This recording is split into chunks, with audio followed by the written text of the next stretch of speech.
Azure Ren just hit a 45 stream watch streak. That's impressive dedication. Woot woot. 45 today. 45 today, apparently.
Good evening, everybody. How are we going? Yes, my mic is unmuted. We should be audible. How are we all this fine Friday evening / afternoon / morning / midnight, whatever time it is, wherever you are in the world?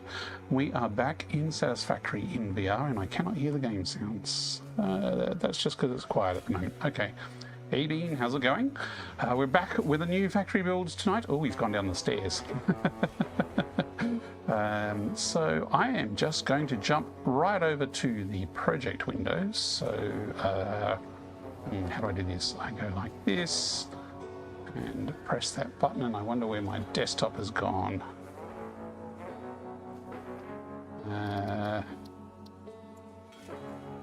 Do this to here and then press that across there. Right, okay, the planner is now on the screen. So I'm going to take my headset off and walk through the plan for today's factory build. So once more, we're looking at Satisfactory Logistics here. And this is my go-to planning experiment tool. This is a great tool for trying out different recipes and different quantities and different things like that. So we are making adaptive control units, and this is required for the project parts, and we only need 100, and that will be the end of phase 3. We'll have finally finished the phase 3. So we need 100. We're aiming to make 5 per minute. This is where things get a bit ridiculous as far as the scale of things. But 5 a minute is plenty to meet the quota of 100. Now, in phase 4, these are going to be turned into, can't remember, assembly director systems, that's right. And you need 2 of these for each assembly director system. So if we just leave this factory as is, we're now going to have 2.5 of them. So we'll probably scale this factory up later on. But to begin with, we're aiming for 5. Now this has some pretty meaty requirements. It needs circuit boards, it needs heavy frames, it needs computers, and it needs automated wiring. Now we're already making 3 of those at a different factory, and we're making plenty. So what I've done here is I've said we have heavy modular frames already available, and I've put in numbers of about what we're producing at the other factories. It doesn't really matter in this case as long as it's going to provide enough. So we know for the new factory you're going to have to get a train in, or 2 trains in, with these on board. Now this is where the train logistics gets a little, you need to have a little more forethought, because if I recall correctly, there's 1 train with the computer parts on it, and I'm pretty sure computers are in the first cart and circuit boards are in the second cart. But the heavy frames, we don't have a train yet, and I was going to try and keep a train short. So if that's in the first or second, it's going to clash with these 2, which means we really need 2 train stations for this factory, just to make things cleaner. You do not want to deliver multiple things to the 1 train platform. So the bulk of this factory is actually our automated wiring, which was a project part in was it phase 2 or phase 1? Must have been phase 2, but we never built a factory to make it. We just... So it'd be so long ago, I can't remember what we did.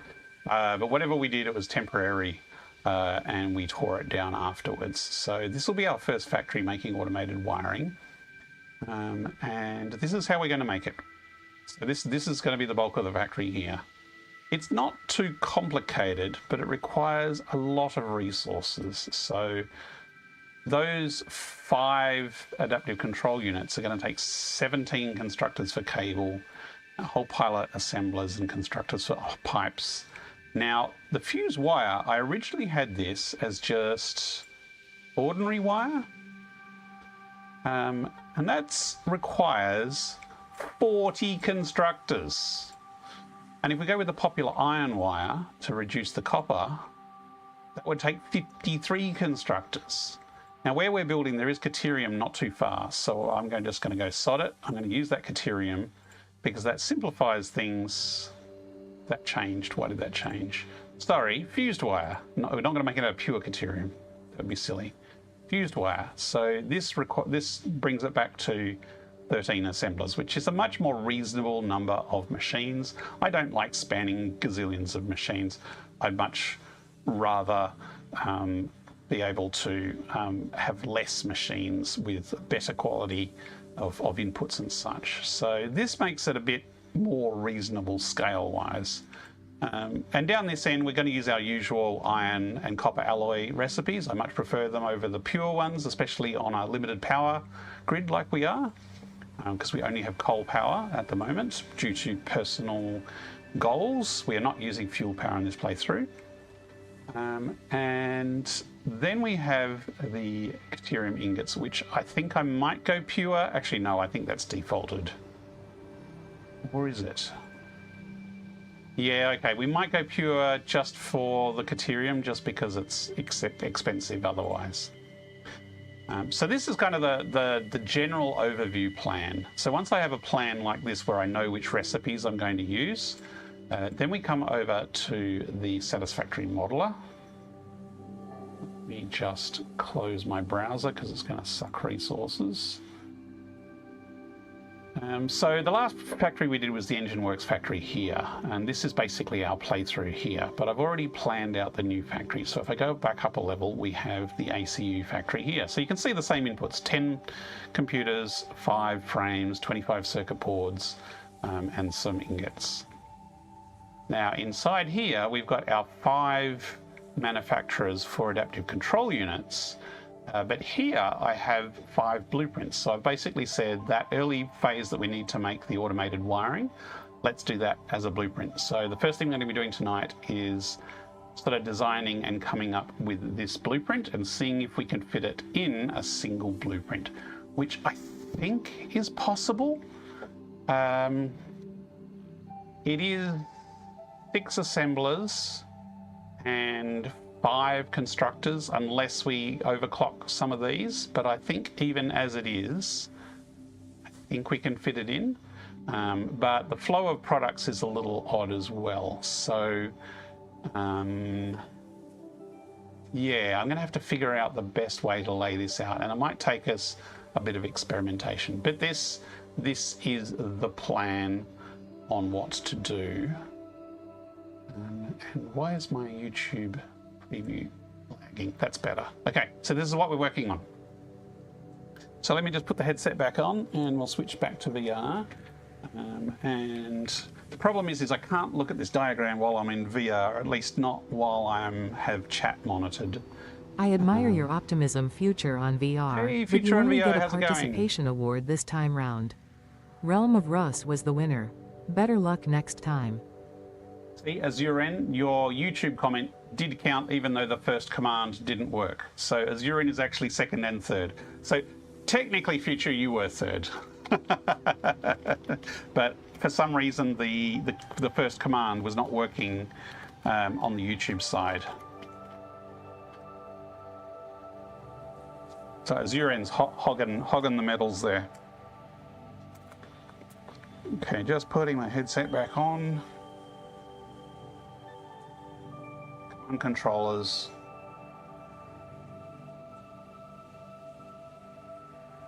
Okay, and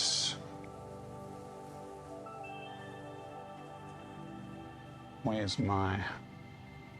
Let's minimize that. Actually, yeah, let's just minimize that, and we're back here. And then I double click that to get back into VR. And this is forward. And I will put my control windows behind me like that. Right, and now I've completely forgotten what the blueprint is. I might actually start... I could send Azuren a copy, or you can scroll back in time in the video. I might send you a copy on the next break if I'm still lost at that point.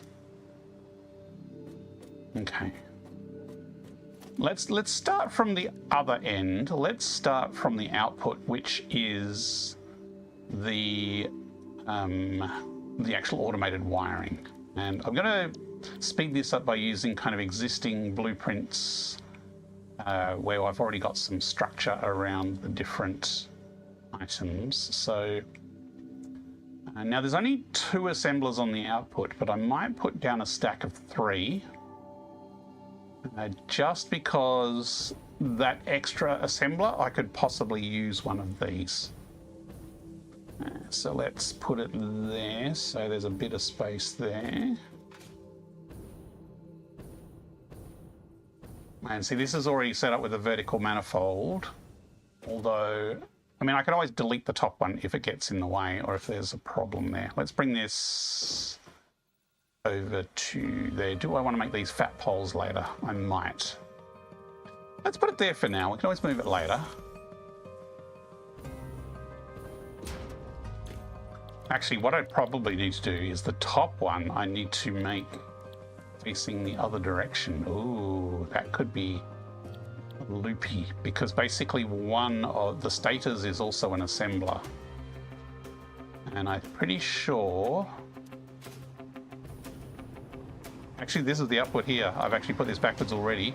That might actually work out the right way.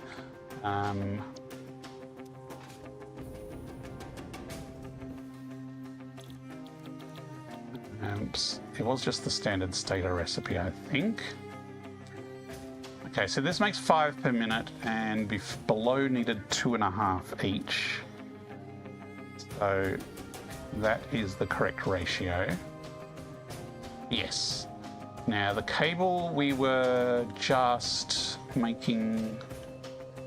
Actually, I can double click this button and just peek at the plan here. Give me a sec. No, that's not right.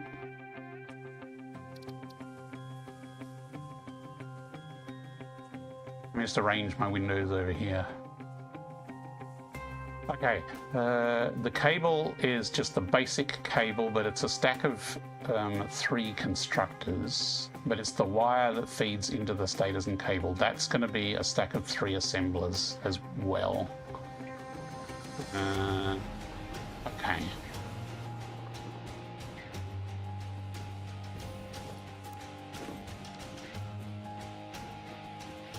Hang on. Yes, yes. Sorry, just checking.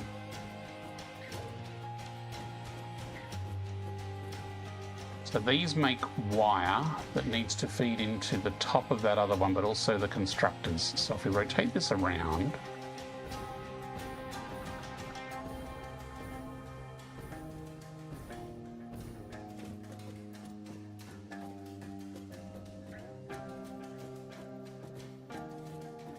I reckon if I make this somewhat centered, which that isn't, well, I suppose it is with logistics. That's not bad, okay. Now, I don't even know if I've got this alternate recipe yet. Does not look like we do, but we do have a bunch queued up on the MAM here. So let's see if we've got the recipe in the MAM. We are looking for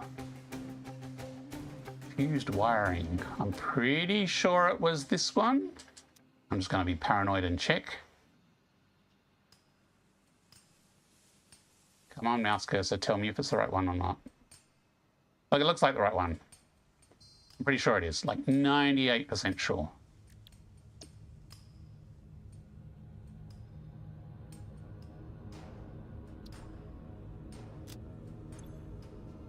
I'm sure it's the right one, right?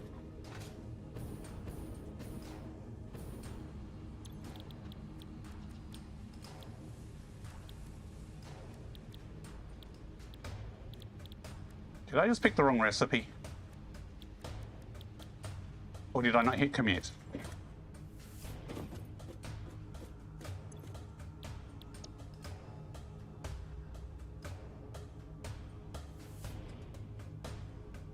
Tell me I picked the right recipe.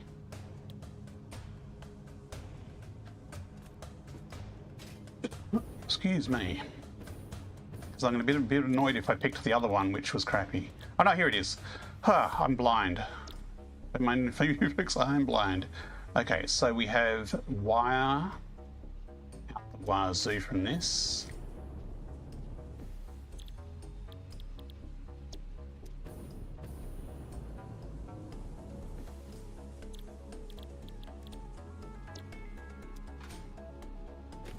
Now, I think I'm going to rebuild this stack. So it's lined up with this one. Oh, I'm not on 1.2 yet, so we still have buggy vertical lifts.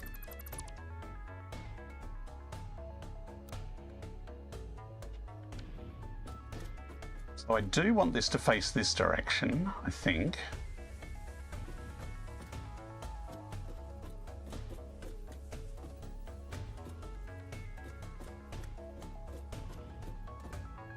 Or actually,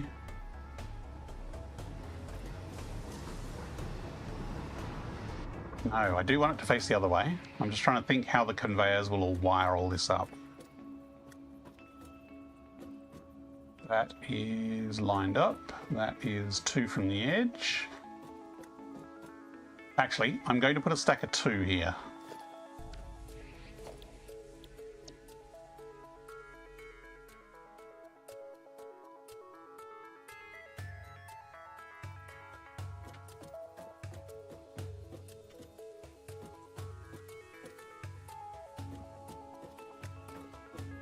Okay, like that.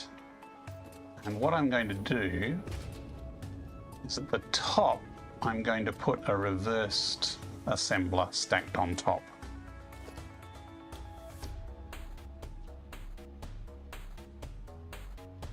So I have one that's just one that is going to stick on top. So if I snap my blueprint,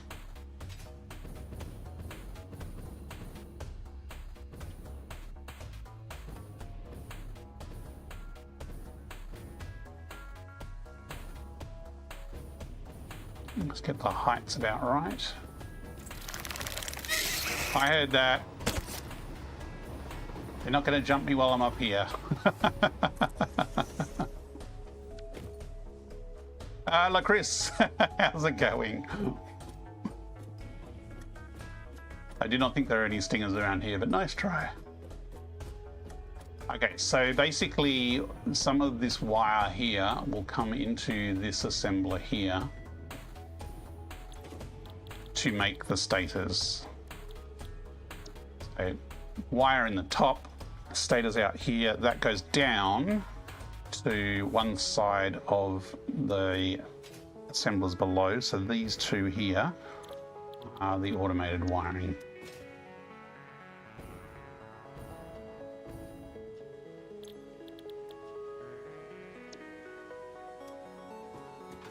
So then in this middle bit, we need to try and fit a whole pile of constructors. Let me just check.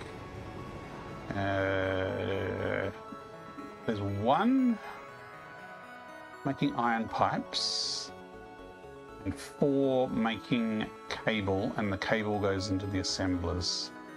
And the iron pipe needs to... So the iron pipe comes into the top where the stators is. Maybe I should have made that the bottom one. Eh.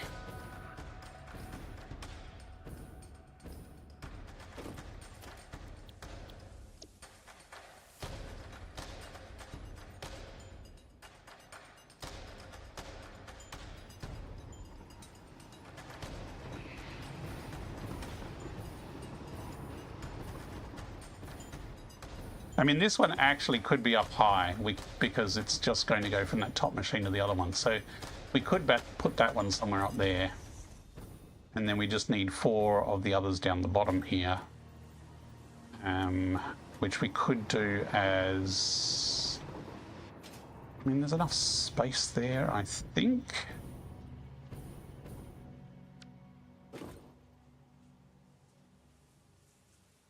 Constructor times 2. I mean, we could do side by side here, but I think it's actually going to fit better if we do it this way around, and it might look cooler if we do it this way around.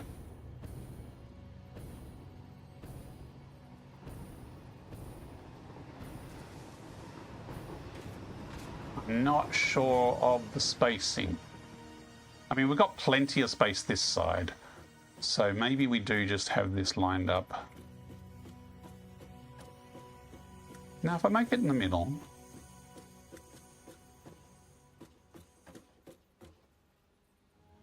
actually, let's do this one over here first.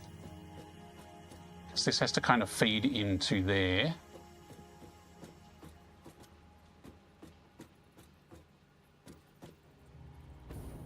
Okay, that is lined up there. So if we do that as that point, let's see if we can work with that.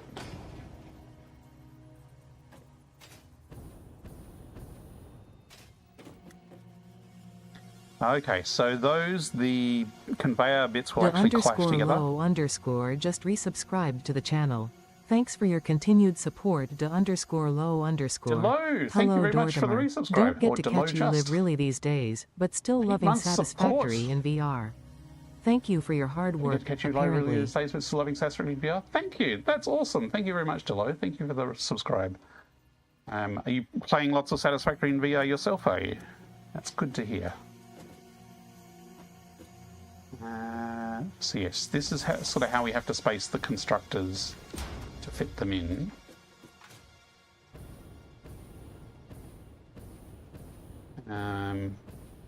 Although if we move them across, we could just put that one positioned above that one. Forever! What was that?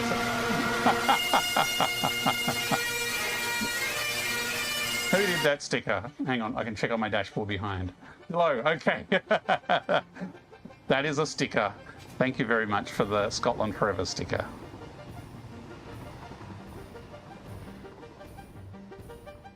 That is definitely a loud sticker. Yeah, I think I'm going to move these 2 over because let me just check. I'm going to check the screen again. Let me show you the plan as well again to remind you of what the blueprint is when building here. That's not the right window.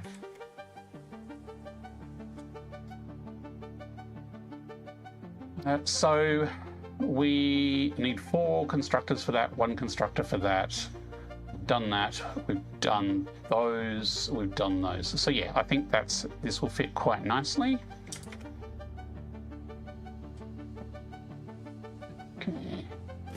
Been playing VR for a while, ready for 1.2 to come to the main branch. Yes, yes, I would love to get some rain in VR working, so that would definitely be an awesome thing to have. Unfortunately, I have not heard of any update from the modding tools yet. There was actually just a recent Satisfactory patch that just came out in the last day or two. I'm wondering if the modding tools might be affected by that, as in it might fix whatever issue is they're waiting for. So this is 3 meters across. It's 3 meters across. Okay, so that is centered.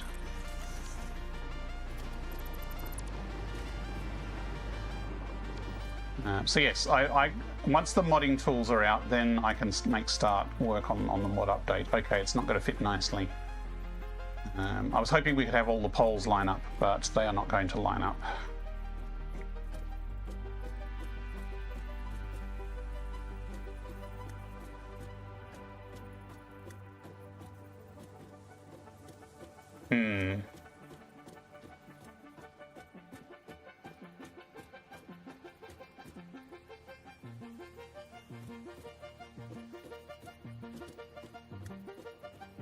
I'm being really fussy about placement here.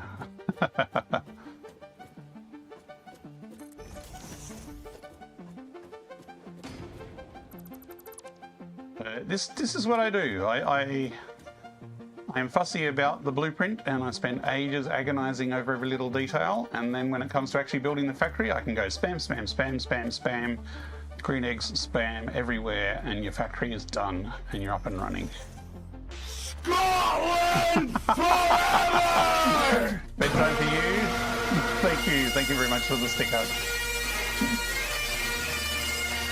Sleep well, Delo. Thanks again.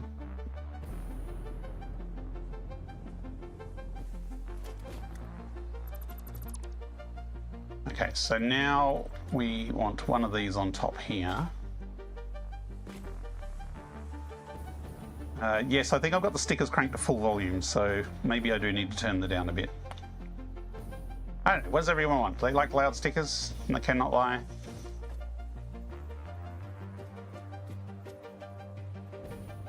Okay, what sort of height difference have we got here? I mean, that is a loud sticker. In general, I have experienced that one before. Although your ducks the other time scared the crap out of me as well, so as you're in. That was not meant to be a double.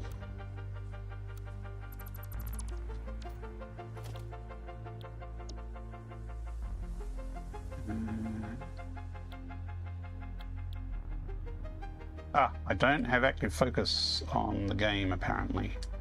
That's why menus don't work.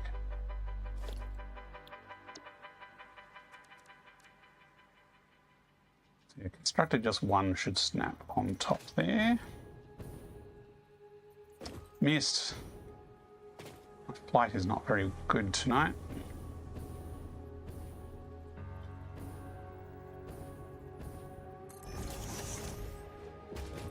Okay, so these 4 are all making cable out of wire.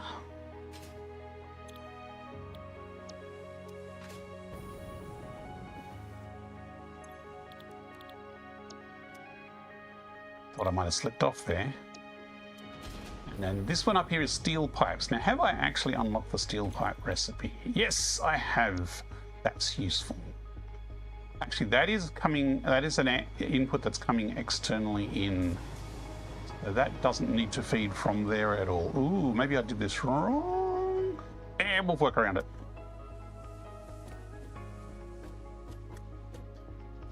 I think we'll work around it. Interesting, because we actually need the output of these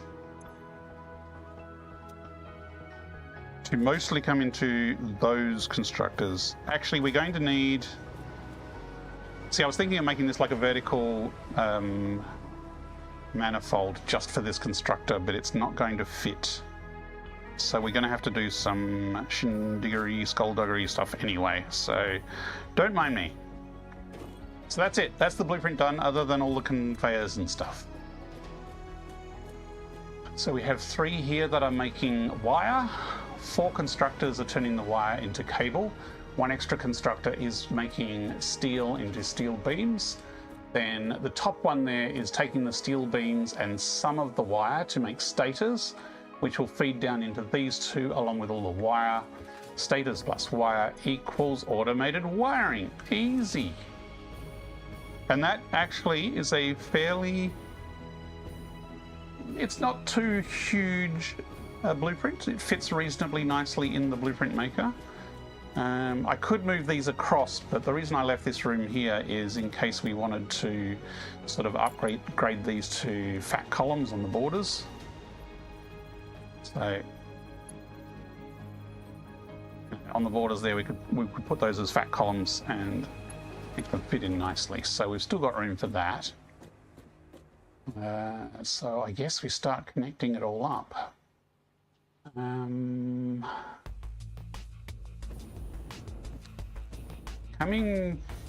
tempted to feed the wire reverse and then down the side.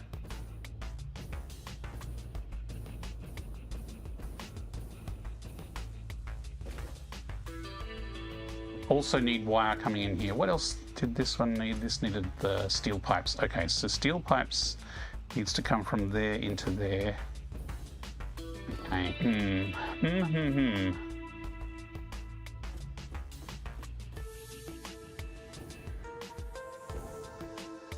Either way, I think I'm going to have to rebuild this. Hey, Kira 2 just followed you. Kira 2, thank you very much for the follow.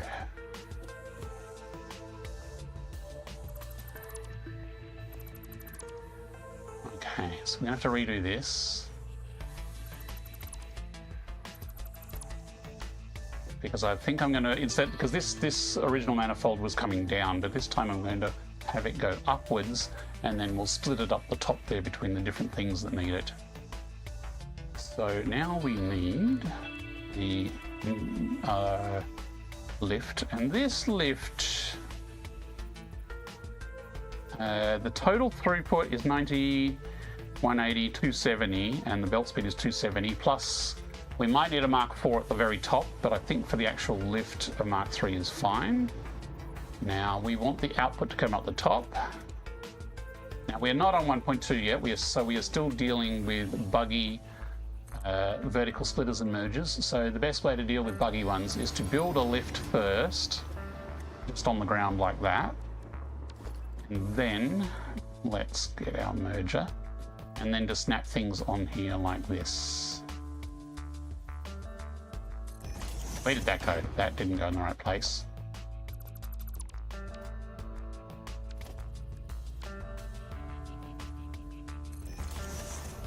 And the other thing is you can't lock these in position. I hope they fix that in 1.2 because it's very easy to move your hand in VR.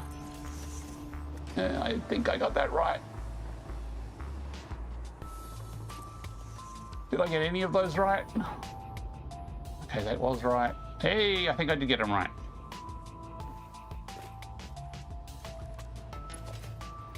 I mean, even with keyboard and mouse, you can move the mouse while you click.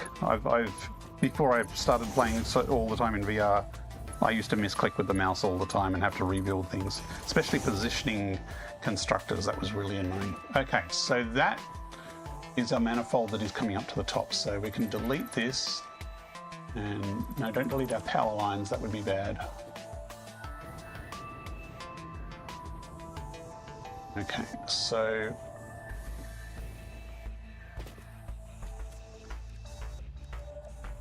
this will be a Mark IV output at the top. Which needs to go into there.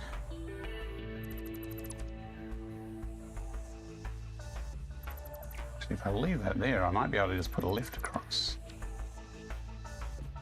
But I also need this to come into here.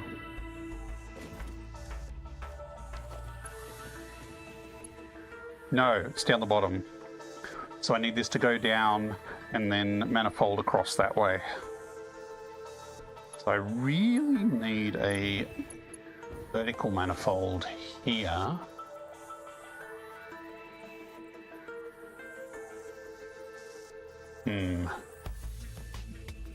except it's reversed.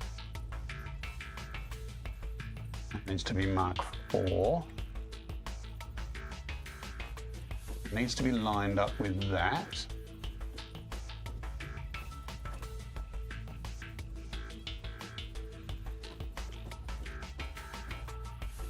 I think that's okay positioning wise.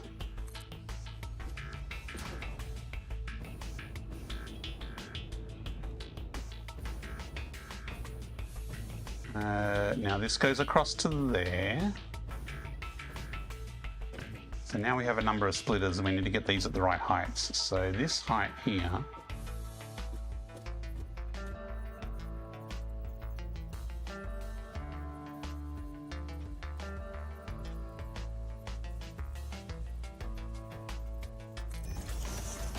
I'm going to test if that's the right height or not.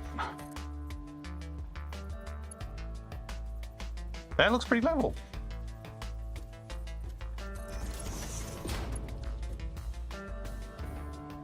And this we can, let's leave that there just in case we have to rebuild the whole damn thing.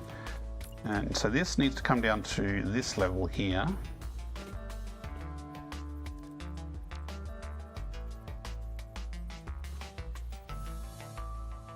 That is the right level. It just won't let me snap there. So there. And there. Now along here we'll just do a standard manifold.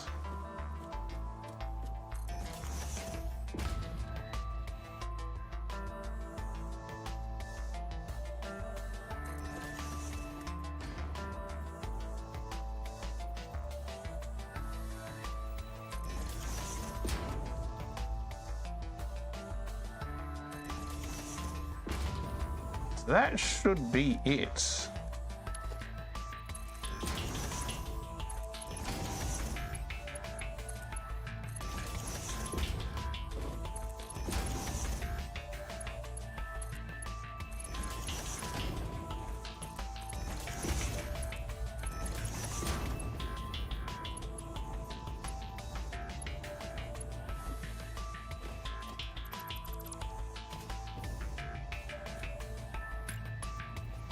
Snap that on top there. Oops. No, not that direction.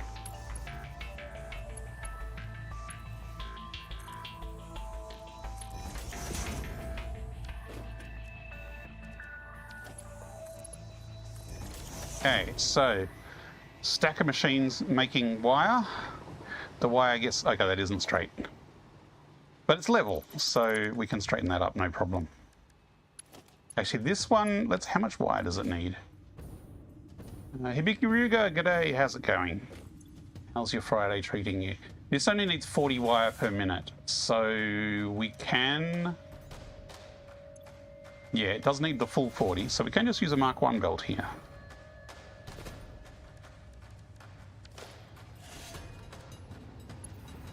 Now let's go straight mode.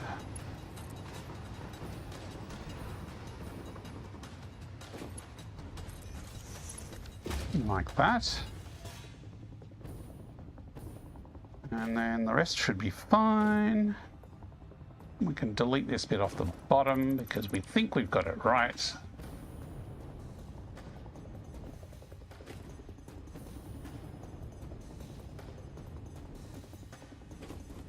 That should be the wire routing all done. Now, this is part of the problem is we need to get steel input to this constructor, but we've just blocked this path, which means we probably need to run something out that way as an input. Which is a bit messy, but this wiring routing is pretty neat. I mean, we could actually move this constructor to on top of this one instead.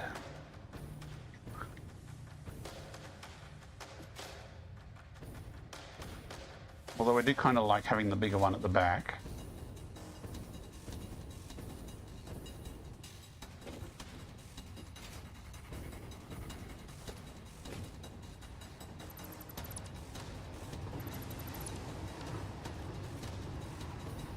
So basically we need to go from here into the top of that one there. Before we do that, let's do that now.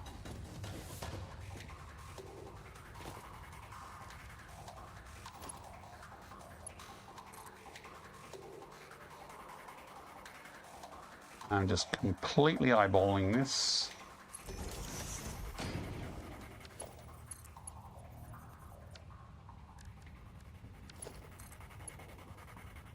Okay, that that actually works really well. It doesn't even clip the pole.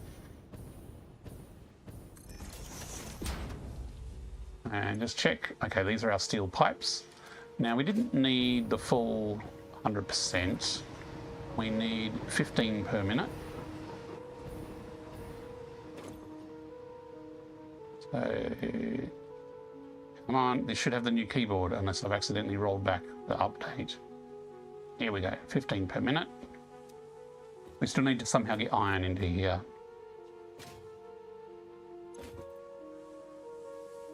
That's copper and deuterium. So at the moment, if we do bring iron up here, then copper, deuterium, iron, all inputs will all be along this side. So if we do put like a lift here,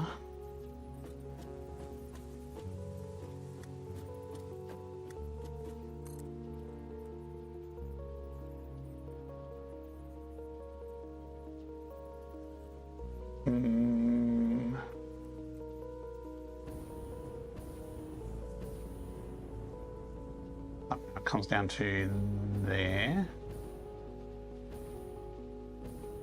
I think it's got to be, I think it's one lower than that.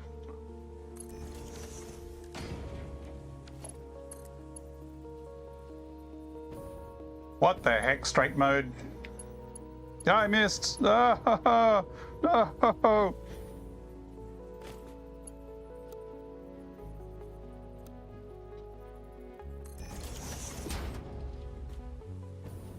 Hey look, we got the right height. Except we got the wrong position.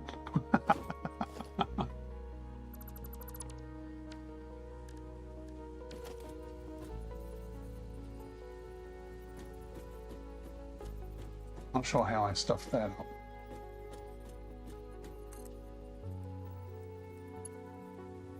I might actually do a hole. We will be basically feeding this stuff in from below, so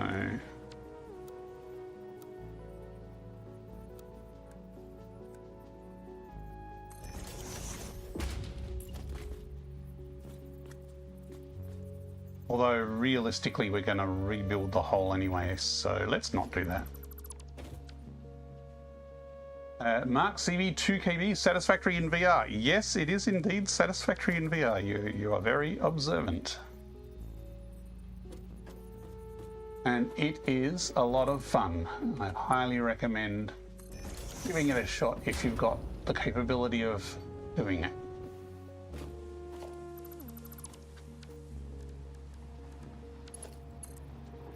Hibiki Ruger's sent through a wall of text. New best encounter with a police breathalyzer test. Okay, real life tale here. I was returning home from the dentist after having 2 fillings put in, so my mouth was half non-functional. I can write. After explaining my situation, the cop still insists I blow into the device. The numb side of my mouth just flapped around like a deflating balloon. He let me go. Hey Mark, I am using a Quest 3, and a Quest 3S would work perfectly fine. For Quest headsets, I recommend using Virtual Desktop to connect to your PC. So if you've got a Quest 3, Virtual Desktop software for Quest 3, and a decent PC with Satisfactory, you have, well, you also need a decent Wi-Fi router, I should say. But if you've got that set up, you have all you need to give this a go. Now, if you're watching on YouTube, there in the video description on YouTube, there is a link to the mod, which has an install instructions video and other information about the mod. So please do check it out if you're interested, and I can answer any questions you might have about the mod. Right, so that's iron in. We've done wire. Sorry, that's, yeah, iron, copper, deuterium. We're just, wow, we're actually nearly done with this blueprint. The output of these was all cable. Type C high HP cable. You can use it over a cable using MetaLink. I have not tried that much myself. People tend to use virtual desktop over Wi-Fi, but you can play over a link. Yes, okay, so cable 50 per minute, and these are making 30 per minute, but there's 2 of them, so we need 60 per minute each machine. 100, 150, 25, so we need 25 per machine. 25.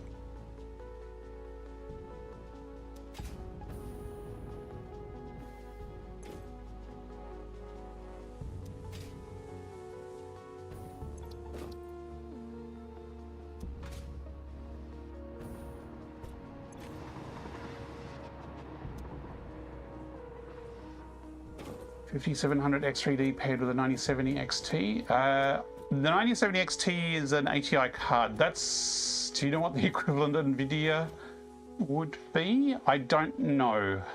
I don't know. Now, I'm the mod developer, and I started developing the mod when all I had was an NVIDIA 2080, which is not a great headset, and I loved the game even back then. It wasn't as high res or as crisp. I've now upgraded. I upgraded to a second-hand 3080 for a while, and now I'm running a 5080. But being a factory game, you're never going to get wonderful frame rate. But the setup I have, I am getting about 60 frames a second. To a 5070 Ti, yeah, you should get pretty decent performance with a 5070 Ti. But again, I'm using frame doubling in the headset, so I'm targeting 60 frames a second, and I'm getting 120 in the headset. I believe if you're connecting via MetaLink, it has a similar technology, so it should be good.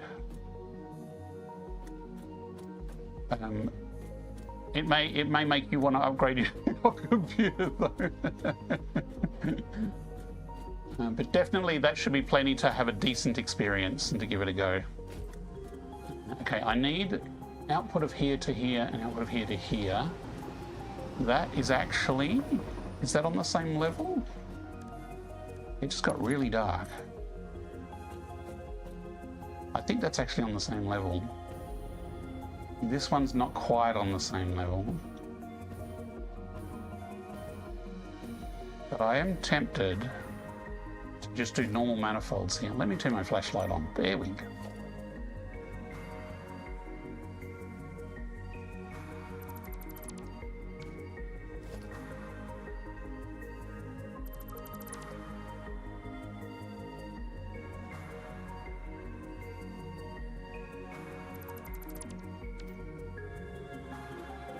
At 15 gigabits a second. It's not so much the network throughput as it is the graphics card performance, and also Satisfactory is not designed to run at super high frame rates. So even if you have the beastliest rig in the world, it will still probably cap out about 80, 90 frames a second. For example, my 5080 I'm running on mostly ultra graphics settings because dropping them to a lower quality doesn't really change much.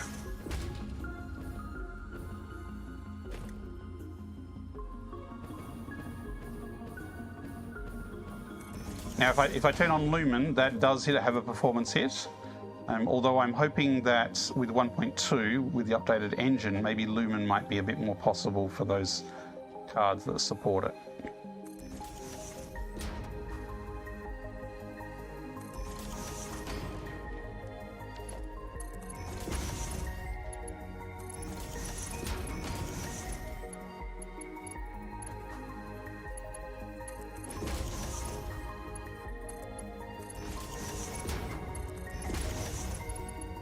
But it is a complete VR mod, so you have custom menus here for accessing like different information. You can access your equipment through here. So if you like wrist menus, you've got all your quick build menus here for accessing your different build parts. Or alternatively, there are also radial menus. So I often use the radial menu here. This is the quick build menu here, so I can quickly flick between build parts there. And you can also select your equipment through a radial menu as well. So pointing, you can just click in your stick on your left one to copy a part or a blueprint. So it is fully supported, full VR controls. So that I can probably just go straight. I think Mark II would do straight mode. This one won't line up though. This is going to need a bit of a lift, and probably a stumpy lift.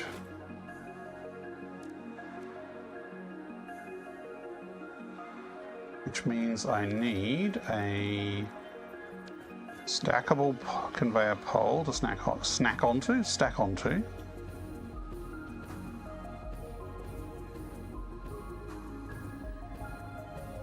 That would be there.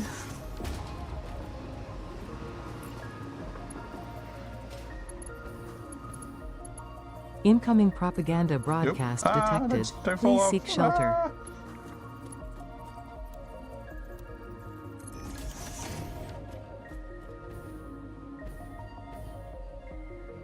I should now be able to get a small lift from there. Oh, I need to stack it from the other side. That's fine. Like that. One stumpy lift. Now this, basically the output of this is what comes into here, so we just need to bring that down and through there. You're just messing with me, already playing VR? Plays well above 120 FPS, wow, okay. Play Star Citizen in VR, okay. You know, Star Citizen is a performance hog as well, so if you can play Star Citizen, you should be able to play this. Death switch, wish you had, like, you need to do maintenance for the factory machine. Like immersive as heck. That would be time consuming as heck as well. I would like to make it more immersive. Like, it still very much relies on all the different menus and things like that. So the trick would be to make it immersive, but not make it more painful.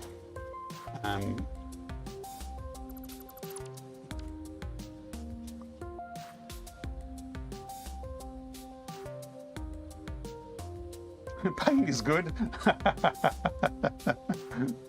But that's if you've got the free time. I don't have free time for pain. I have a day job.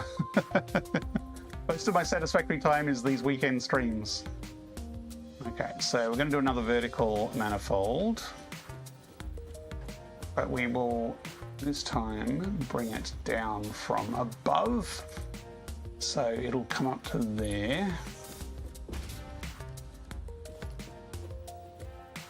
But definitely things like, you know, when you finish a milestone and you've got that big button to press, or you're launching the elevator and you've got the lever to pull. If I could make those button presses and levers like actual interactive things, that would be awesome.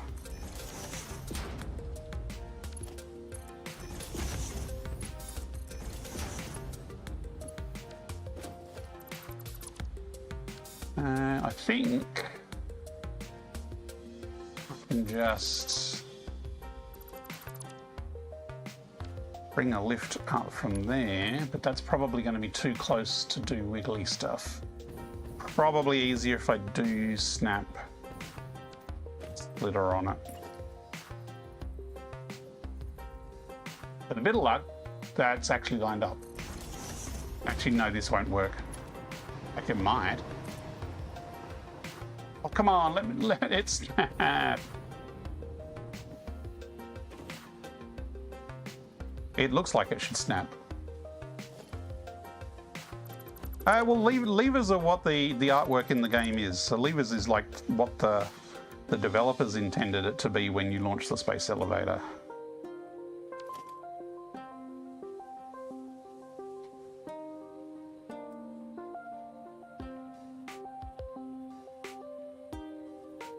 I mean, my objective is not to make a whole new factory game. My objective is to bring the vision and gameplay of Satisfactory to VR, so I wouldn't necessarily change much actual gameplay.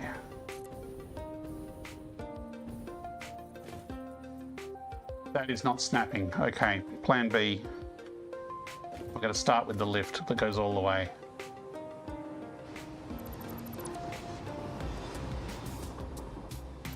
And then hope it's lined up. Oh, ad break. Incoming propaganda. Seek shelter immediately.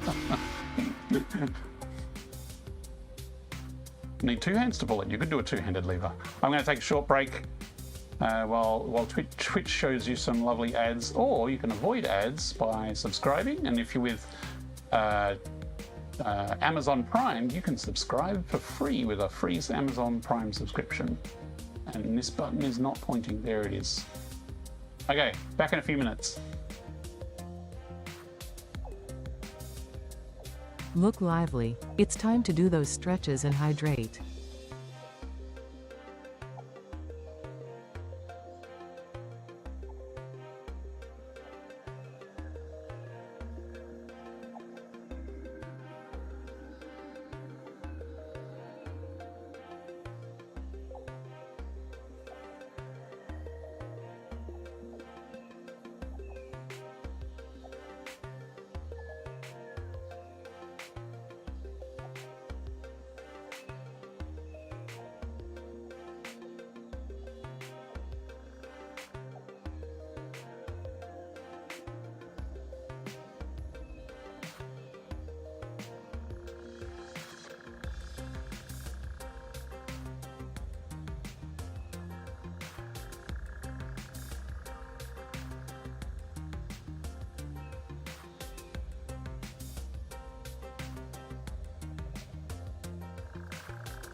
Okay, we're back.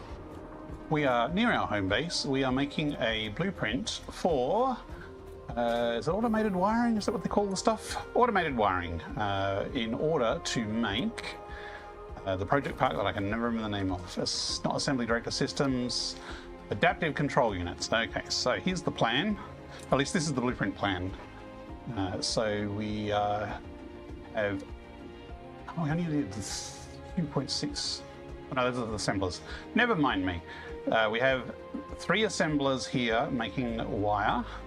We have 4 constructors here making cable out of the wire. We have 1 constructor making steel tubes, steel pipes, which is being used to make stators, and then those stators are being fed into 2 assemblers to make 5 automated wiring per blueprint.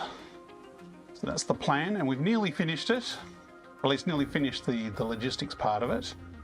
So we just need to connect up this last bit here. I think the positioning was there. Yeah, so if that snaps there, will the vertical splitters line up with our machines? And it will! Ha! Amazing!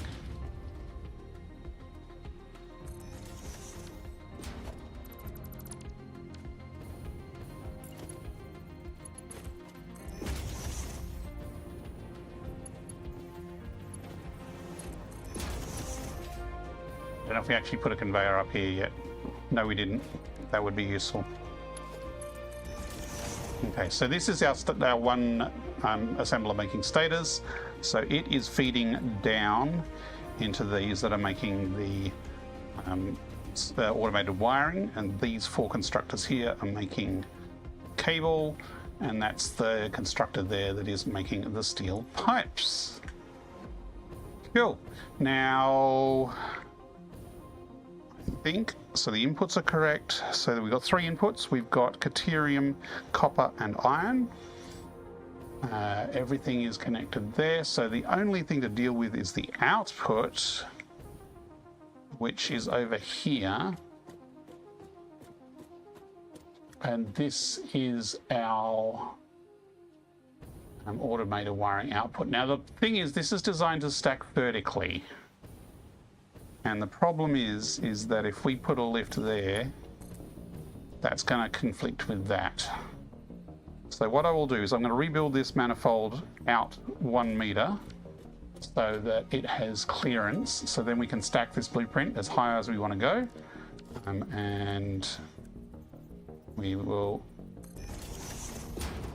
Let's put this hole down first to get the line up right. So we want to bring it forward 1 meter. So that'll be the place that we're building from. Now, I actually think that if we start from the hole, it's not going to line up because we're on 1.1 and vertical splitters and mergers are still dodgy as... I've heard they're fixed in 1.2. I mean, we could try it. We could certainly try. See, that clearance is fine there. But if I put this on here, it will... Well, for us to start at the wrong part, we need a merger. Okay, it's just not even wanting to line up. But if I go here... Hang on, that is actually lined up.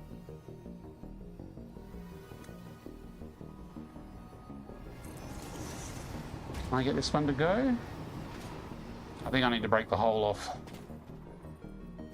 It's just really wants to snap to the bottom there. Nope. Okay.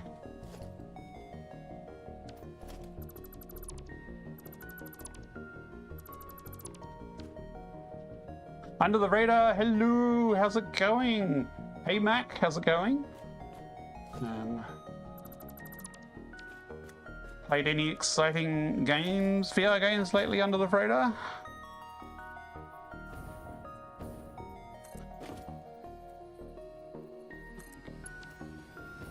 I have picked up the new Flat Out 4 VR game and I am very excited to give it a go. Not that that's particularly under the radar, everybody seems to be talking about it at the moment. For those not aware, Flat to VR Studios have actually released a Fallout port, a VR port of Fallout 4, and it is supposed to be amazing. I am going to actually try and set up my racing wheel that I haven't used in many years. Hey, Marlemons, how's it going? This is very cool to play in VR. If you have the setup, I'd highly recommend giving it a go. It is not a beginner's VR experience, and it's not particularly light on system resources. But if you're familiar with, if you're a veteran of VR and played a few first-person games, you should be perfectly fine with it. But it is a very chill experience. It's like 95% chill, world exploration and factory building, and then 5% stinger terror. And they are big. I think that's it. I think we have everything here functionally. We haven't done power wire up yet. Bought flat out 2, but the camera shake was too much for you. Oh, okay. Can you turn down the camera shake? One, but I played a demo once. Ah, okay.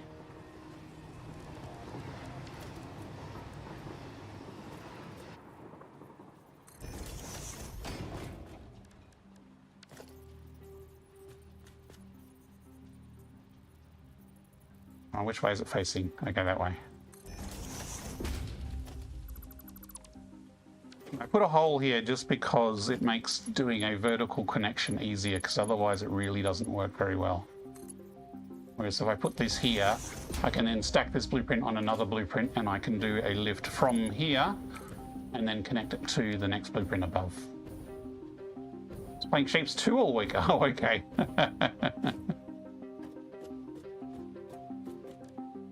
I played Shapes 1 on my mobile phone, but I kind of stopped when it got a bit too pokey trying to navigate around the map on my phone.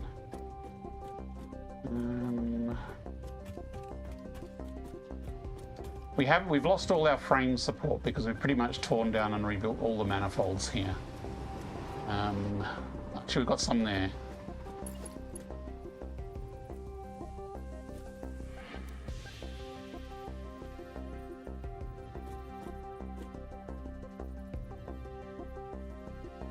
Maybe I should do it from the bottom up. I reckon I'm gonna have to rebuild it though, so maybe if I do it from there up. Yeah.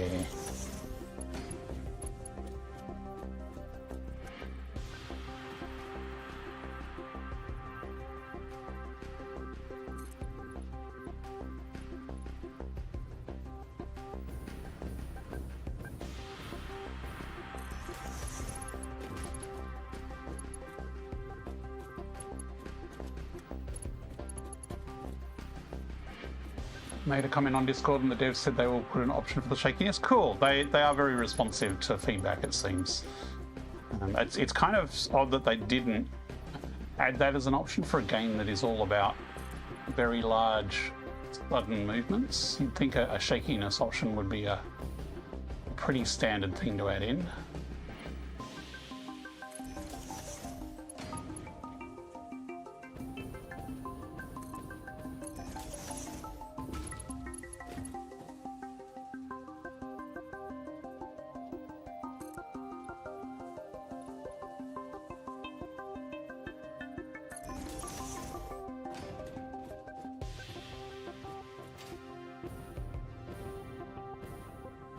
I think that bugs me that they're not lined up, so maybe I will redo this one at the same height as this one. Even if it overlaps a bit.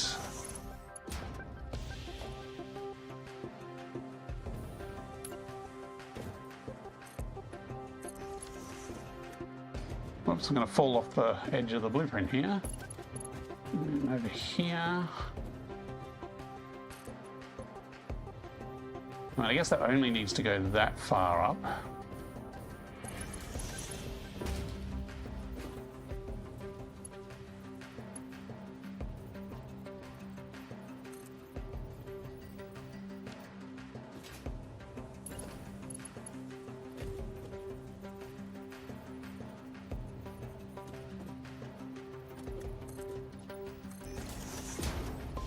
I loop that back into the machine. I hope not. Otherwise I'll have to rebuild it. You know what? I really should save this blueprint since we haven't saved it at all yet. Now, this blueprint is making automated wiring.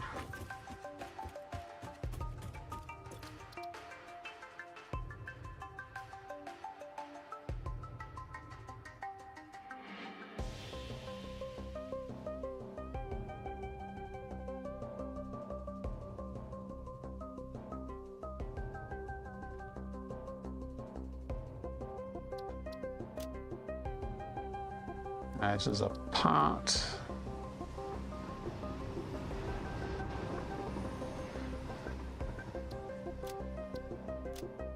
And this is a mini factory blueprint.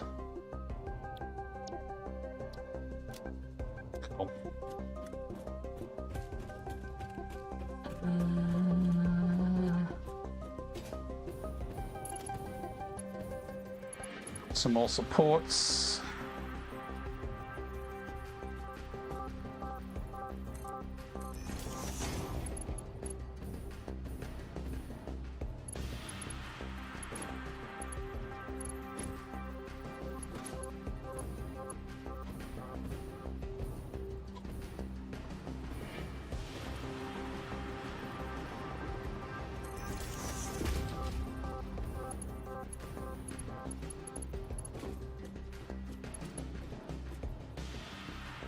This one I will want to zoop, so let's turn zoop on first because it'll be easier to zoop it afterwards.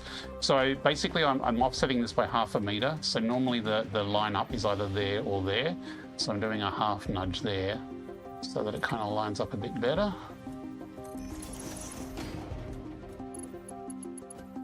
Mac, caught you say something about problems with lifts, floor holes, mergers. At this point, issues with them are still sometimes present in 1.2. Sometimes present. Okay, yeah, I did see Esinba on stream. He tested them and they seemed a lot better, which is good.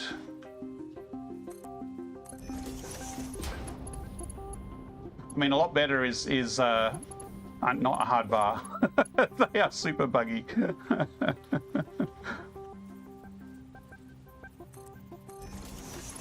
Okay.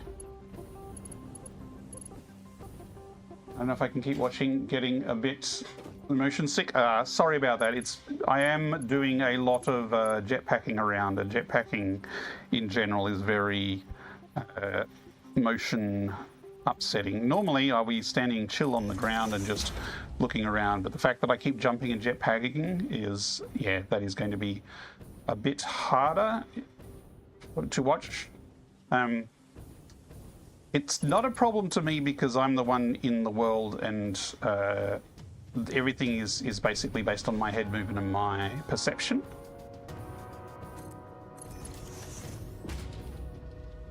And I know when I'm pressing the jetpack button, so that's, my brain knows that this movement is going to happen.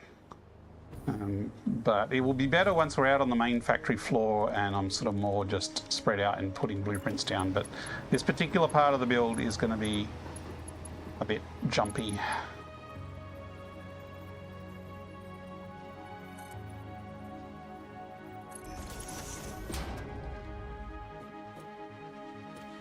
I can try and move less, but the nature of my jetpack and this movement means there's a certain level of movement I need to do. Okay. We don't have one there, but that curves, so I might leave that open.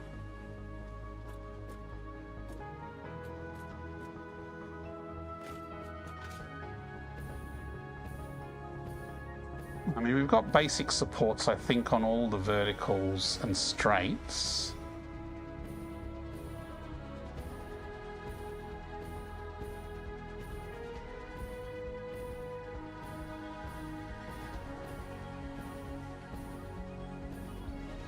Yeah, see, those are merged together. I'm not going to put a pen on there. So I think that's pretty good as far as supports. Future on VR, my second VR game ever was the Quest 3's epic roller coasters. Oh no, it went whoosh, but I love the feeling. Don't get motion sick even when testing buggy as hell VR problems where things move unexpectedly. I really like the open grid work type construction of this build. Thank you, thank you. I do try and make these compact and tidy. I don't like having clipping if I can avoid it. These are mostly made from existing blueprints and then massaged around. So I do have existing blueprints sort of for the stack of different machines. That's clipping a little into the splitters. The idea was to put more substantial supports on the four corners. So yeah, I have a bunch of vertical manifolded machines. So I've got a stack of 3 assemblers here. So even if I'm doing a mini factory like this, if I need 3 assemblers, I'll start with this piece and then I'll use that as a base to move it around. So I've got sort of constructors in stack of 1, 2, and 3 as well. So the constructor 1 I can blueprint and stack on top of the other ones to make it even higher. And even manufacturers, I now have this is like a double manufacturer vertical blueprint that'll allow me to stack manufacturers up already configured. So yeah, it makes it pretty quick to prototype the layout, and then as you see, I have to rebuild some of the logistics and the manifolds, especially with this build. This build is a bit odd in the way materials are moving around. Okay, let's see how a big pillar on these corners looks.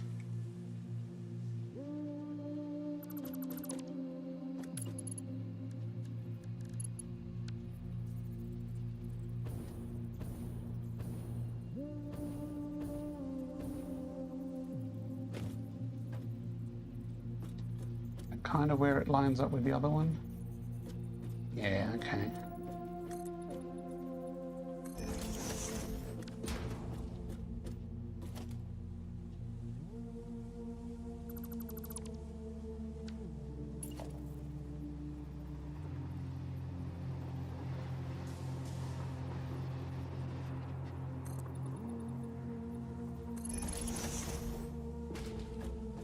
If you ever get a VR headset, yeah, like, I mean, some people have motion sickness issues and never get over it. Others do get over it.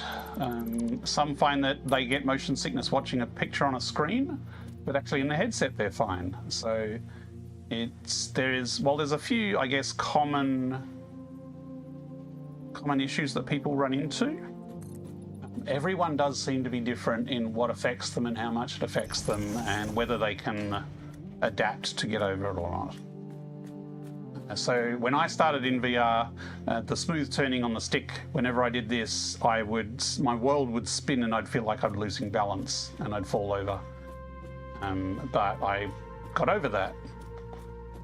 I was pretty okay with the sort of left, right, forward, backwards motion from the get-go.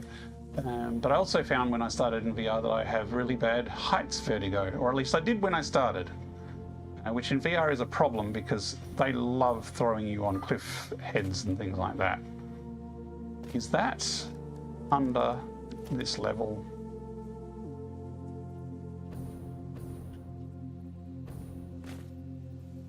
You've got to have the top of the blueprint not be something that's a non-standard height, otherwise your stamping or your blueprint will be out. So you've got to have something that's high enough so that it goes above it, which is why I have this pole here, because usually I will put the blueprint snapped on top and then I will nudge it down into place. So this is probably as high as the poles go, but these beams here make sure that the top of the blueprint actually aligns up properly.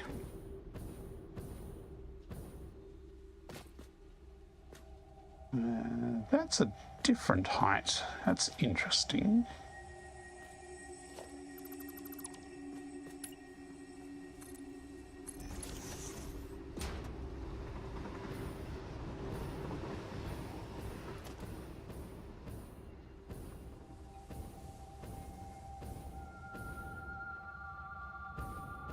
It's lined up. It's lined up. Ah, there's a change in size there.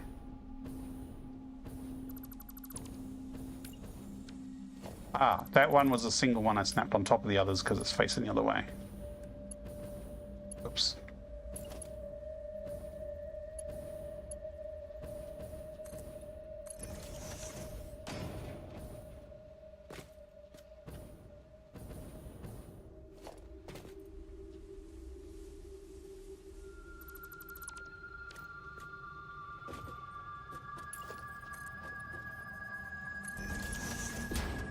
Okay, so power. We haven't connected power to everything yet. So some of these, because they were already part of a blueprint, they already have power connected to each other, but they don't necessarily have power connected to the rest of the different ones. So that one there, need to connect that to there. And I'll probably connect from there across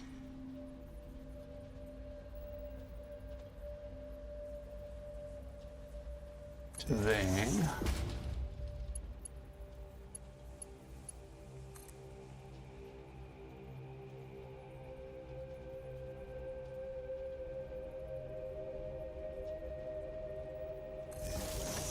And so that power can go from there to there. So these are connects to there. And that connects down to those, but we need to connect those constructors to these. That's a bad place to run a wire. What I might do is just run one from here to here.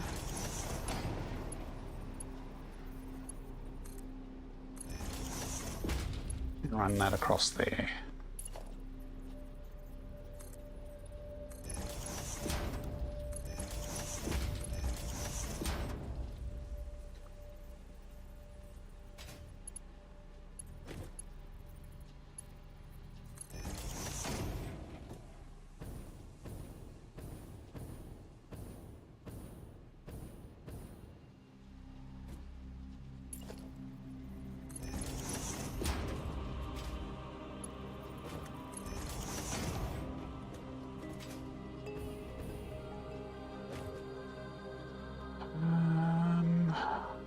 Suppose I can bring all of these up to this height.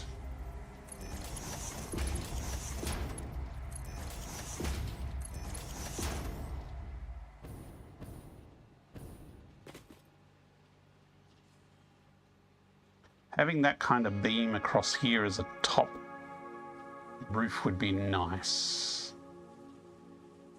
Okay, there's that power cable there. How can I get that neatly through here?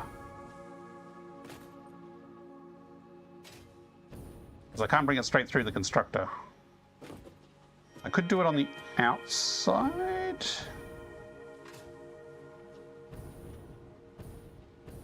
Okay, there's a clear line here that we can run power. So let's go from there. Might do it to down here. Where did I have that other one attached? It was on the line or above the line? I think it was on the line.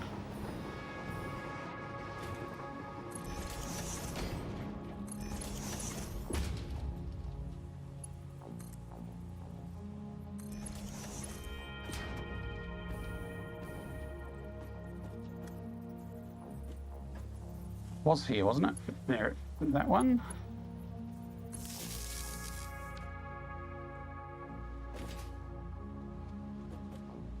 Okay, everything's connected. There's no entry point. The neatest entry point would probably be to have something down on the ground here. Now, if I run a connector from there to there, this is in the ground, this is too high, and I can't half meter nudge it. So what I can do is I rebuild this pillar and I half meter nudge the pillar, which will then allow me to put a connector closer to the ground, and then I can put the pillar back. So this cable can then run under the ground. Okay. So let's check the recipes. Now we should also check the quantities of the recipes. Now, let me just switch to the plan again. So this is the plan. So we actually need 2 2/3 of this one. So we need 240. The wire ones, I think we've already done the math for. This is 2, this is 1, and I'm pretty sure we did the math for that one as well. So I think it's just these we need to set to 240 total.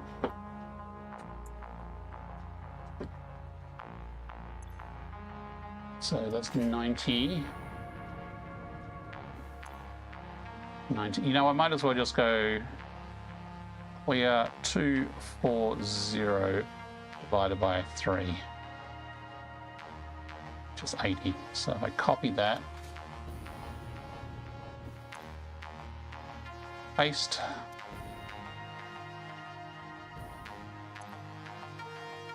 Paste. So that should be balanced. So those three are correct. And let's check our wire. Sorry, our cable. Yep, 25. And I'm pretty sure we did all these the same. 25. 25. 5. And this was a 60%. 75%. Oh, it was 15 per minute. Either way, I remember that. Well, it said 0.6 on the display, didn't it? Let's check. 15 steel pipe. Okay. That's interesting. Have I got the right pipe recipe here? Damn it, this is the wrong one. I wanted iron pipes. There we go. Okay, that's better. Here we want 15. Because there is no steel where we're building this. Okay, 60%. That's better. That now matches the plan. Okay, so this is pretty much build complete. If I delete that, what's hiding underneath that?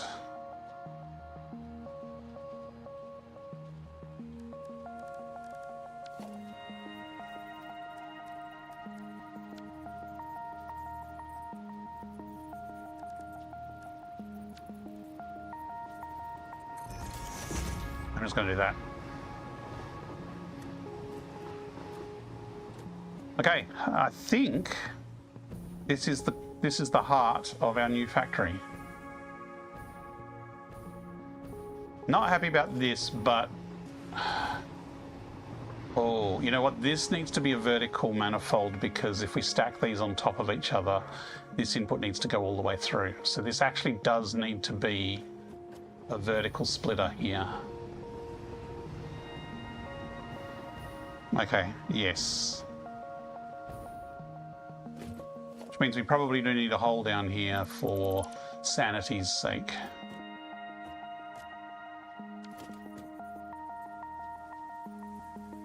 It's got to be reversed.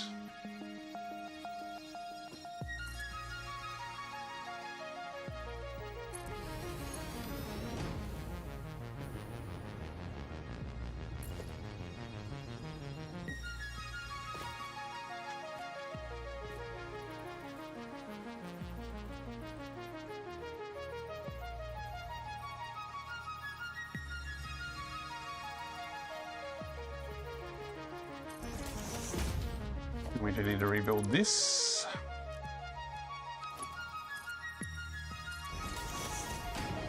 And we can delete the top, and we need a hole at the bottom.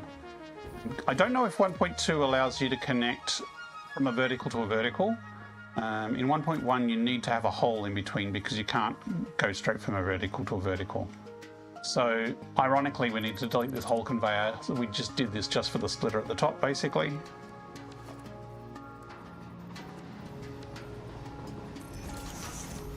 Good afternoon, evening, Justice Guy. How's it going? It is indeed evening here. Although I'm sure there are people watching from all sorts of different time zones.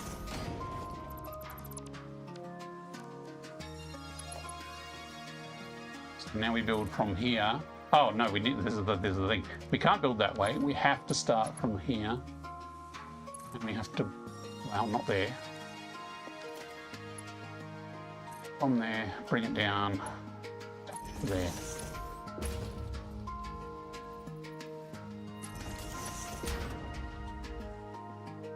So now when we do a vertical manifold, we start from the top of this and it goes up and it connects to this on the next one.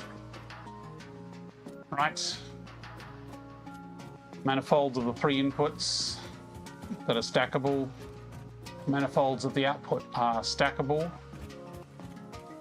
Let's get a few signs going here so we know what to shove in the inputs.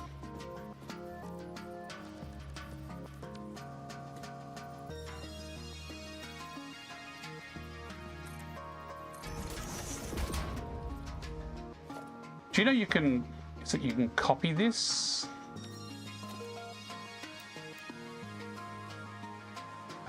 I think there was a way you could copy this leg and build this leg.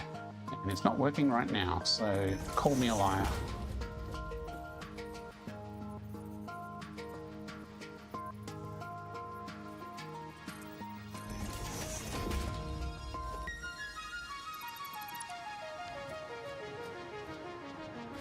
Thanks, future. So encouraging and helpful. You know, that math sucks. I'm just going to look at the recipe.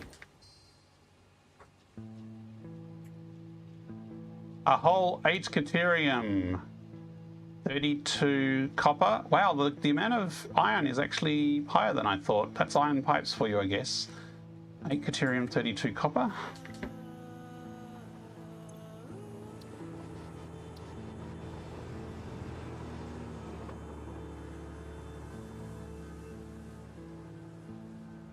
Oops, the slash was on that page.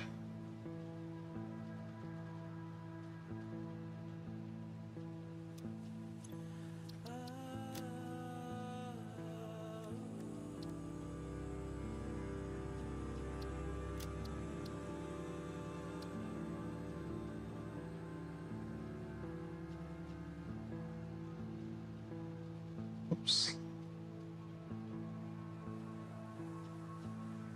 Copper.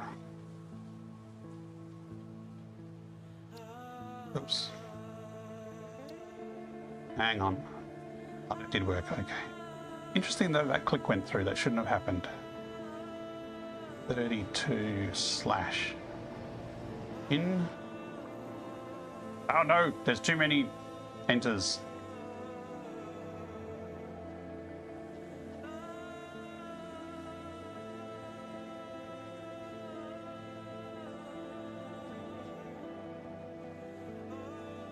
Next ad break is in 24 minutes, so dinner soon would be good. Good morning, daughter and chat. Top Dion X, how are you going? Good morning indeed. Okay, so that's the copper sign, and it was 60 iron. I mean, I could have used steel, but that would involve putting the factory in an entirely different location.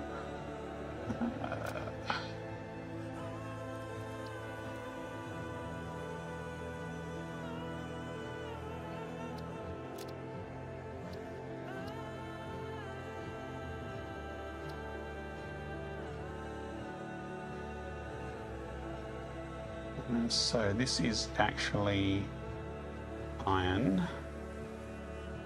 I mean, the place we're going has 3 or 4 pure nodes, so iron is not going to be a problem. That's interesting that that's submitting. That's a bug.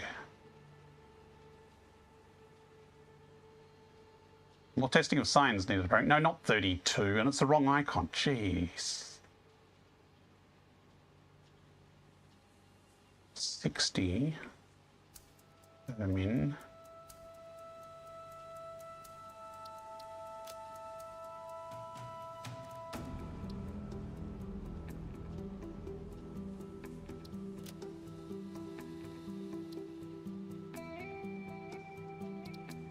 Hang on, the background is an iron ingot? Hang on. How does that work?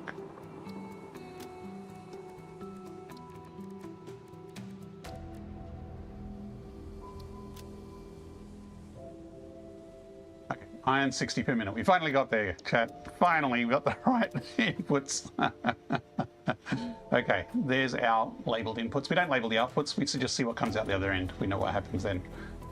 Okay, we are saving here. It's forgotten the directory already.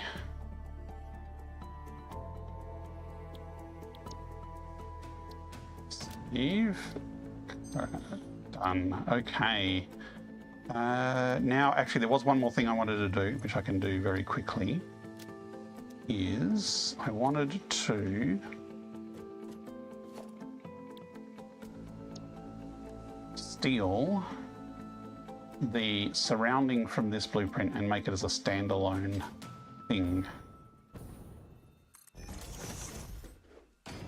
Basically, I want this beams so I can use that as a lid on top of a stack of constructors.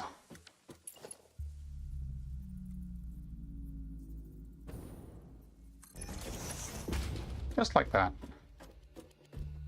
That's all I need.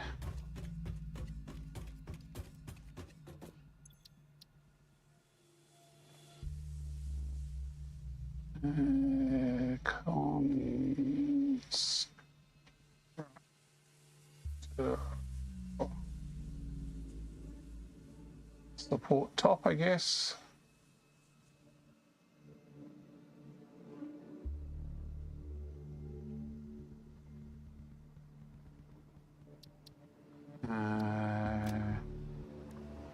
This would be probably an H-beam icon would best represent it because that's what we're actually adding effectively.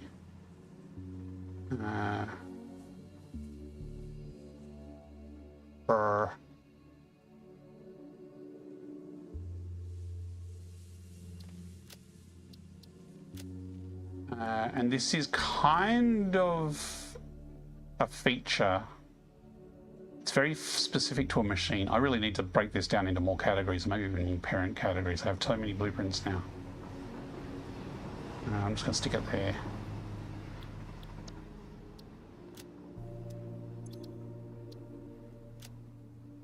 And now we reload our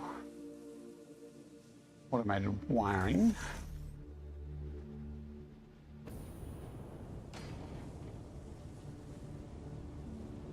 I actually might need to do it without the pillars on it. If I do it right now, I think we're going to have pillar overlap galore.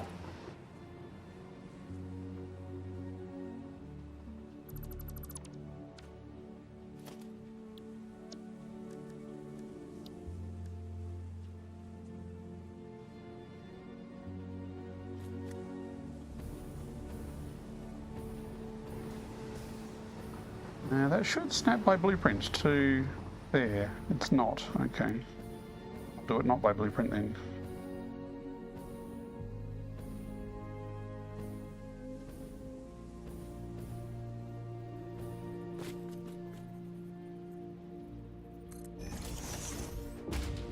Just like that. So it gives it a similar beam on top like that, just to give it a bit of a cap.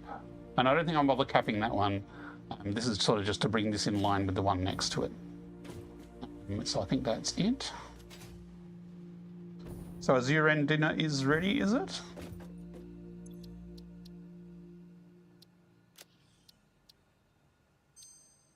Can you confirm? Is food awaiting me? Okay, cool. I'm going to take a 15-minute break and have some dinner here. Thank you very much for watching so far. Now, you're probably all sick of the same 3 videos I keep showing each break, so I've tried to set up some different dinner entertainment for you, which some of you will be familiar with. What's it called? Words on Stream? Words on Stream? I'm sure some of the people in the chat have heard of it before. Unfortunately, it will only work for Twitch viewers. It is a participatory thing. You don't have to, it's optional. But let me switch to it and I'll see if it's working, because I hurriedly set it up before this stream. So let me go BRB. Okay. I'm going to take off the headset. And let's see if it works. If I just press this. Ta-da!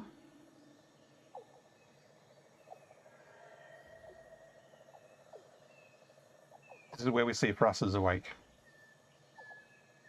Okay, it's not doing something. Why is it not doing something? Maybe it has a session timeout.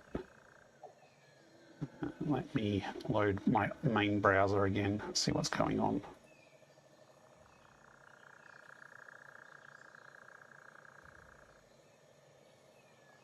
There are 5 dots.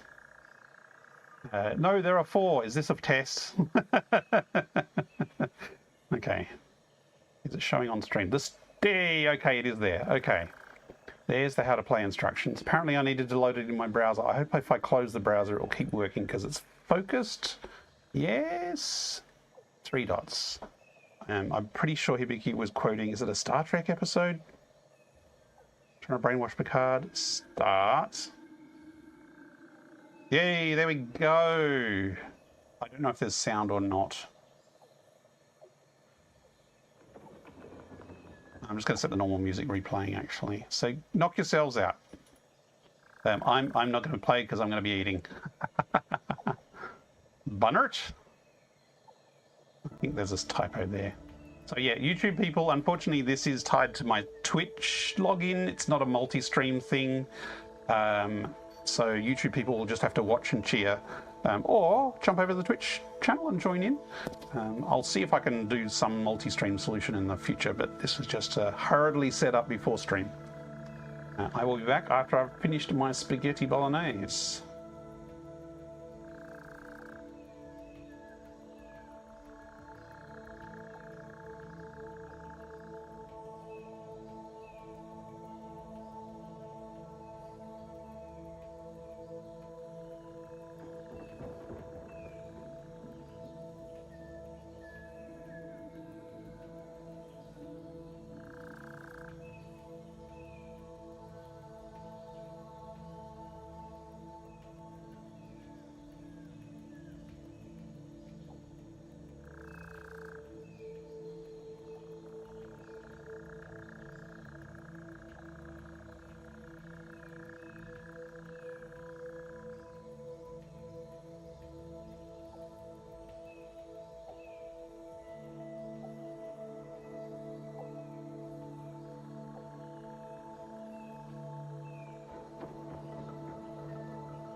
Incoming propaganda broadcast detected. Please seek shelter.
Incoming propaganda.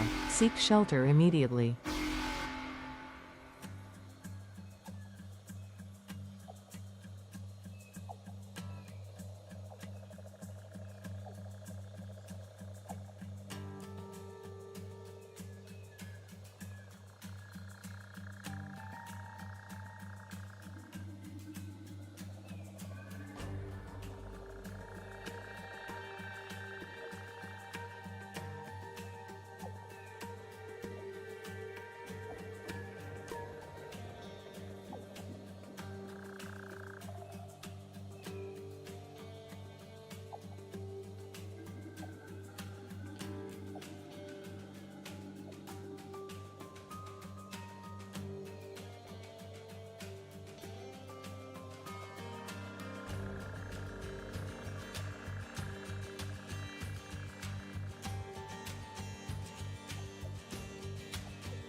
Look lively, it's time to do those stretches and hydrate.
Okay, well, good timing at least, Russ, because I've finished my dinner.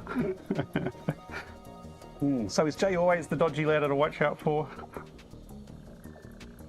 Okay, let's get this show back on the road. Just let me set my headset back up.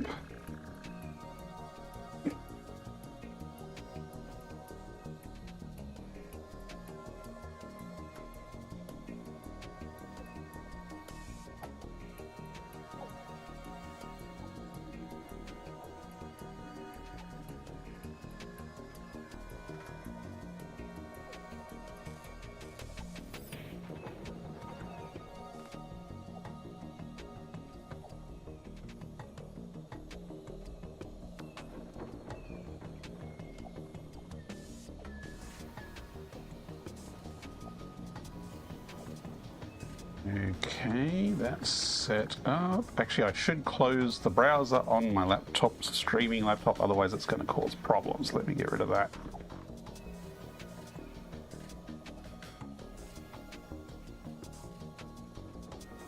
Yes, nerf for us, as Dippy would say.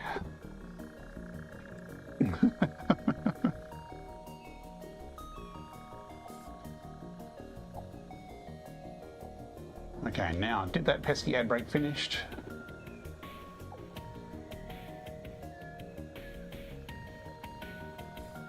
I think it has, so let's jump back in.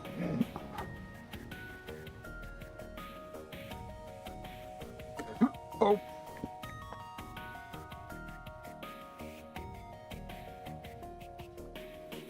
Okay, right, okay, we're back.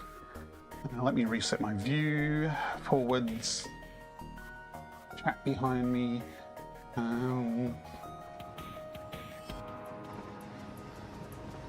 got the letters shuffle resets what I was analysing. Yeah, threw me the first time, but it does sometimes help.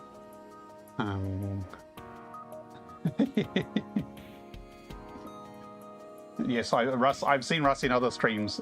She's the queen of words on stream as well. Mike not being here, he's even more lethal. Wow, okay. Into the words on the phone, you can see when the cooldown is finished. Oh, okay. Yeah, I need to see if I can get the phone link and put it in chat so that people on YouTube can more easily join in. But yes, back to the main event. We are making some Satisfactory. Yeah, Twitch does show the cooldown, but it's like a line with some locks on it. I think that's the cooldown, isn't it? Okay, we have... Am I streaming the right view? Yes, I am streaming the right view. We're not lagging. No, I can do an entire words on stream event if you wish, although, yeah, I could. It's the sort of thing that I find entertaining in small doses.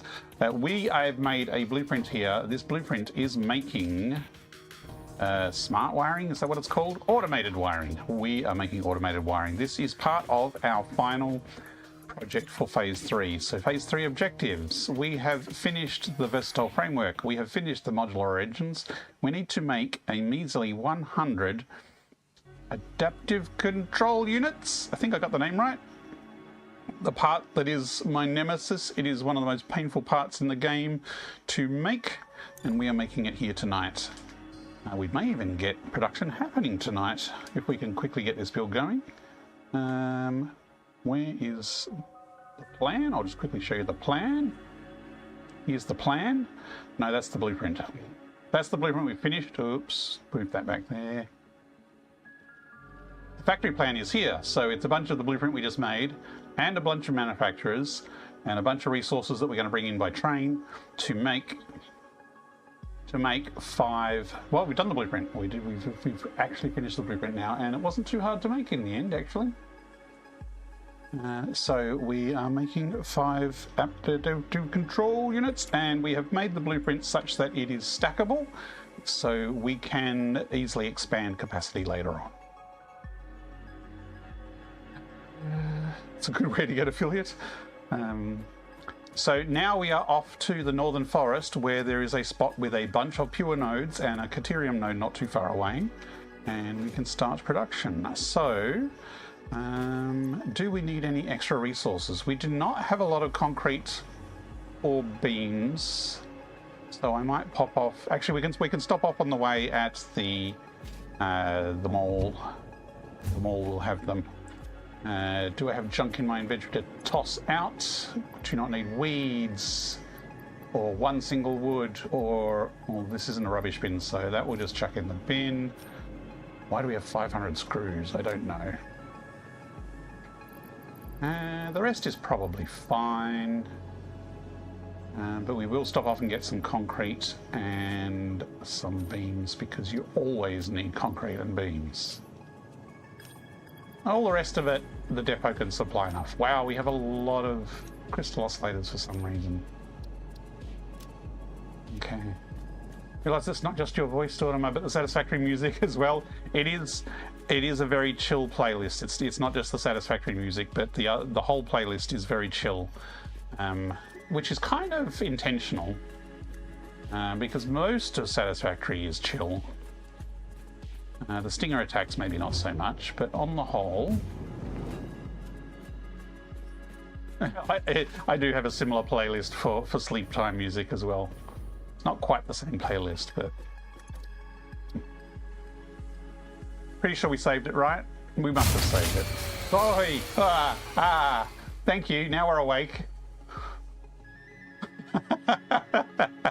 Just as I hit clear on the blueprint maker. Oh, that was a shiver.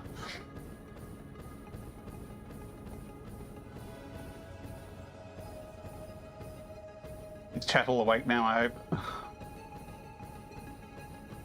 Sound more dreadful than a stinger attack. It's the power going out.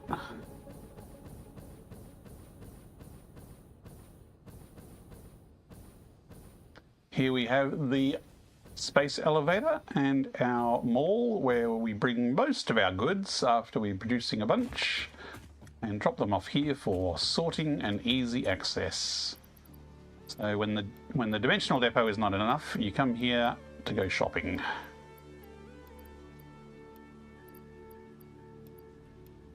That's probably enough.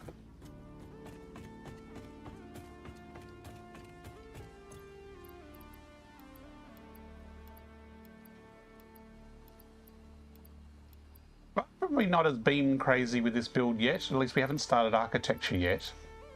Once we do, we might need more beams. And I haven't thought that far ahead. Today is a functional build. I'm going to try and get the factory functional. Although that does involve trains, and I'm not sure if we're going to have enough time to finish the train line. But we will give it a go. Okay, let's pull out our handy zipline. Although we will be jetpacking some of the way because we probably should run some power out there actually.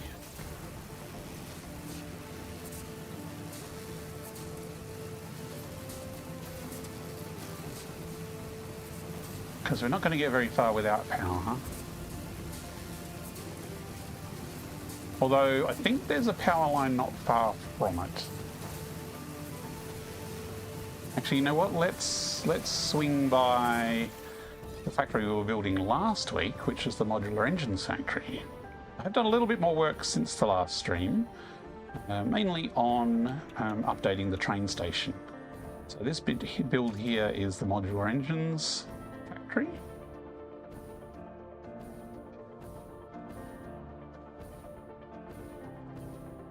So we have this building up here is producing the ore resources, and then we have 3 wings to the building here, each making a different part, with this building here making the modular engines. And since the last stream, I've gone and made the train station look all shiny. Now I did this, I've actually made some blueprints, so I can actually whip up a station like this pretty quickly now. So I've sort of, oi, Bean's going for a ride.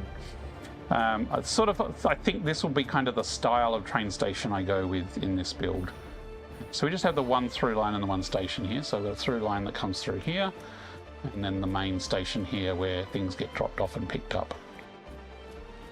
So that is a mostly architect finished build.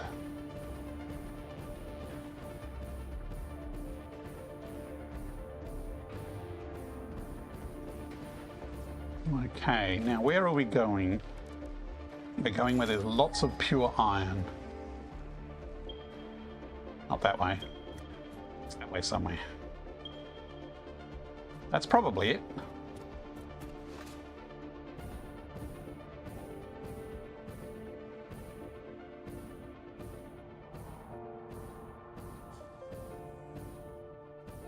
So as you see, we haven't got any train line or power out here. This is a new area that we haven't been to in this playthrough before.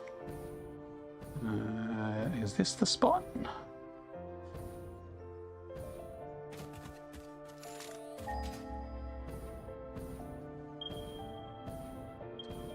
Yeah, I think this is it.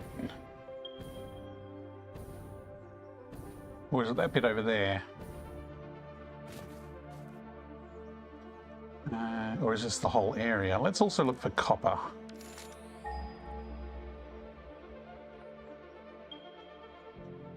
Yeah, okay, it's not these two, it's this cluster here.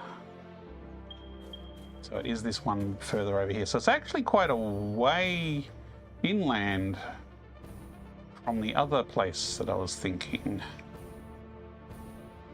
Ah, here we go, iron. Actually, I think this is it. It's just running this way. This whole valley here is where we're building this. So I think all of these are pure nodes. That's pure. We've got a pure hog there who's eyeing us off. This is pure. And this is pure. And this is pure. Ridiculous amounts of iron.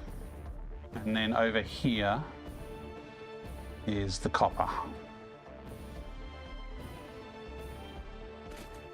Yep. Oops, no, don't pick up the raw copper. That would be bad. And we also need... Ah! Caterium. I think is that way-ish. 400 meters. So we do need to run a bit of a line to get the Caterium in here. But other than that, we're going to build our factory through here. Let's just... Where's the world grid aligned here? Do we want to stick on the world grid this time? The world grid alignment is pretty reasonable for this valley, so I can probably stick to it.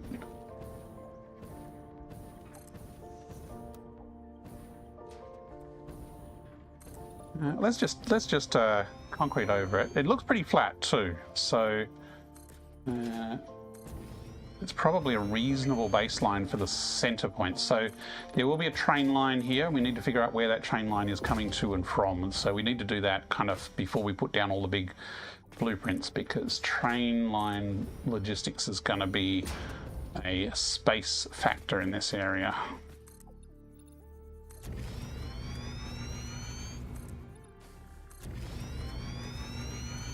We do have some limestone nodes here. This is a really good starting spot. If you land in the northern forest, because there's so many pure nodes, this is a really nice spot to start in.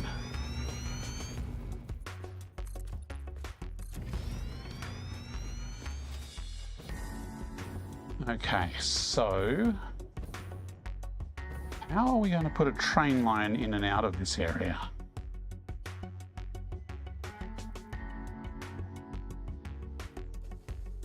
So the train line here runs through here, through here, and then through here. So the train line is currently through here. So the train line out of this valley, we probably want to come down the riverbank to here. It's just a case of where do we bring the train line in. And it's probably this area here, because this is the heavy frames factory. So, and that train line comes up here. So we either come through here or we go down the valley and through here.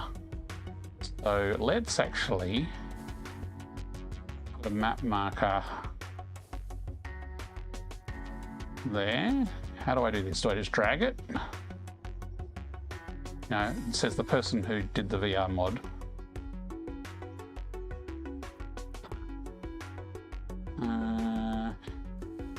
This used to work. Quick, log a bug. Oh yeah, now I've got a cursor. So that's one spot.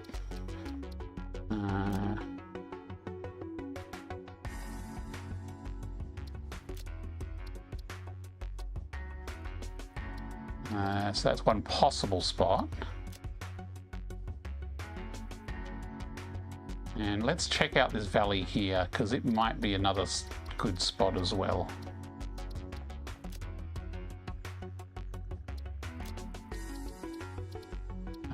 View distance on the compass. Let's go medium. Actually, I didn't change the icon on that. Thought I'd pick the icon. Medium, apply. There we go. And this one, medium, apply. Okay, so yeah, one spot's there, one spot's there. So let's check out this entrance here first. So we're doing the surveying duty here at the moment. So we certainly could bring a train line in here. I wouldn't bring it up here, I'd probably bring it through here.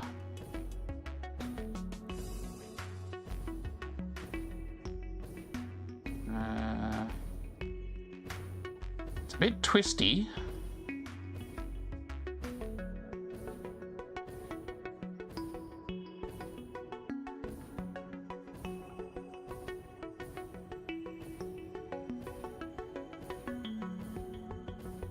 I'm trying to find where the rest of the train line is. Yeah, so there's train line there.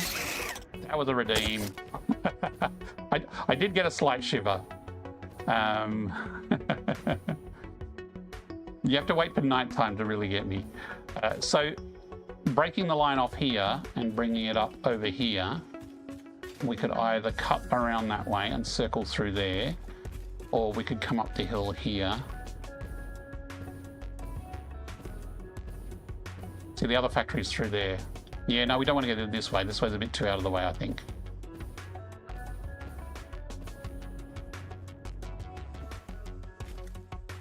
Yeah, but overall, I think a train line coming in this part from through there is a pretty good... Where's my markers? There. But let's check the other way, just in case it's awesome.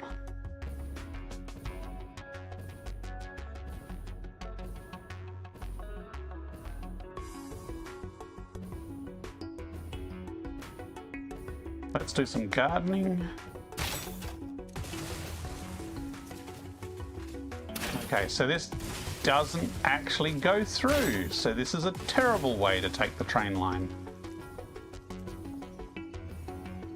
But there is a sluggo, so let's get the slug.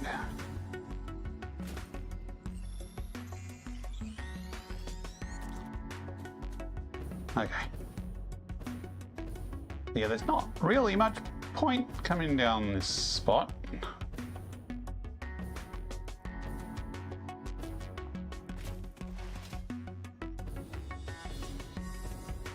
So train line will come in here. This will be the main area, so we'll have a main train station there.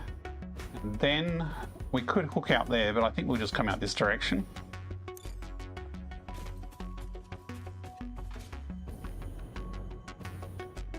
I mean, we don't need... We could come between the lines, but I don't think we're going to need all of them. Yeah, if we cut through here... then we can follow the riverbank and that will join up with the main line. So we'll bring the train line through here.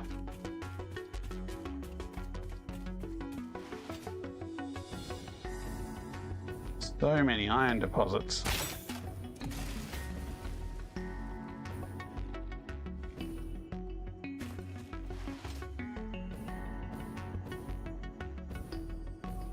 Okay, so this is the center point. As you can probably tell, this center point is barely enough space for a double train station.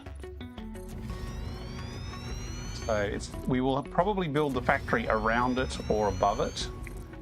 And we'll have to see how we go for space. But I do want to leave a healthy, hey, there's the manta ray.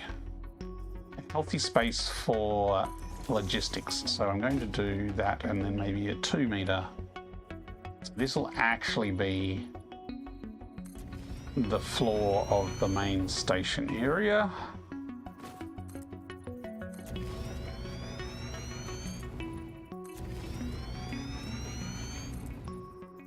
And as I mentioned right at the start, we're probably going to need 2 stations. One that'll be 3 or 4 platforms, and the other one's probably just a 2-platform one. So we don't need 2 times 4. And this station I don't think will be a standalone. I think this one is going to be part of the factory building. So this is just going to be one chonker of a factory building. And I don't want to blow up the big trees, but we could if we need space. If we have room to build that way, that's fine. So we can build stuff up there. We can build stuff there. We take the train line up that way, so...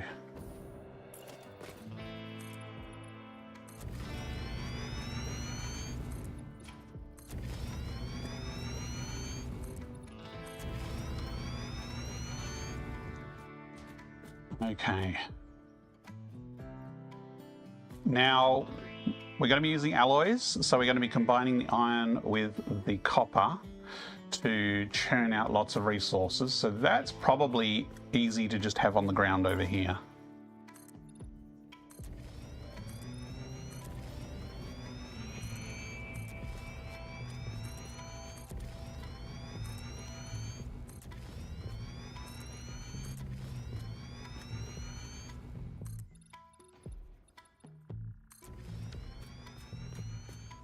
Could be a little higher. It doesn't need to be that low, but that's the minimum ground level.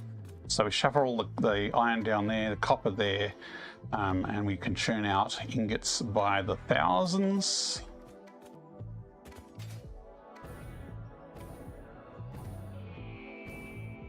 This side here, we could fit some factory in.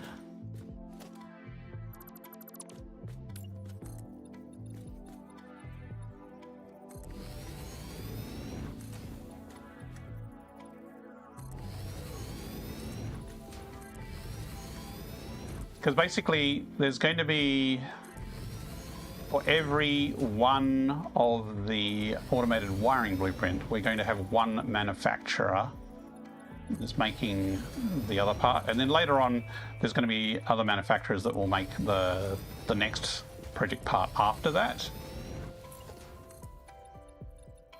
So that lovely tree is probably going to have to go. I think we're just going to turn this entire valley into a factory.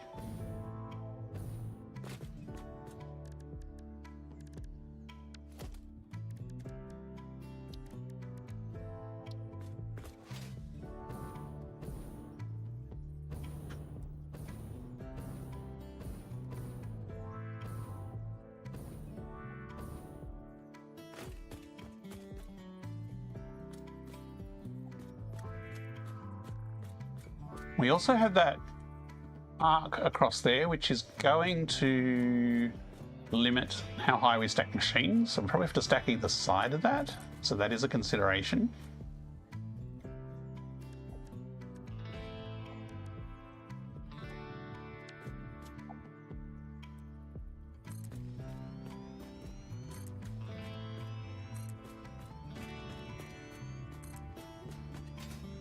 Yeah, see how quickly the room in the valley just vanishes. This is a really good spot for a starter base. But space can vanish quickly when you put something else here.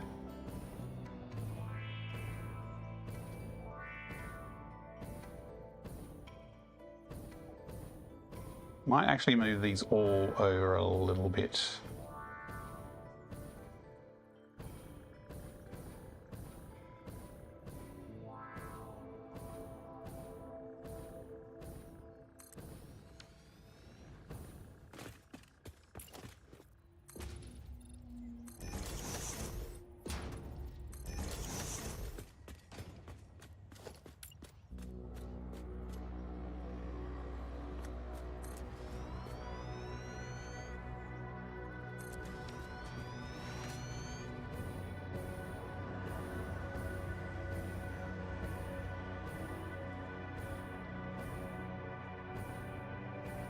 We do need a byline, because there might be other trains that are coming through here that won't want to stop off at the factory.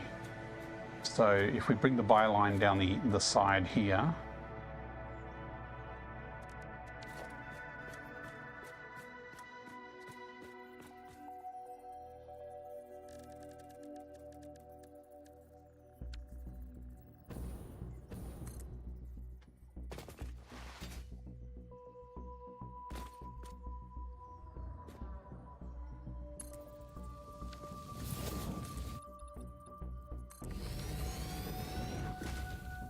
Doesn't leave a lot of space over here for factory.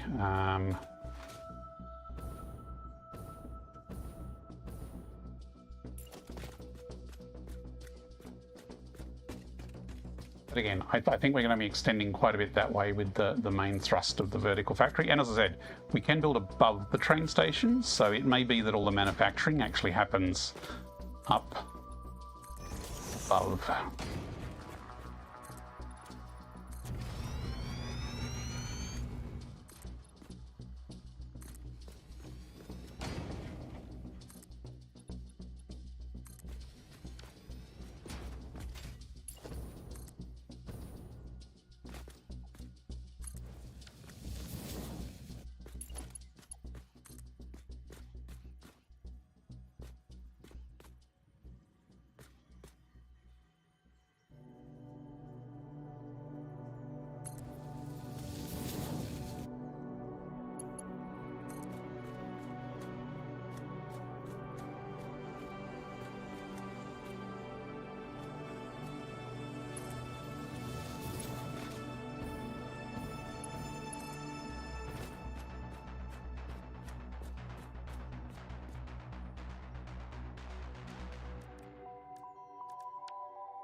Yeah, it's probably a bit close to the tree.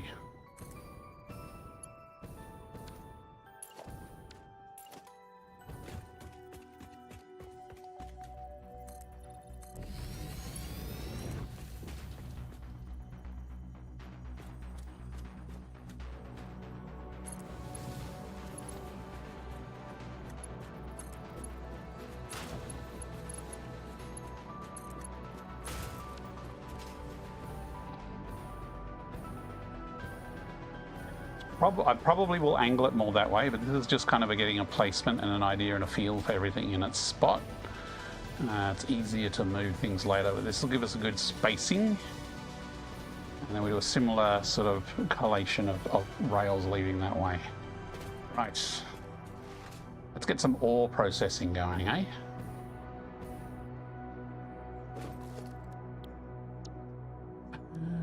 Production foundry. Now we did have vertical foundries, didn't we? Maybe I stack them. They worked out pretty well in the last factory. And they look a bit more interesting than just a bog standard one.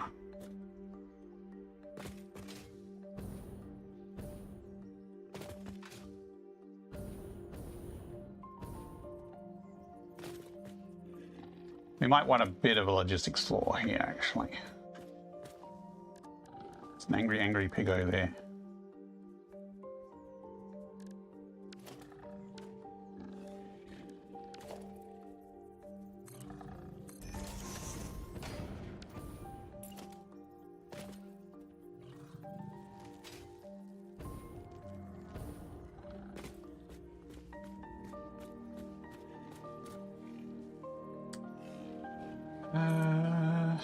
Do I want to be scummy on space? Okay, I think it needs to be at least one higher.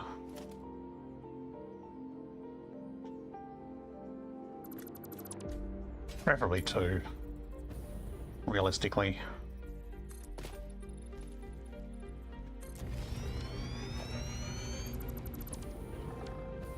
I should stop being vertically stingy.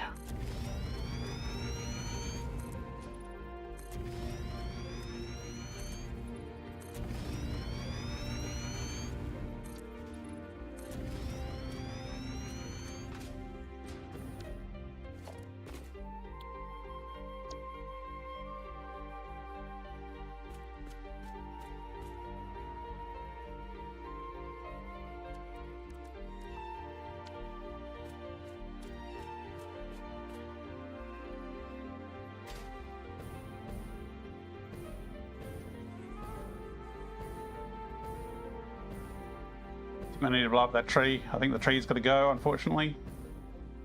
Spacing is a little tight here.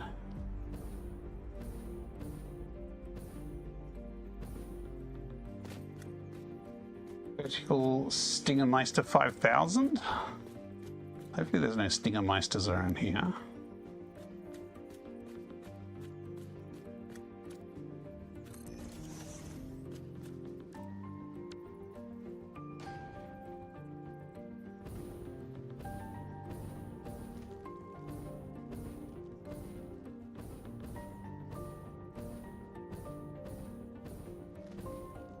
Now, is that enough for the entire factory?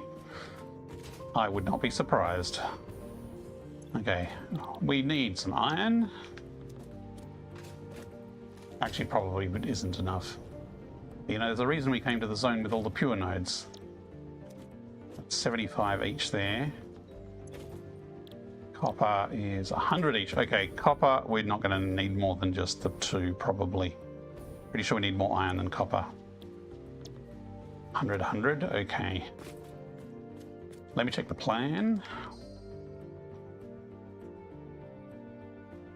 We need 300 iron, 160 copper, and 40 caterium.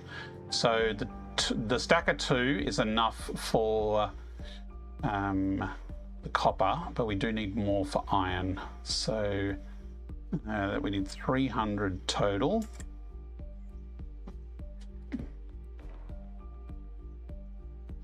Oh, stingy. Right. I was going to say a Stinger Master. I mean, it is Satisfactory. I said these are 75. I mean, we could overclock them. That is always a possibility.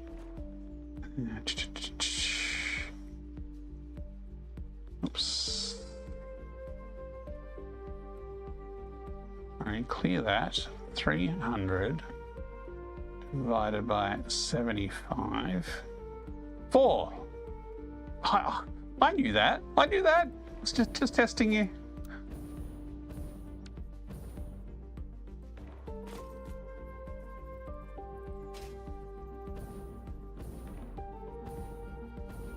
I'm going to line those over the lines. Actually, that's backwards.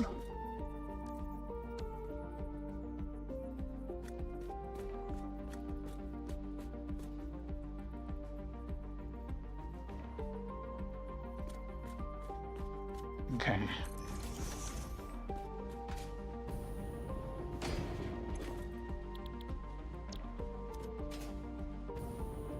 The Caterium is going to take us a while. I need to truck that in. Here, have a little bit of iron for the cores. Satisfactory streamers often try to keep the trees, but I was watching a Foundry streamer the other day and he had a mod to delete entire mountains. Right.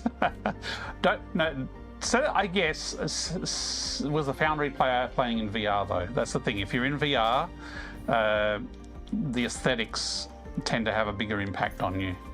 You're actually in the world. But there are certainly Satisfactory people who will just pave the entire world or build a platform above the world that just encompasses everything, or build out in the ocean where there's no land mass and then just ignore the rest.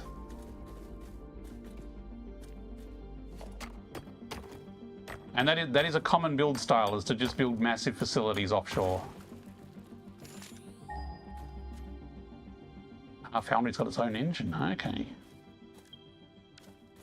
It doesn't exclude it from having a VR mod, but it makes it a lot harder. At least for modders of my style. I rely on someone else to do the engine part for me.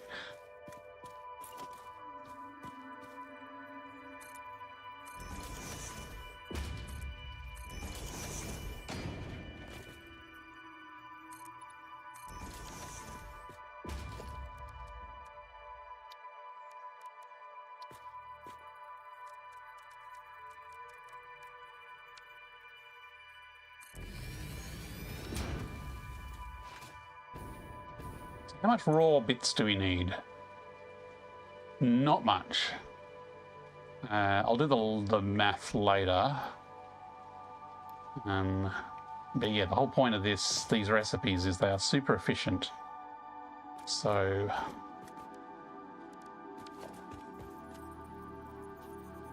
is that lined up? No, it's not.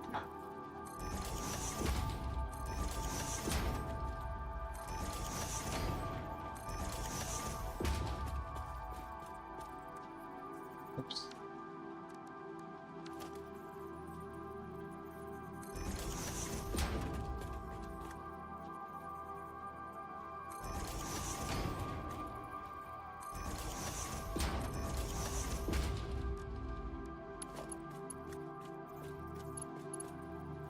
And again, we can't go from here to here because vertical splitters and mergers suck. We have to go from here down.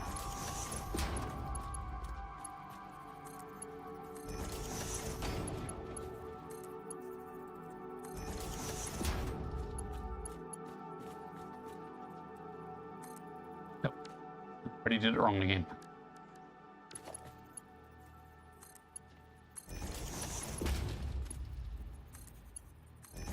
Somehow I think we're going to be pushing it to get this factory online by tonight. It's not hard, it's just there's a lot to do. Unless someone wants to jump into multiplayer and get a train line going for me. Which I'm joking. On another playthrough maybe, but this is my baby, this playthrough. This is my strict fear only single player playthrough. At least for now. Okay, so power, we'll do power later. We need some iron. This iron looks like it's nice and cozy with the rail line, so let's use it. There's something attacking me. Where is it?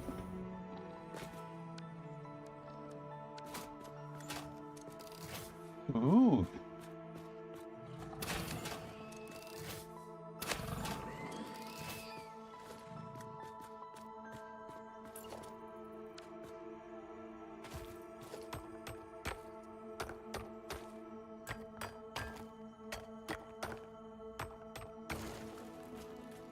It'd be cool if you could manually mine that in VR, doing it with an actual gesture. That would be a cool addition.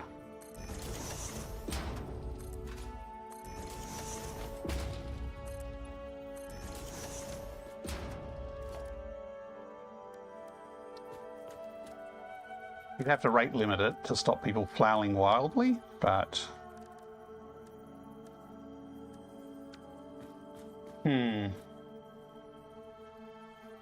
I'm gonna go with it. Can always replace this with just a single meter.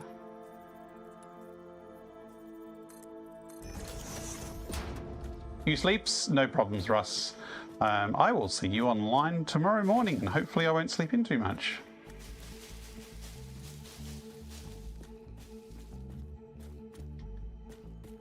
Yes, hopefully your Pico store gets an update. Otherwise it's going to be a real pain in the butt if we're on different versions, because I don't think that works particularly well.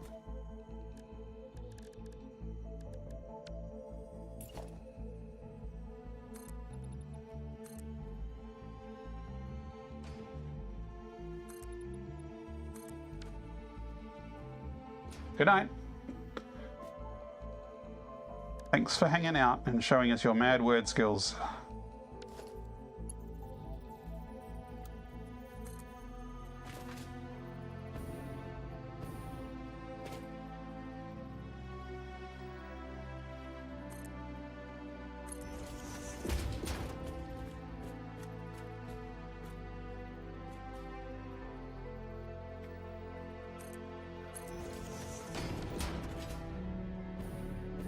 Actually, I should attach this to the roof. It would be more space efficient if I kept the ground as clear as possible, which is kind of what I've been doing in the other builds.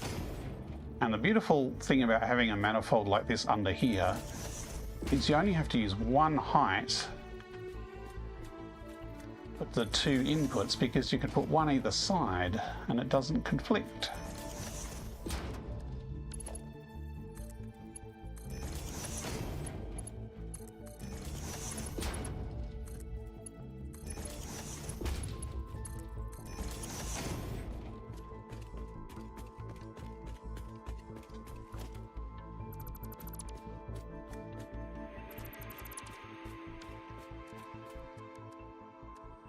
Now this is a different height. Oh, I could just bring it across to there and just slot it straight in. Not going to be the best slope.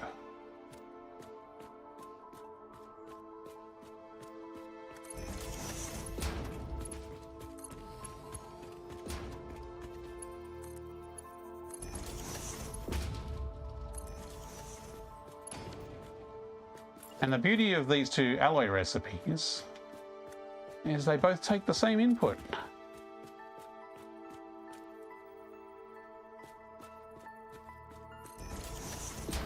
You just need to configure a different recipe, so it makes for a very flexible build layout.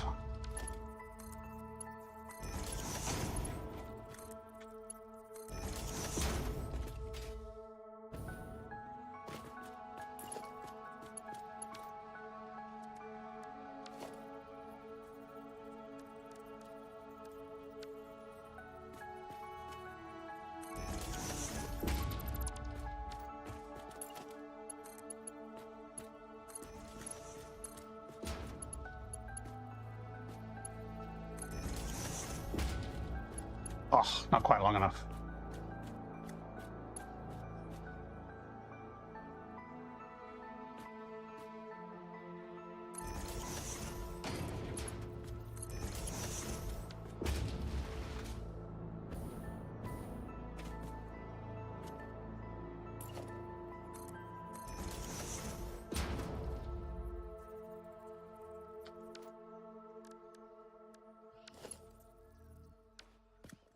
This is not going to be lined up because it's a miner and they're never lined up properly. So maybe I just... Actually... No, I'm going to have another splitter.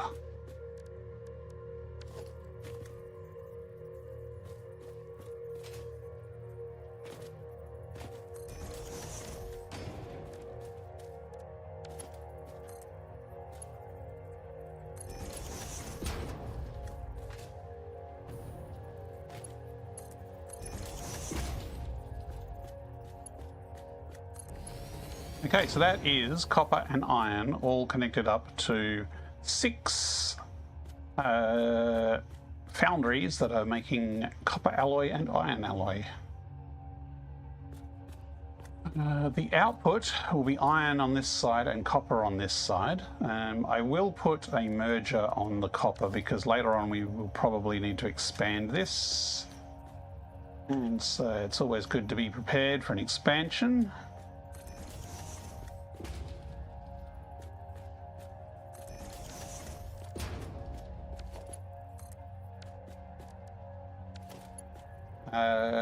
The output of this might actually be quite high, so I'm going to jump straight to a Mark IV lift here. And I probably should do Mark IVs above, although it's the ones hiding under the floorboards that you need to be more aware of, because they're the ones you forget to upgrade.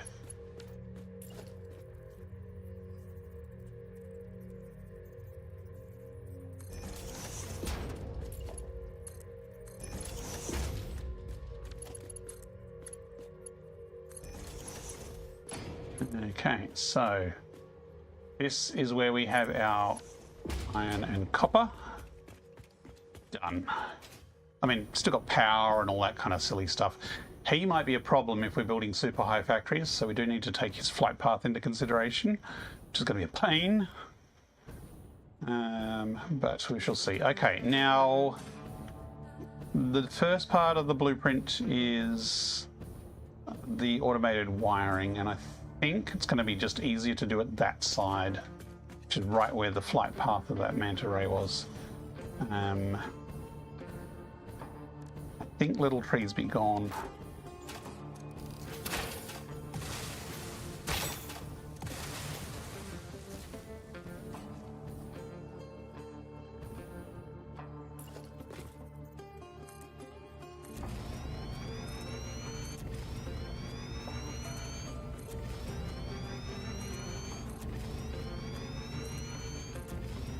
The time 8:30. Oh, it's fairly early in the evening actually, comparatively.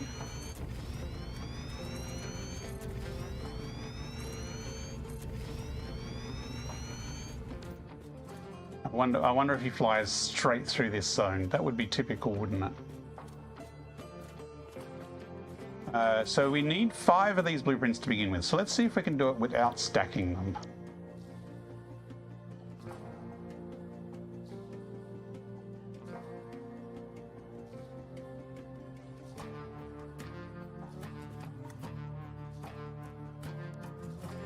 Now these are thinner than they are wide, so I reckon actually if I do them this way around,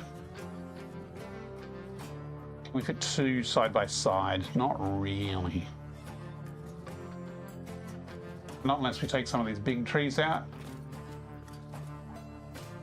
which we might need to do. I wish I had known where that flight path was. You know what? I think I'm going to clear some big trees. I think I can clear these trees. They're not titans. Farewell, trees. Boom.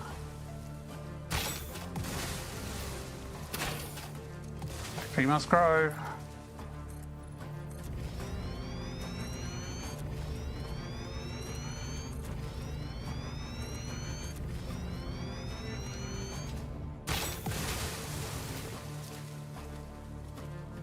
Oops, I hit the other big tree. Well, I guess I'm not keeping that one then after all.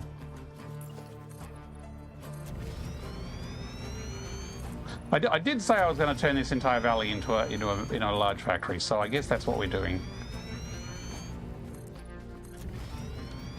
Oh, that tree survived. But for how long? Okay. 5 is also a really inconvenient number because I need 5 manufacturers and I have blueprints that make them in 2s. It would be much better to make 6 or even 8. Maybe we just jump to 6. I mean, how bad can the resource allocation be? I'm sure we've got enough resources, right?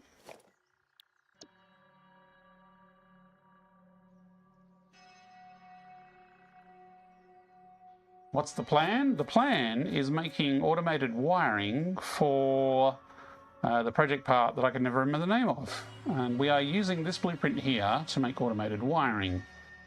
And there should be somewhere an indication of the inputs. The inputs are this side. So if I have the inputs that side, got plenty of room from the train station.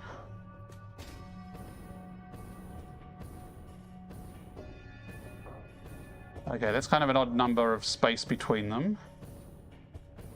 But that will make one automated wiring per minute.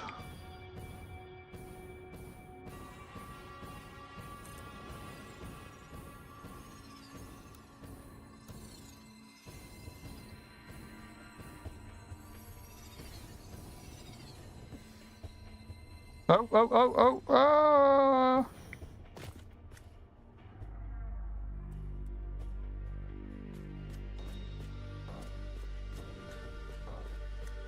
A bit of space between them, so that's 2. Well, the automated wiring is just the basic recipe, because I don't think there is... there is an alt recipe for automated wiring, but we're not using it. But we are using... I'll quickly go over the blueprint for those who have joined us more recently. The inputs are iron, copper and caterium. We have 3 assemblers here that are using the copper and caterium to make wire, using fused wire. Now the reason I'm using this recipe is it's fairly resource efficient, but this means I only need to make 3 of these in the blueprint versus like 20 constructors or something ridiculous. It was just more space efficient and more build efficient. So these constructors, the bottom 4 are making cable. So that's cable, that's cable, that's cable, that's cable. So 4 are making cable. And the cable, well, sorry for the motion sickness. So all the cable is feeding into these assemblers, and these assemblers are making the automated wiring. This last constructor over here is using... This is making steel pipes, and the steel pipes are going into that assembler at the top, which is making stators, and then the stators feed down into the automated wiring as well. So it's a bit of a convoluted blueprint, but it's turned out pretty well as far as the logistics. There's no clipping or anything. So we've made 3. Maybe we'll do stick to 5. And this blueprint is also designed so I can stack it vertically. So if I need... Incoming propaganda broadcast detected. Please seek shelter. Oh my goodness, I'm out of beams. Beams. Remember how I picked up a buttload of beams at the start? I've actually already run out. Okay, so that one there, I think I can fit another 2 along here. So that'll be 5. Can I fit a 6th on the other side? Because multiples of 6, I mean, I could just build 5 assemblers, I guess. I mean, 5 manufacturers for the project part. I mean, I reckon I could fit another 6th one in there, maybe. Okay.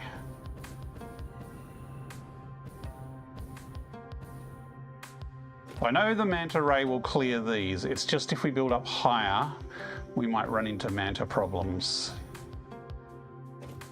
Okay. Okay, so I need to take a break. It's been about an hour since I had a break, so we will be back in about 3 minutes. I'm going to go get myself a drink, and we'll be back shortly.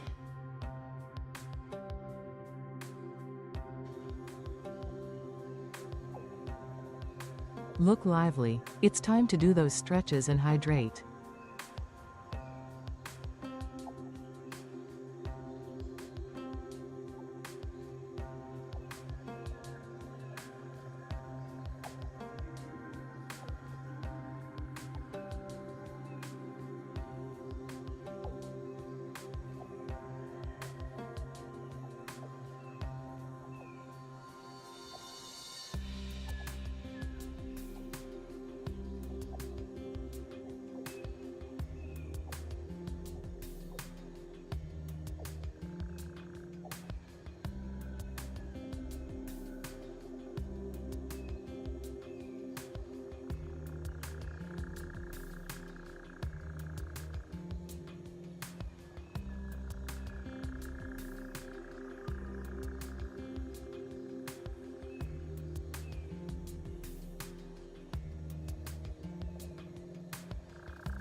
I admire your optimism, Dippy VR, but you only get a participation award this time round. Realm of Russ was the winner. In fact, you were in position 17. Better luck next time.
Good afternoon, Dippy. How are you going? How are you going? Welcome, welcome.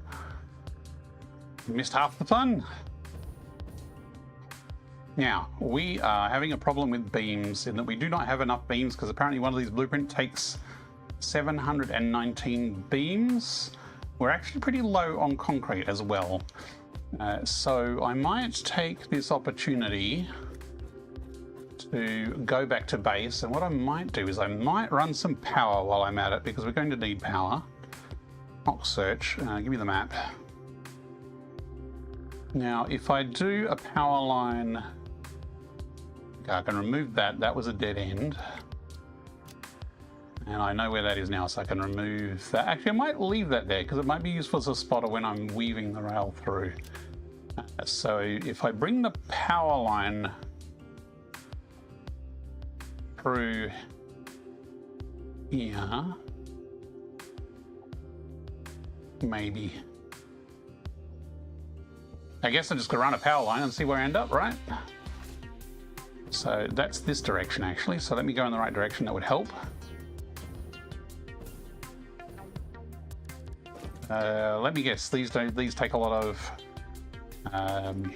beams, and I'm out of beams. 20 per one. Okay, I got plenty. I got plenty. I'm just going to plonk. Maybe I do follow the line here. I might go cross country.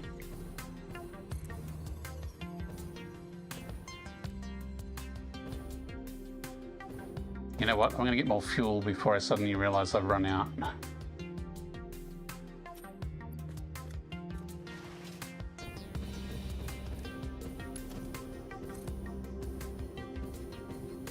Because these power lines, you can just go cross country with these. If I turn the radar on, I can see that's the frames over there. That's where the frames are. So maybe we just head across this way.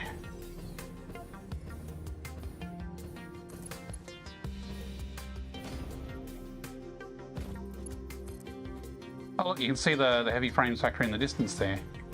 Can I go down to there then? Because that'd be handy. Too far. Look at all those stinky fart rocks.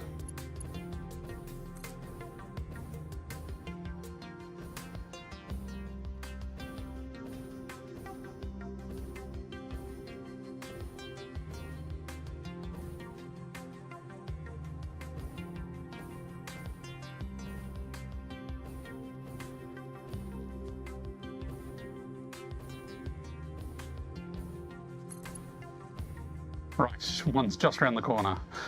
Okay. Not the cleanest layout, but I'm going to come back later and fix all those later anyway. But we do actually have the main line. Actually, let's go from here to there as well. Right, we're heading back to the mall to pick up some supplies. I need my zip line. So yeah, here we have our heavy modular trains factory. So we're going to be getting a train. I did build a 4-station train station down there. So we could have a stonking long train and just put frames in the 4th carriage. But I kind of made that a 4-station train platform with the intention that later on we're going to have to deliver other crap there to make other types of frames, rather than as a place where frames just come from as is. So here we have our computers factory here. Ah, I left my blueprint maker there. That's from when I was making the blueprints to make train stations more modular.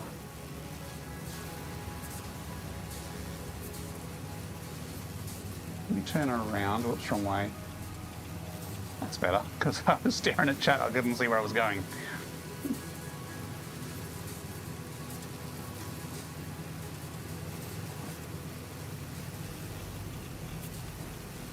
Go the space elevator over that way.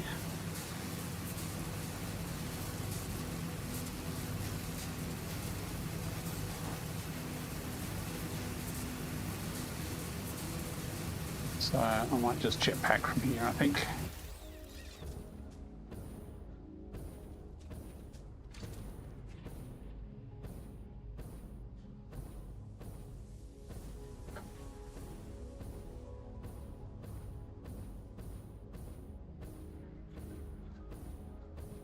Need to finish architecture for that station as well. Actually, maybe we should do that with the blueprints now that I've got them. So at the space elevator, we also have a sorted mall of all the different stuff, which we decimated earlier, so we're going to decimate it again. But it will recover.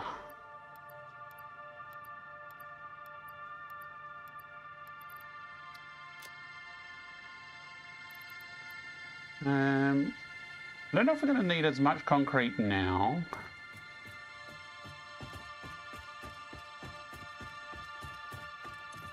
Oh, the beams have actually recovered quite well. Must be churning those out.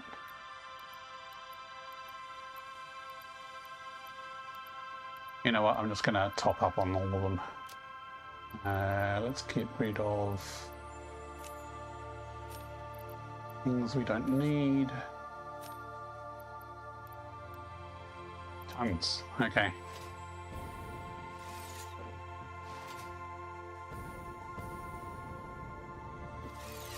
Missed.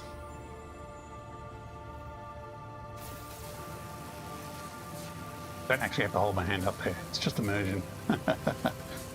Yeah, I'd like to have it so doing this would move your body around, like anchoring the zip line to the line and then having it move your body position. That is something I'd like to do in a future update to the mod. Now, if I just boost from here. I admire your optimism. Relax, enjoy life. Hey, but you only relax. get a participation award this time round. Realm of Russ was the winner. In fact, you were in position 18. Better Yeah, luck working next in stand-up time. meeting with a teammate right after, so you got golf in 12 hours. No problem. Okay, so here's the modular engines factory. So this is the factory we finished off last week. Complete with roofs, like and our resident roof beam.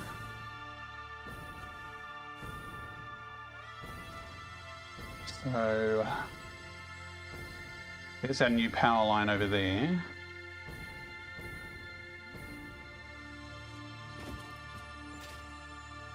Let me get a good slide off here.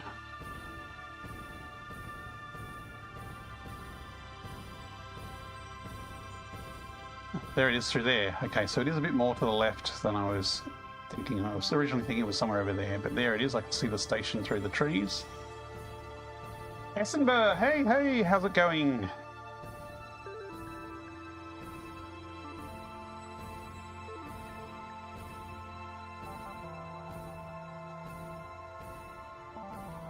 We are making adaptive control units, or at least we're attempting to.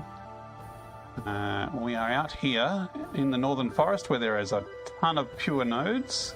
Not that we need too much at this stage of the expansion. And we have made a nifty blueprint here to make automated wiring.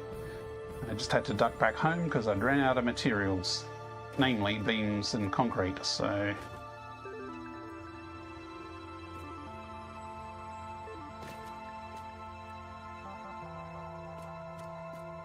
I think that is backwards. Yep, there we go.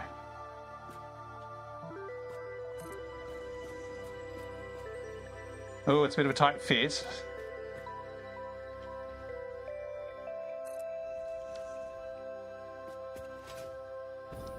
There is not much of a gap between them.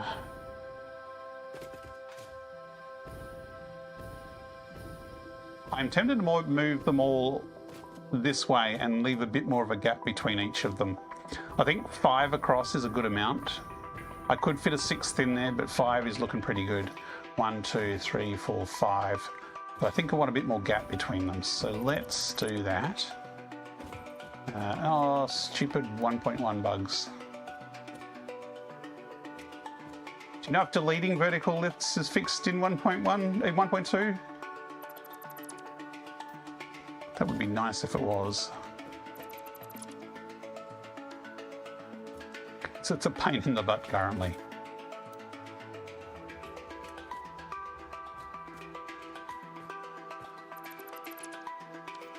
Because I know they fixed some of the vertical lift problems.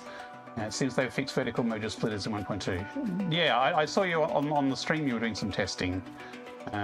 So does that include deleting them from a blueprint though?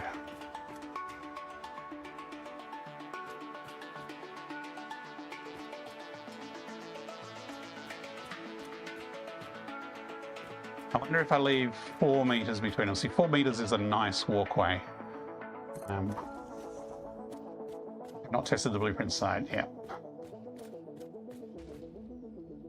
I think I've got a dismantle crate somewhere full of crap. I think mistakes were made here.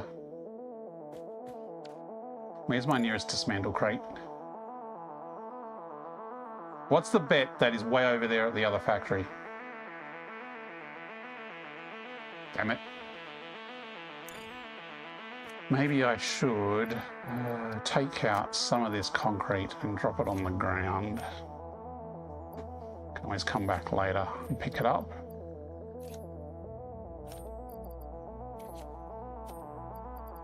That bit of wood I do not need. It was just not workable. It's workable, it's just annoying. You have to have a lot of patience to deal with vertical splitters and mergers in blueprints. That's pretty much what most of my playthrough has been. Okay, I'm just going to wait for this cable to slowly tick up. There we go. Theoretically, I've got enough inventory space that I can... Oh, I can't delete 2. I think that's going to run out of space.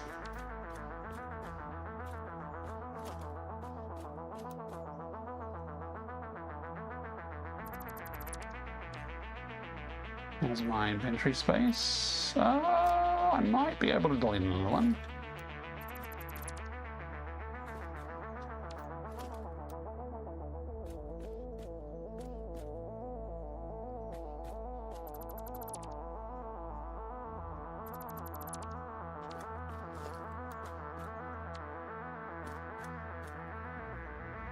Oops.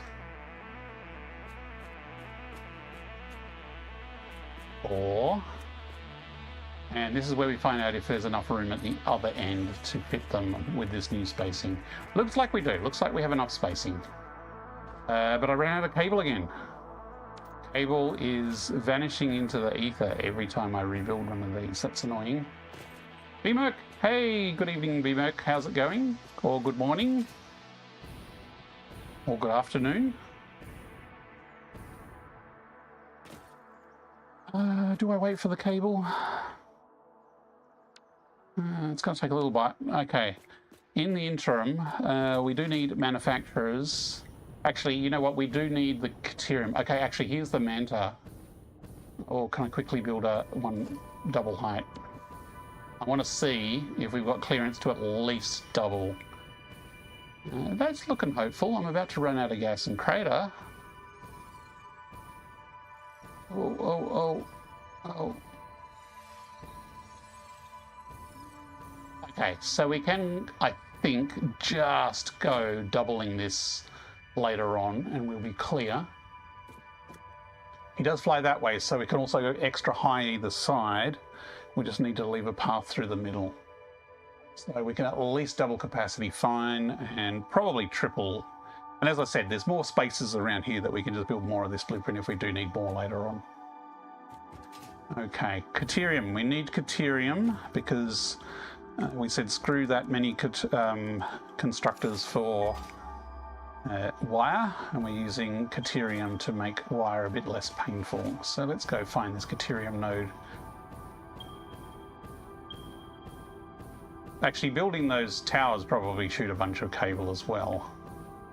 Oh, it's right here. That's not too far.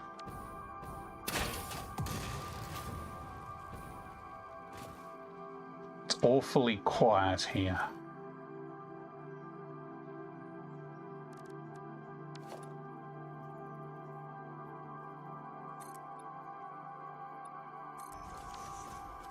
After a week to fix the bug on experimental branch where the game crashed during dismantling a locomotive. Yeah, I noticed that. It was interesting because they said for the last patch, this is the last patch, we're not going to do another patch until the release, and then deleting a train broke the game. It's like, whoops. Oh, my headset just went dark. That's not useful. Okay, it's back.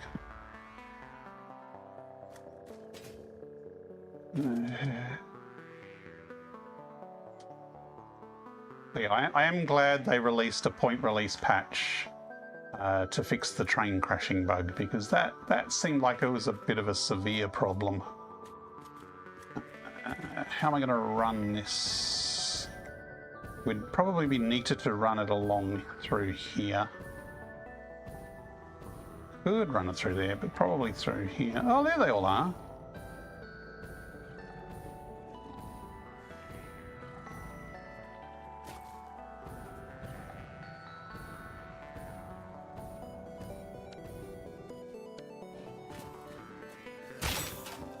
Whoa, I'm still on explosives. I thought I changed. Because, you know, explosives doesn't do a lot of damage to these guys.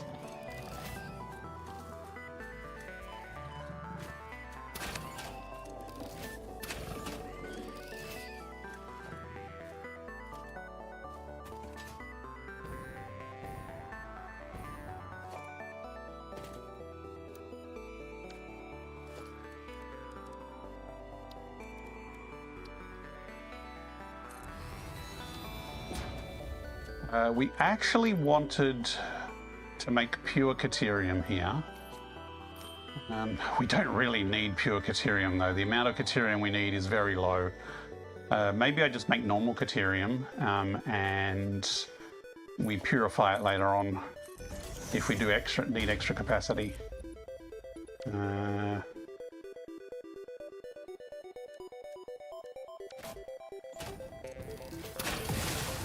Bit of gardening.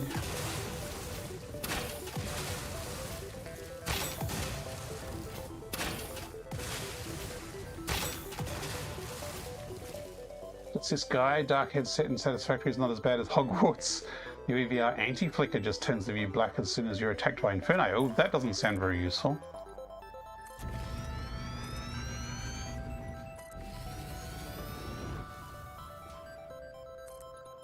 Okay. How much Caterium do we need? I know it's not much. Let me just check the plan.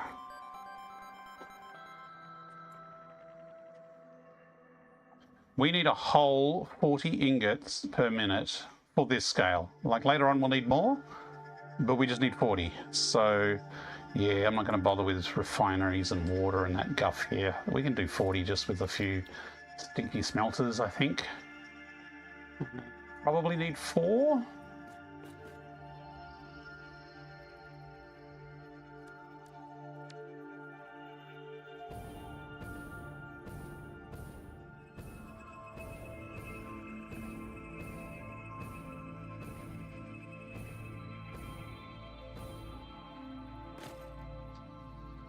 Is that the right way around? I think it is. I think it actually just feeds in the top.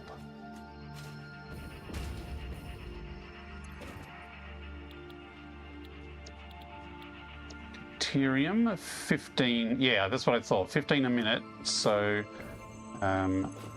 this will give us 60.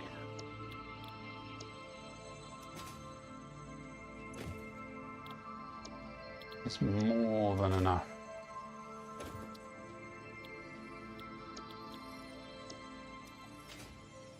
And the input is the high one.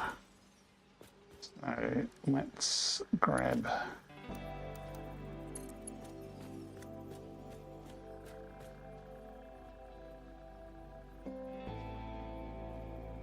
Actually, if I do that, I can then raise it up like that.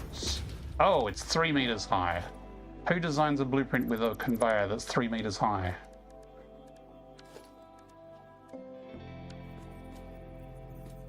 Spoiler, it was me.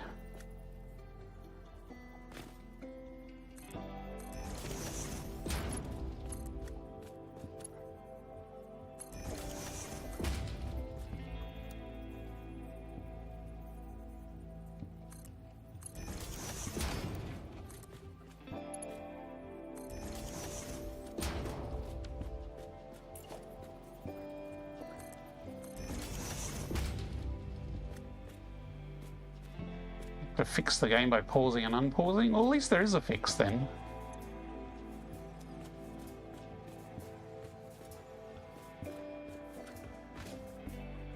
Okay, we need a bit of power here. We actually haven't wired any power to any machines yet. So by sticking this here, this will actually be the first powered thing.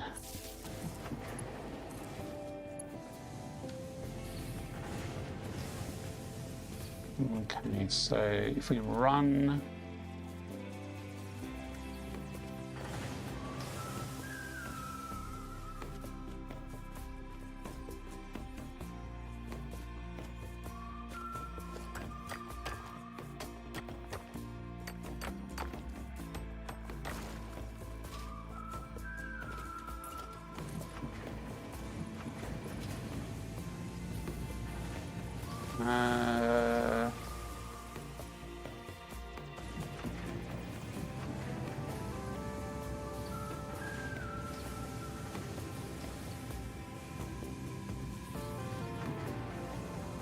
Actually, where am I going to take this now? This has to go, it has to basically run over this side, actually.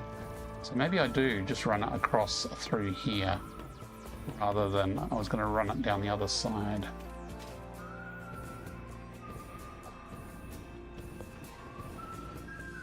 I guess I should continue my mantra of functional first.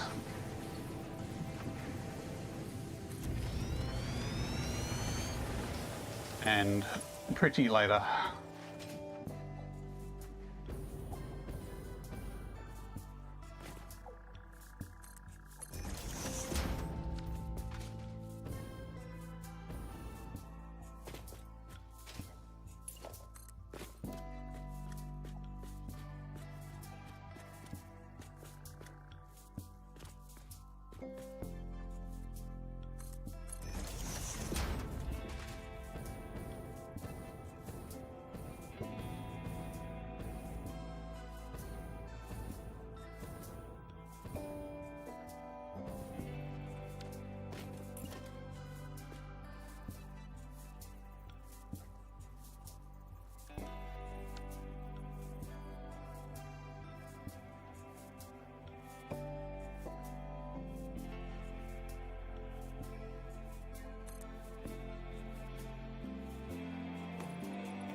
Just kind of winging it here. Again, this is not being functional. This is me fiddling around and starting with different layouts and designs when I should just be running it somewhere.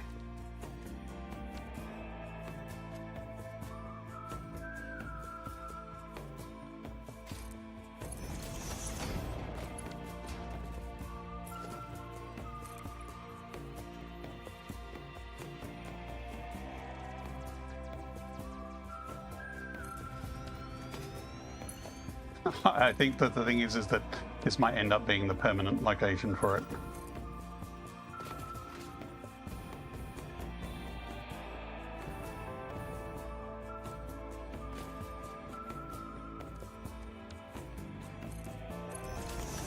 I keep meaning to make a blueprint for, you know, a little mining stand out in the countryside. Haven't done it yet.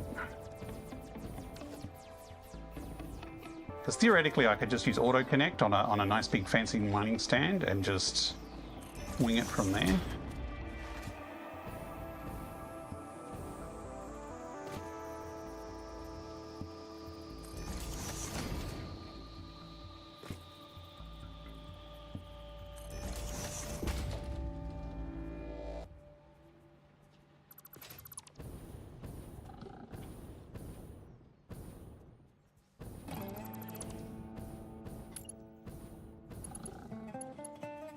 I don't think that hog saw what happened to his fella's friends.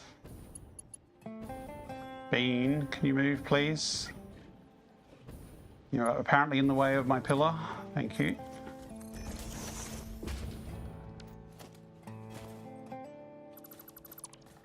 Probably should have left those until I'd finished the run. Whoa, whoa, whoa, whoa, whoa. Okay, okay.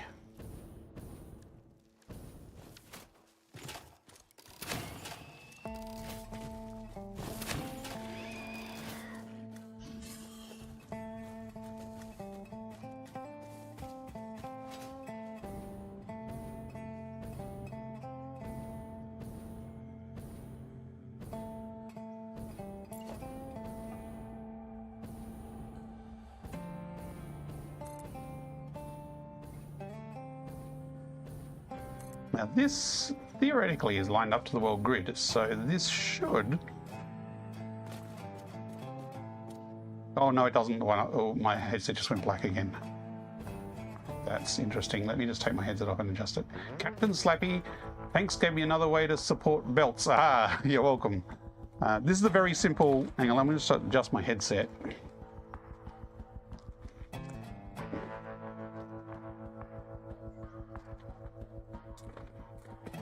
Okay, that's better. Yeah, that's because it switches out of... UEVR doesn't like it when I take the headset off either. Yeah, this is just a very dead simple way, and combined with curve mode,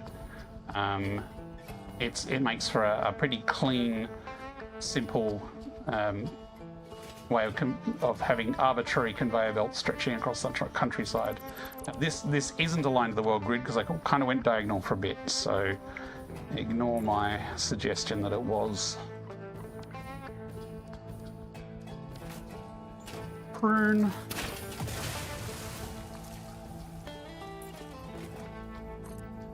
Which means it's probably not even lined up with anything sensible, but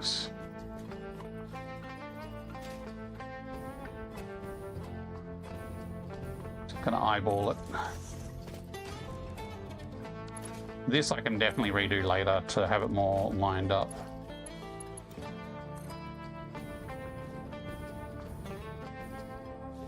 Yeah, we'll have it come down a bit.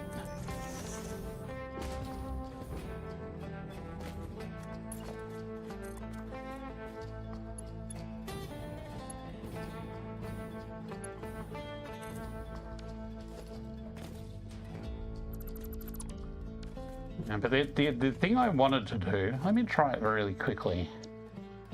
I saw this on someone else's video, I think it was. Can't remember, probably a Reddit thread. It's usually a Reddit thread.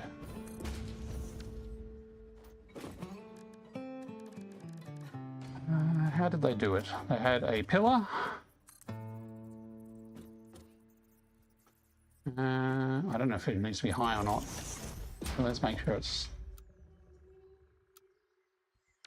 And then they had a very small conveyor on top.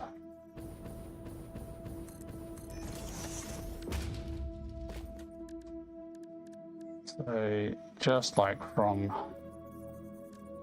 Can I do one that's just from there to there? Yes, I can. And then I think they did a fancy support like this. So let's put one of them first.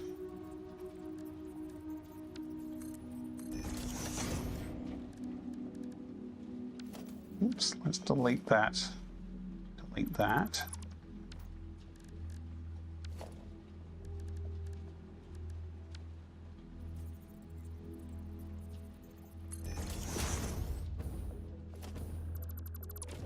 Like that. And then maybe grab, I don't have any easy to grab lights here, but you could have like signs on the side, or you could have a painted beam for a bit of color. This painted beam is probably the wrong color.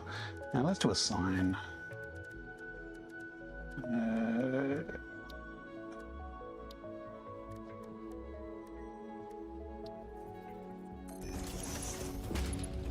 So let's color that one first and then copy it. Okay.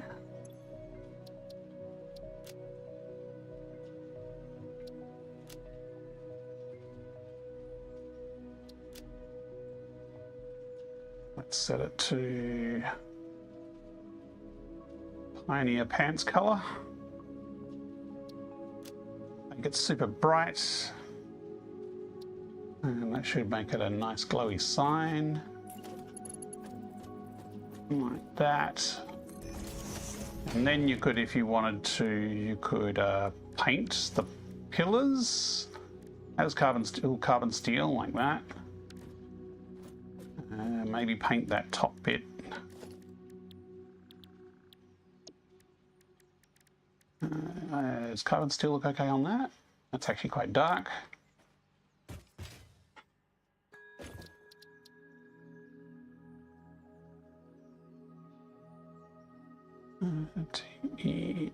Let's call it test.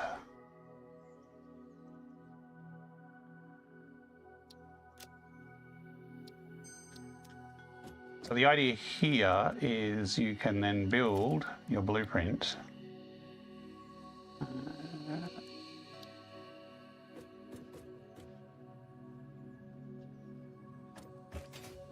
So if you're out in the countryside, you put it wherever you want, whatever height you want, and then you can use Blueprint Auto Connect, and you can put it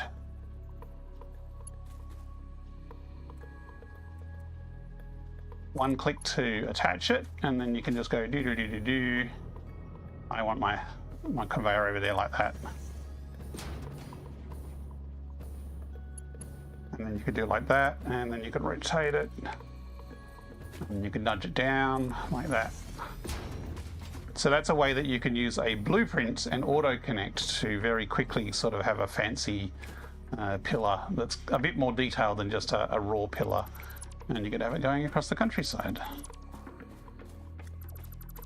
I'm just doing plain pillars. You have a blueprint like this for elevated rail lines? Yeah, auto connect, infinite nudge, yep.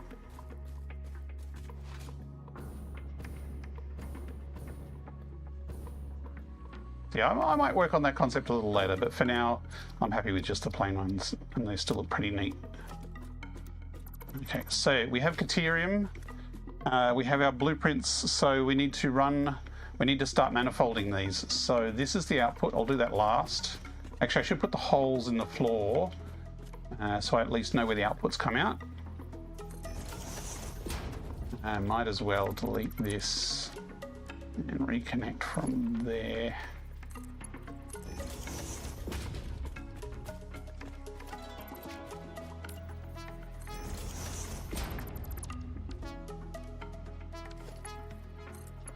Yes, you can do similar with rails to have sort of semi-fancy rails going across the countryside.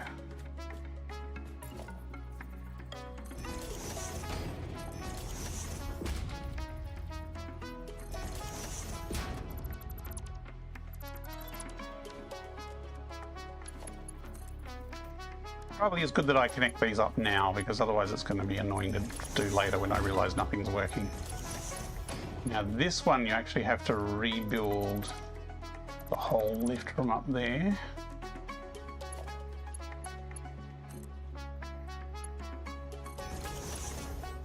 So that's how you connect. That rotated. Did that have to rotate that way? I wanted it the other way.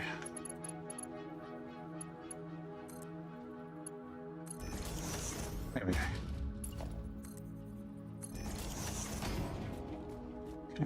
Output's done.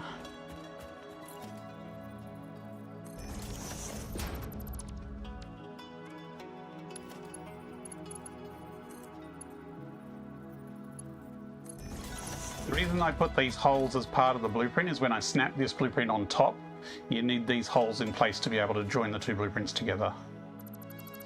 Again, not sure if that's fixed in 1.2 or not, but it is a limitation of 1.1.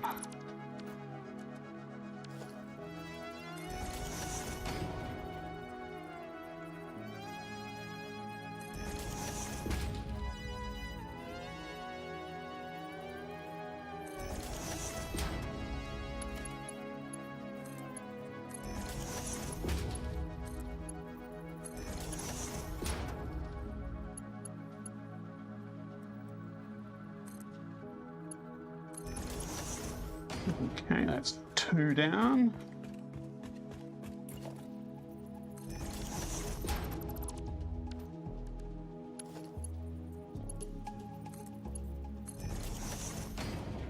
Works with pairs of rails very nicely, and you can switch between perfectly straight and freeform just by using nudge or not. In the rooms when you want to turn, it's hard to keep the exact same height. Yeah, that's why I think you'd still possibly want foundations along the run to set that height to a set limit, or snap to world grid as you go, so you'd have a reference point, maybe.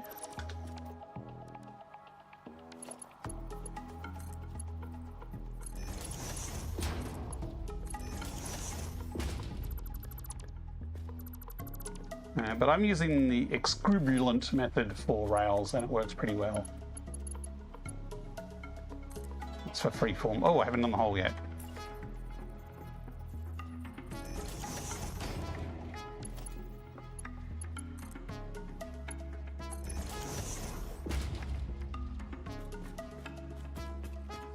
Hey, that was the last one. Have I failed to count, or did I actually do them all?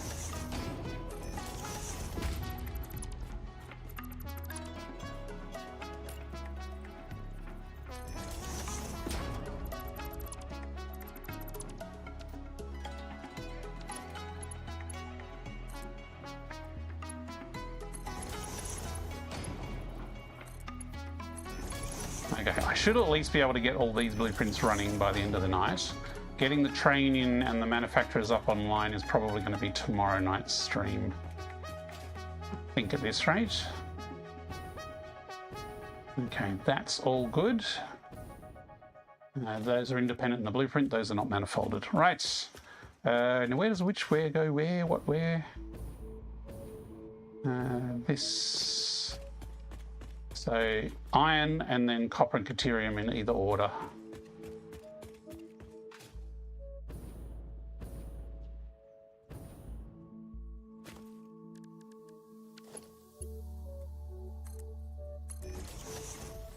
Ooh, this is going to be a problem.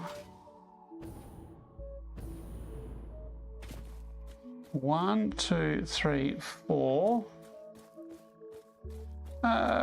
Where's my 5th? Oh, I ran out of materials and didn't build the 5th, did I? I was waiting for wire to come back. That's right. Oh, thank goodness. Okay.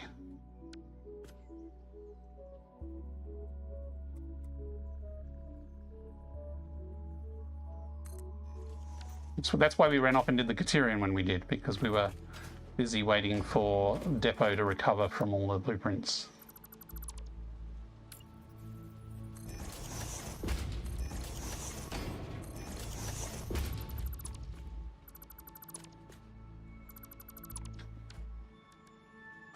Thought I was gone crazy with the amount of things I had done.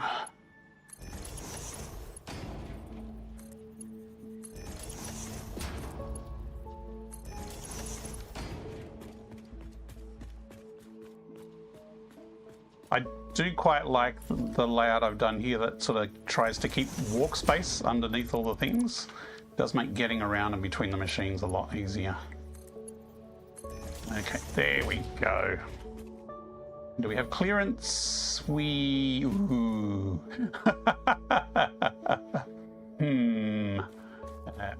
Okay. These are 2 meters. We could get an extra meter out by using a thinner one, but that is cutting it fine. Okay, well, the Caterium we can put here.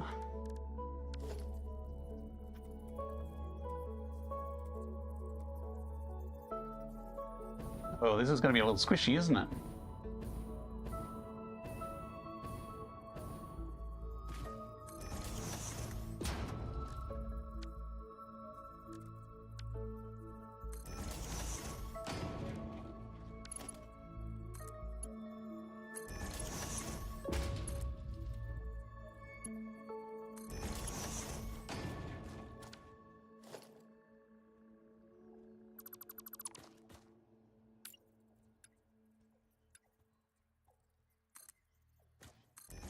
We can buy a meter.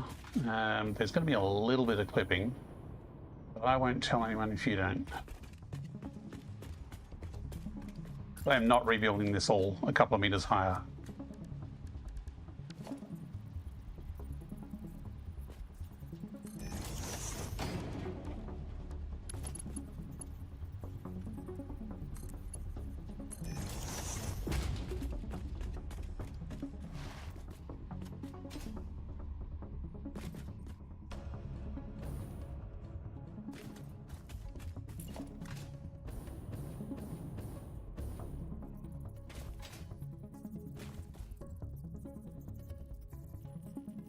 You know, this does need to come the other way.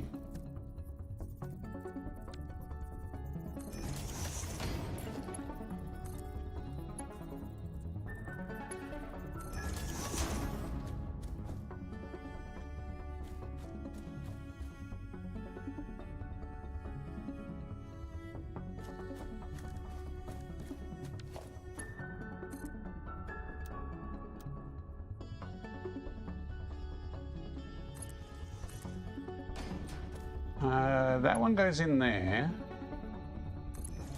This is meant to be the other way around.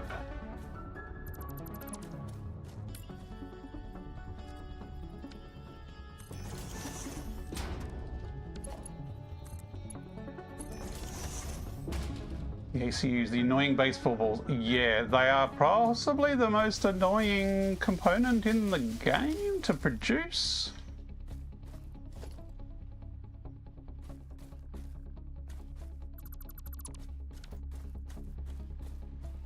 Pretty sure they, at least in my first playthrough, I remember they were a bottleneck. And I think pretty much every playthrough since, like, I've braced myself for them. And that's why we're building an entire 5 minute at the moment.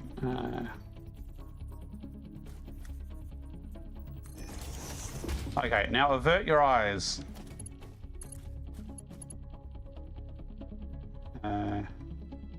Actually, if I do it up here, it'll be less grassy.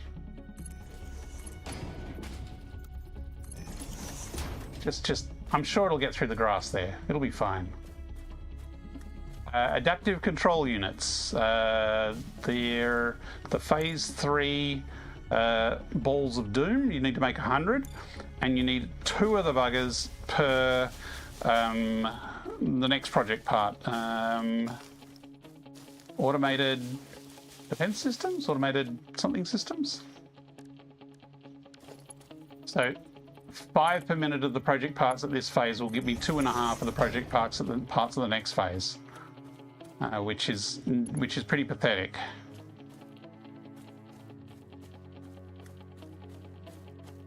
But that's why I built this factory, to be scalable. I can quite easily,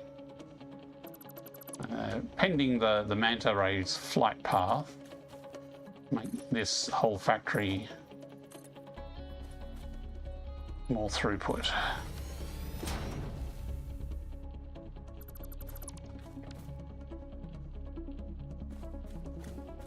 Thank God that's a lot better. He said he's going to pay you a visit.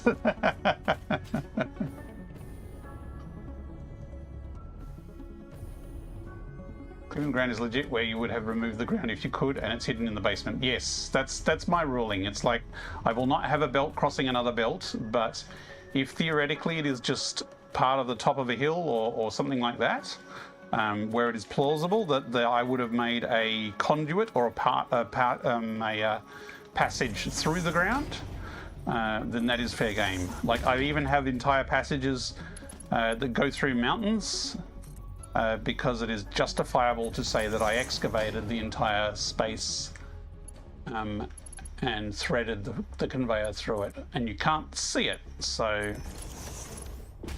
who is me to deny it? So there are different tolerances of clipping. Some people will just go crazy and have ugly stuff everywhere. I try and at least make it plausible.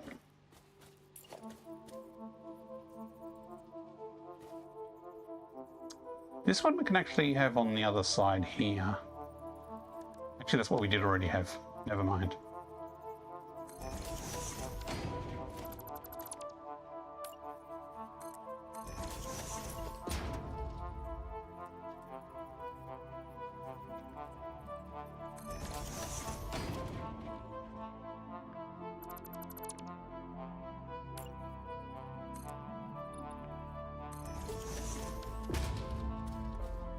Okay, so this will need to change.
So I have a slight concession for there being a hill there.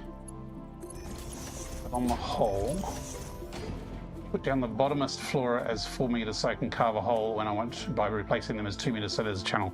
Yeah, I usually do, and this is the thing. This was my 4 meter down the bottom here, and then I left a full 8 meters gap here.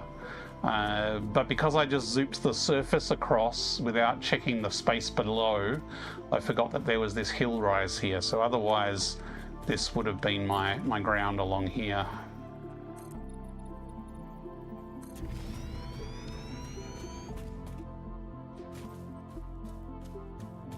Okay.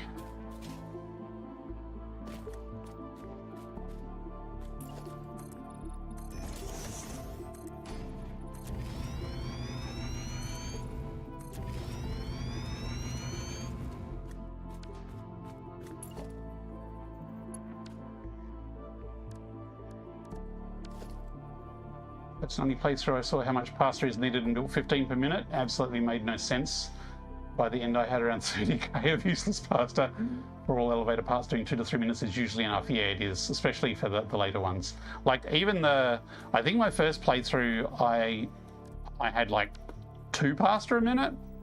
And that was before 1.0, so you needed like 1,000 to finish phase 4. And that's fine, especially if you take time to make pretty builds, then that spacing is different. Oh no, this goes here.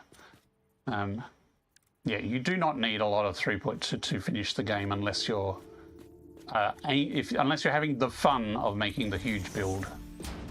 And there's certainly fun in that, but I don't need to go too large. Like I've made my heavy modular frames. That clicking? Yes, it is. My heavy modular frames factory is making 22.5 per minute, and that can be upgraded. And that's quite a lot. You really don't need that many heavy modular frames at this stage of the game.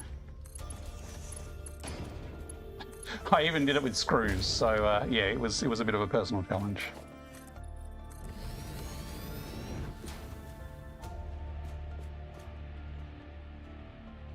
Around promised you would do 500 a minute. No, I did not. I did not. I have always said in this playthrough, I am going over boutique and non-standard recipes over scale. In part because I'm playing in VR, so I really don't want to have performance of massive factories impact my playthrough. Even though I have we've got trouble on this end too. Okay, I think we're going to make that one a meter higher as well. Yeah, I'm specifically going with recipes that are higher output with less machines, and I'm going at reasonable total goals without going too crazy over the top with production throughput.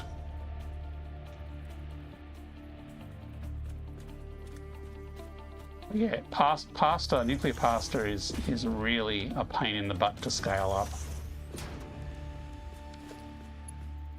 I usually don't like shipping in raw resources from too far away. I'm more of a use the resources in the area. If you don't have enough resources in the area, then that's as big as your factory gets.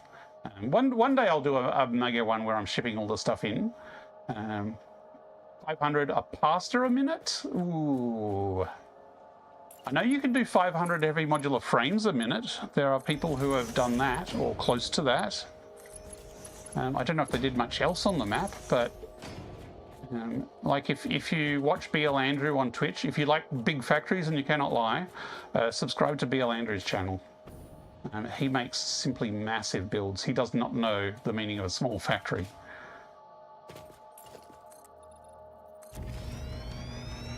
Okay, so we need to fix up this end one because we ran into the same problem where we did not take into consideration the land mass below which we were building. At least this one, because it's the end, we could probably arrange these a little differently as well.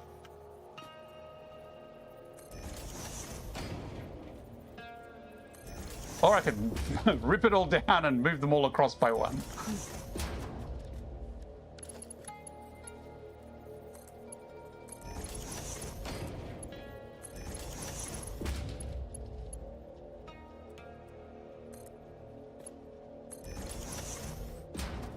Okay, this is going to be interesting because this is also the entry point, or kind of the entry point for those resources coming in.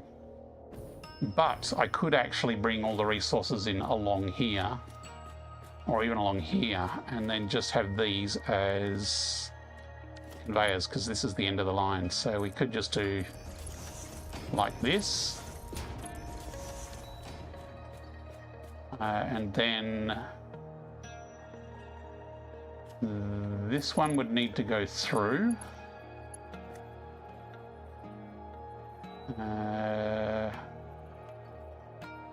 I'll do that last, because that one I might bring down and then up again. These, we have the copper on the left and the iron on the right. Anyone remember which one the copper was? The iron is this one. So iron on the right is this one. So we do this one here. Then copper is on the left, which is over here. And then Caterium in the middle. Now, copper in the world for 500 pasta. Yes, you can. There's, with things like pure copper and copper alloy, you could, I reckon you could have enough for that much pasta. I think that is doable.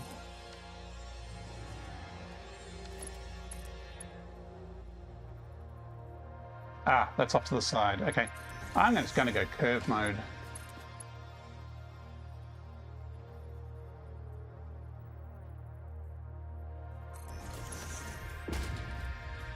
I need this to come across. Okay, this is going to have to come down anyway, so...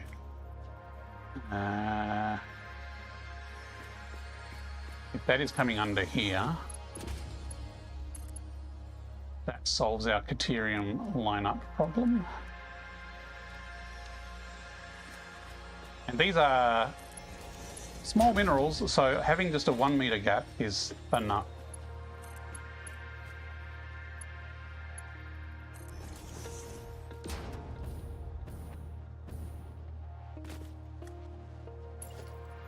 You want to make it look visually like it's not hanging in midair. Put another one above it.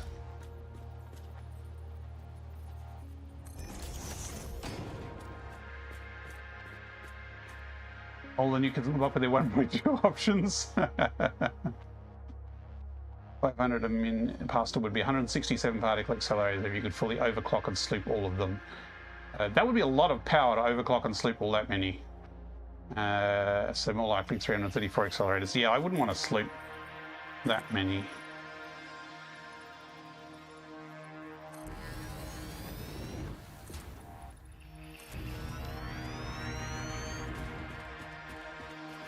Okay, Incoming propaganda broadcast detected. Please seek shelter.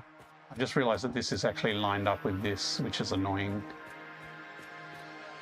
Can we move it across too?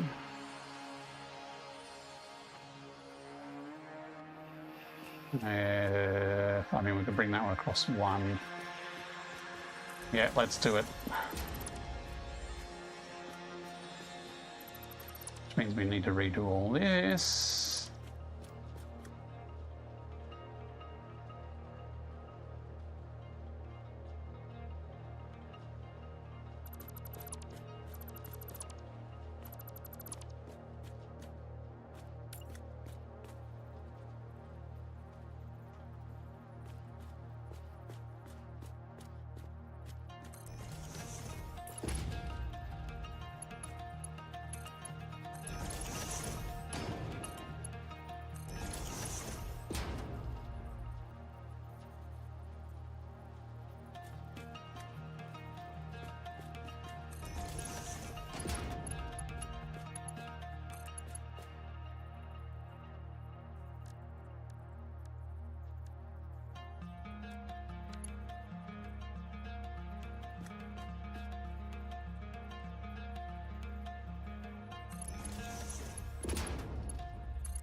Stop trying to snap to the splitter.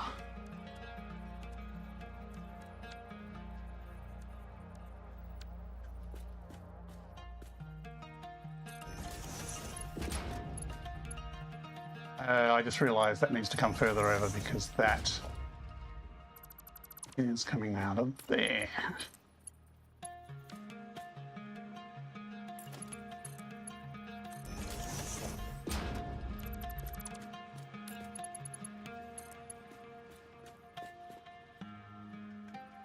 Just rotate, please.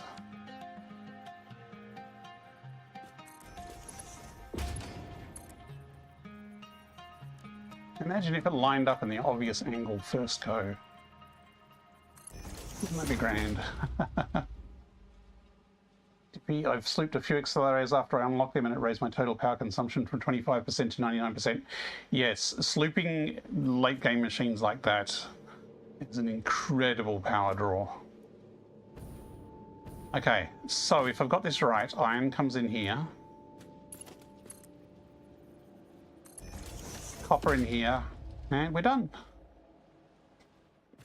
And we should have those. I haven't connected these to power yet, actually, so we'll connect these to power to get them humming, and then we will connect them up, and then we should have almost finished at least the automated wiring automation. Okay, I'm going to take a couple of minutes break. And I will be back after a short break. Back soon.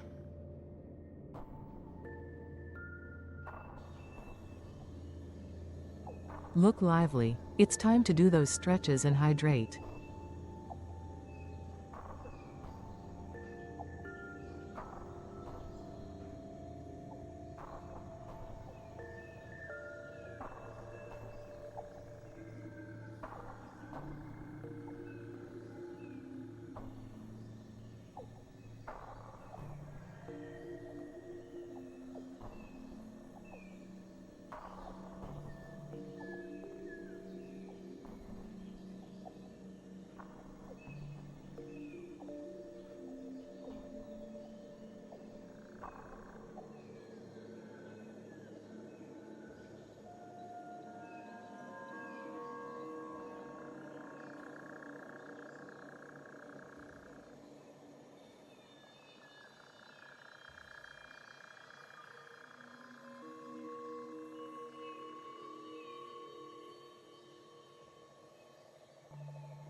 Okay, we are back. We are in the northern forest at a beautiful spot with a metric buttload of pure iron nodes, a pure copper node, and over the range, I can't remember if the Caterium's pure or not. I don't think it is. I think it's just normal.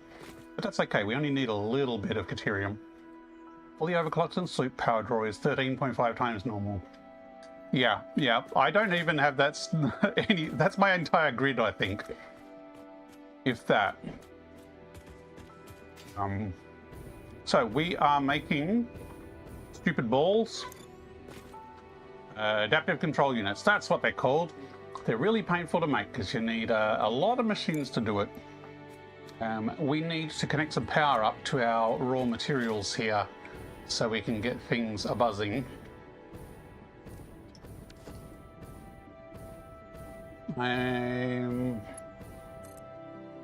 Probably can run some basic power underneath. Maybe not right in the middle of the railway line, perhaps. Again, we're going functional first, pretty later. So let's just run something down the middle here.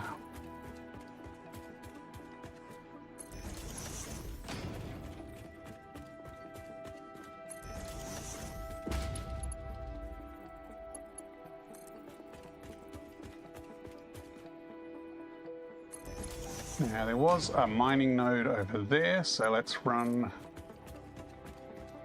out to there. There's another doggo. There's a lot of doggos in this end of the continent.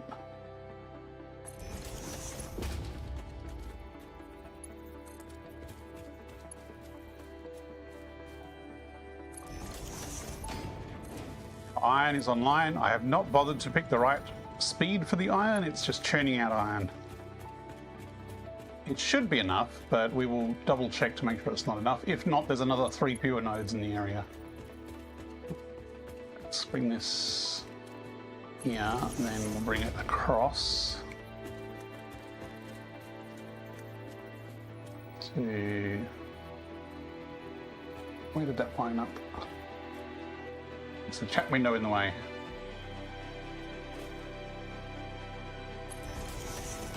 That probably should have been down this line, actually, so otherwise it's going to come right out where the miner is. More than 8 nuclear power plants. Yep.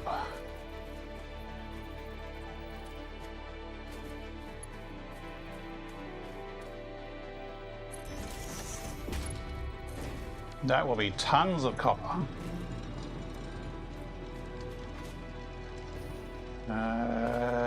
These need power. That would be useful, wouldn't it? Do these have a power connector near the ground? I don't think they do.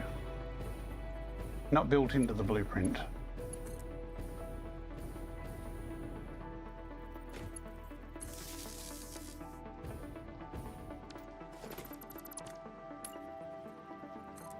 Nudge a pillar up by 0.5 meter. That gives us a power connector that's a bit closer to the ground than we otherwise normally get, unless we want one in the ground, which we could do.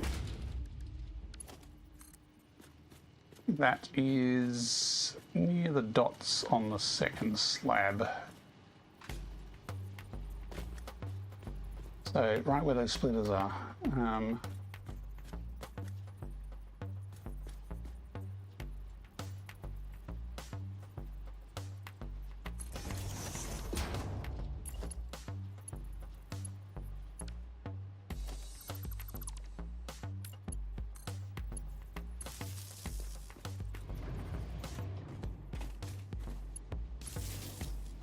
Okay, so those two should burst into life now. And we need power similarly on the other side here.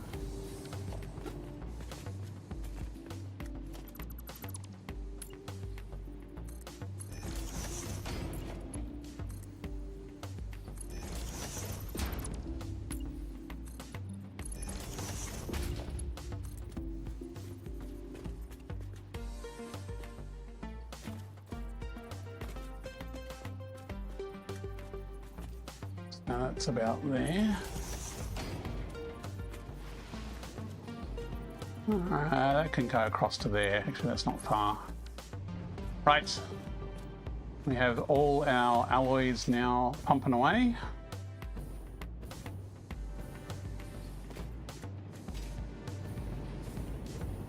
Assuming we picked the right recipes and actually are not missing any conveyor belts. We're missing conveyor belts. I had a sneaking suspicion. Sneaking suspicious. I should update the blueprint before I forget again.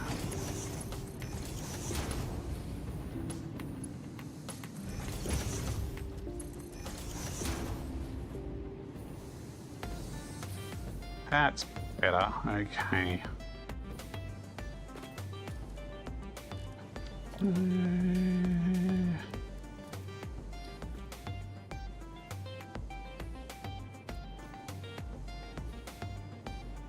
That's not the direction I want to go that way.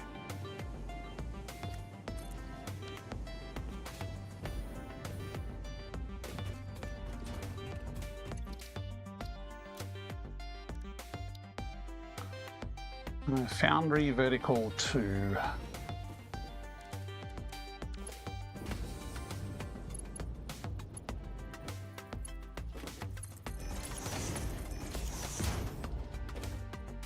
So that side did. It was just the top, I think.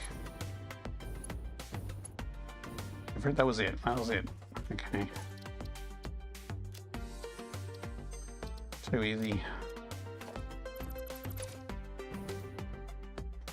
Okay, this is stopped, which means we probably haven't finished wiring up the logistics below, which I know we haven't.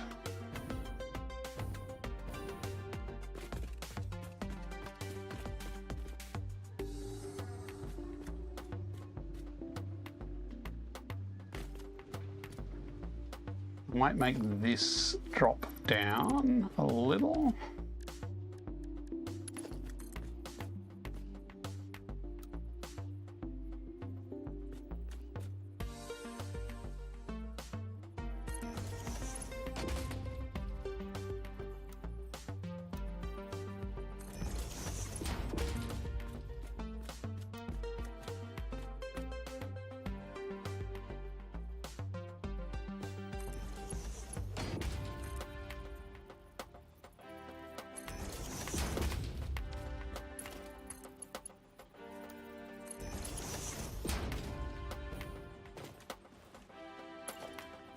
Yeah, let's fix this before we trigger somebody.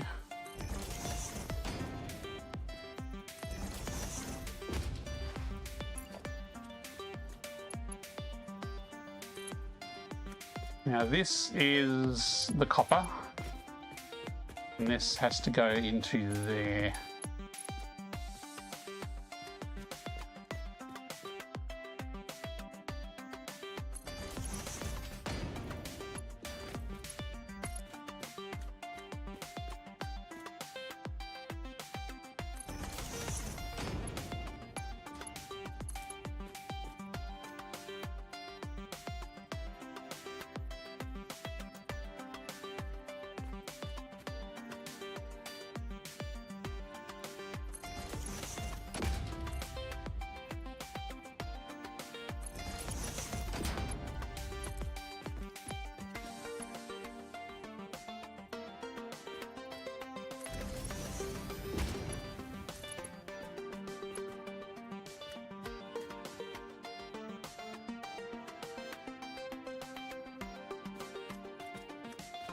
On the line? I think that's on the line.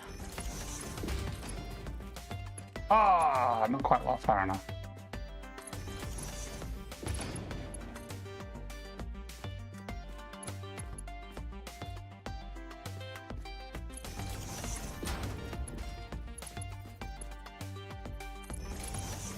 Yeah, Mark IVs are probably overkill for here, although I guess future expansion-wise we might need to make the Mark IV.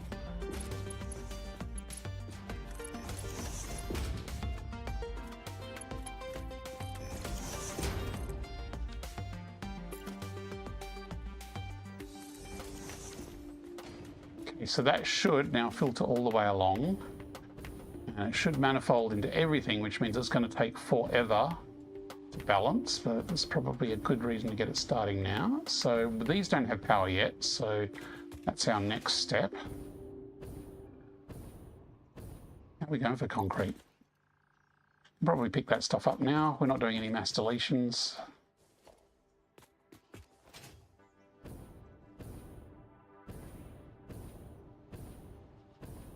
Now, where did we leave that power connector? There it is. Of course, it's going to be the side that's probably going to be buried.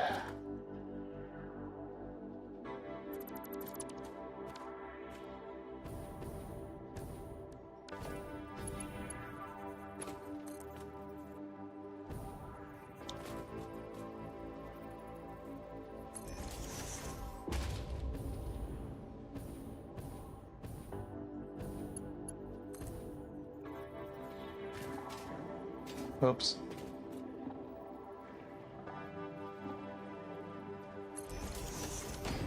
Are they going to come out on the concrete and punch me in the butt? Or maybe not.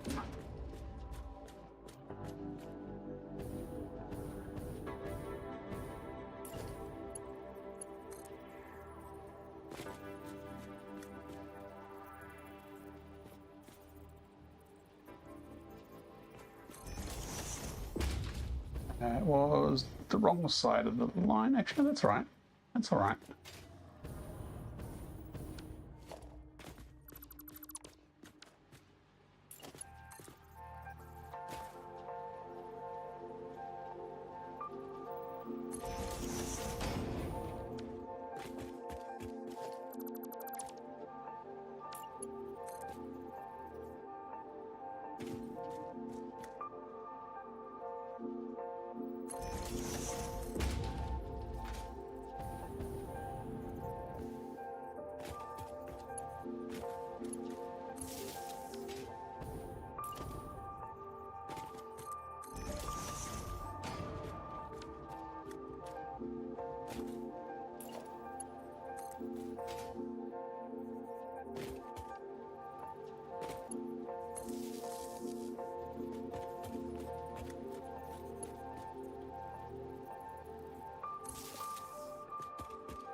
Did that actually attach, or did I attach it to something else? Okay, yep, 2 connectors, it's correct.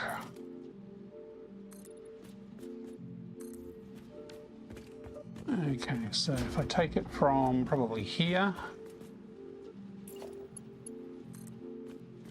Now this is going to be interesting. I haven't checked the power capacity and what this takes, so...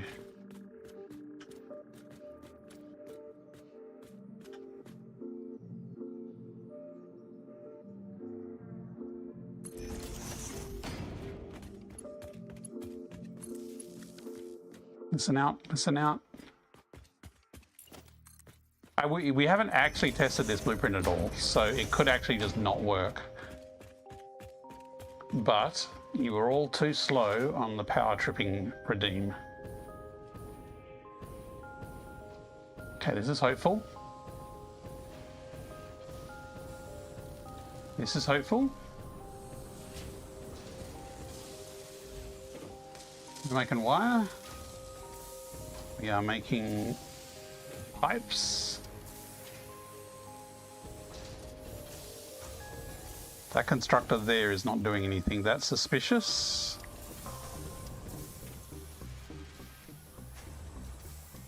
Could just be a slow manifold. Or it could be a broken something. Like maybe I missed a thingy. Oh, look, I missed a thingy.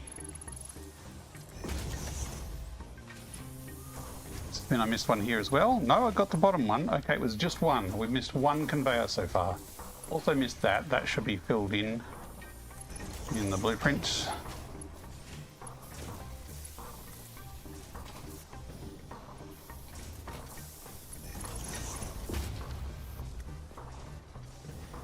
we have wire shooting down, going across. We should have beams. There's more wire. Oh, this is the wire output here. Okay.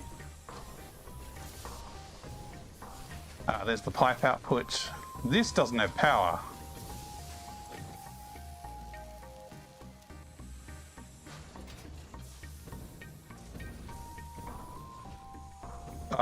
We manually built it on top, that's why.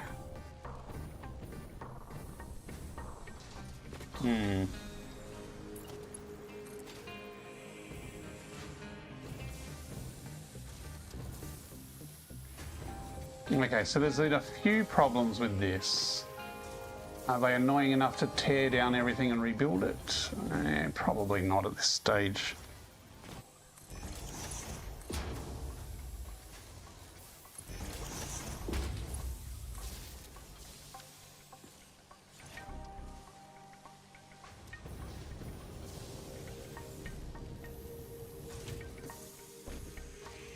So we've missed one conveyor, one power connector.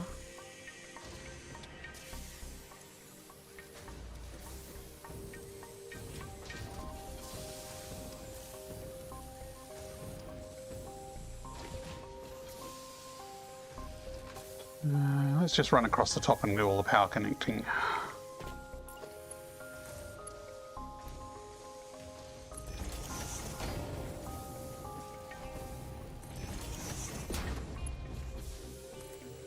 Because that's the one that's halting production entirely at the moment.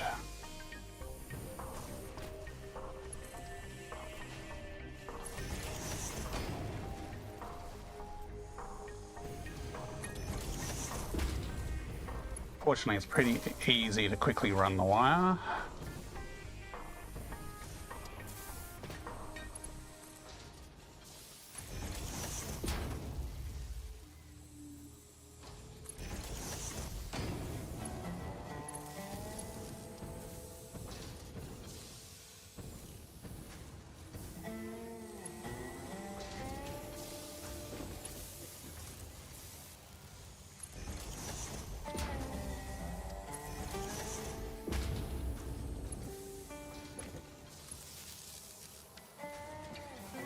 Okay, green lights, looking good.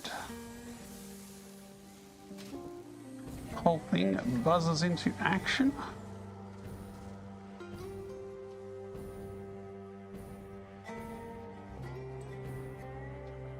Now, do we actually have any output? This is the other question.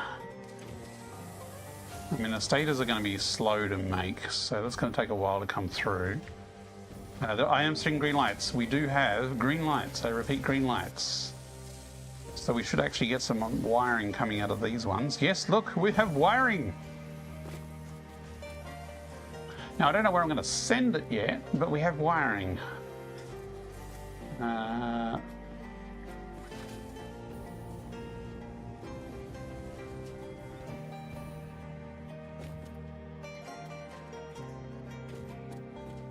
Now I need room to basically build 5 manufacturers. What's the time? It's 10 o'clock.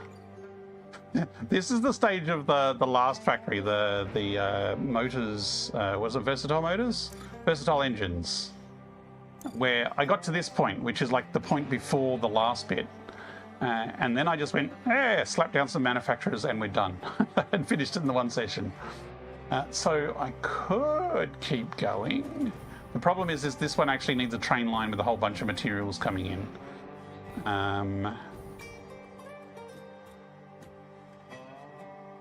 I mean, we could just put them along here.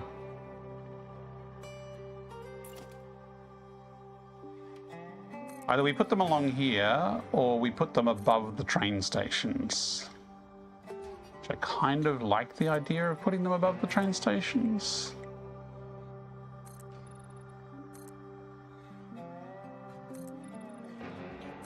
Because we may need those nodes later on, so I mean, we just put stick miners on it and shuffle the stuff underneath, but we also have a train line coming across here. So that's going to cut into our space for the manufacturers. So really putting them above the train station, I think, would be better. And then we just basically have a sea of manufacturers up here.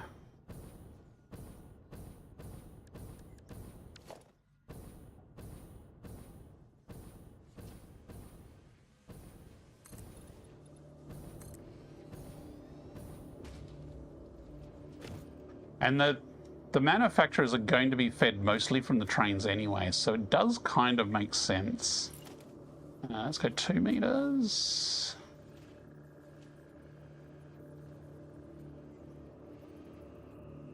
See, we could have a layer that's above the trains and then have a layer up here, which is the manufacturers. Being conscious of that space there, but I think that's fine.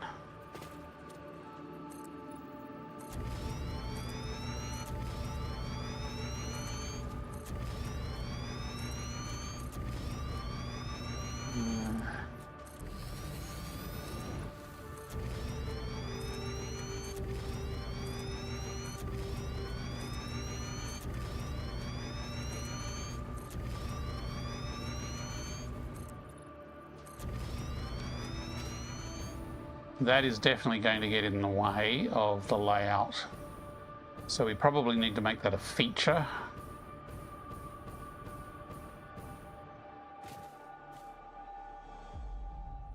There's at least going to be a factor.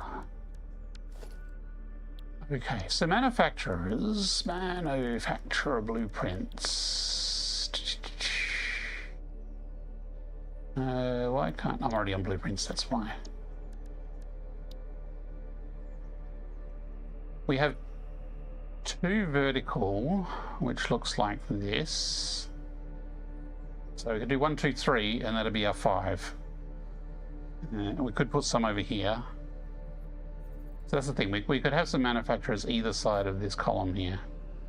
The other one I have is the horizontal, which has a base like this, which you then nudge down into the foundations like that.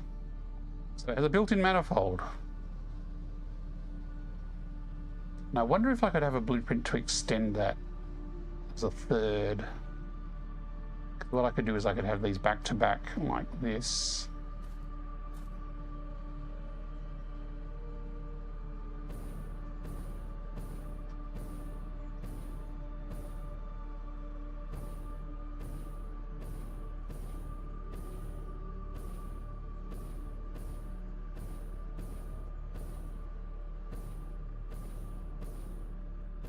Okay, so I think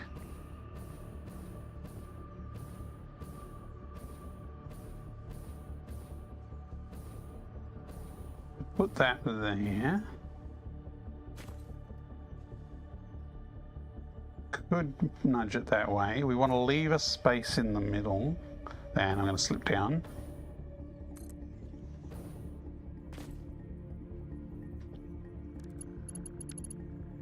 Oh, no, do not auto-connect that, thank you. Thank you for the offer, but no.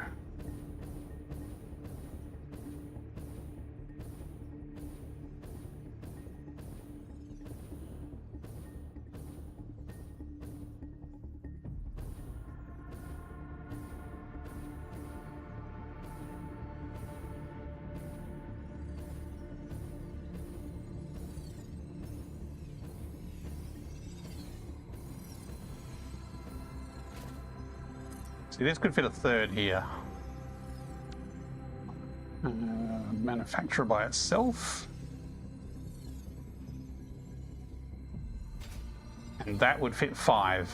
And that way we've got our 5 versus our 5. And we can scale this vertically as well. When we need to scale that vertically, we build another 5 on top and we are done. So this actually looks like it will fit nicely. I just need to take away these columns.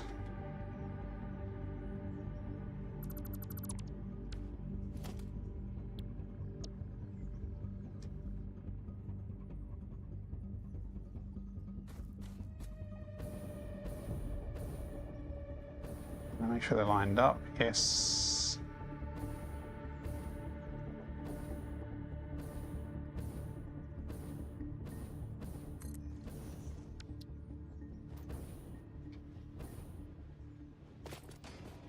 Now this one didn't have the manifold built in because it was just a straight one, so we will have to manually create the manifold underneath.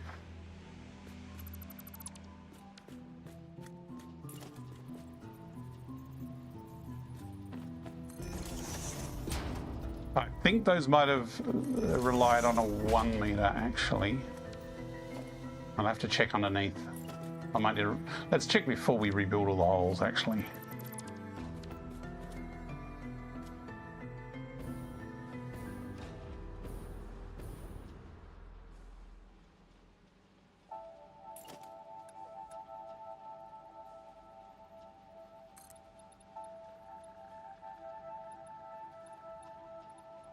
I reckon we actually make that 2 meter. Because I don't mind that clipping into the station a little bit.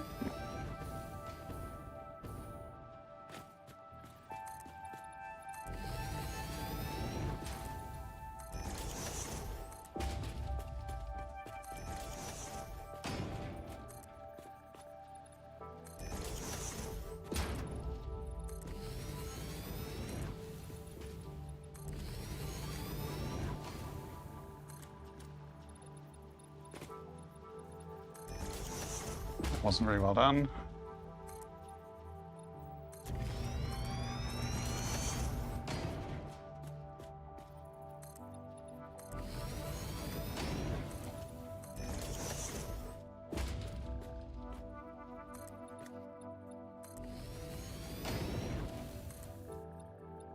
Yeah, you can see this blueprint was designed to have 1 meter.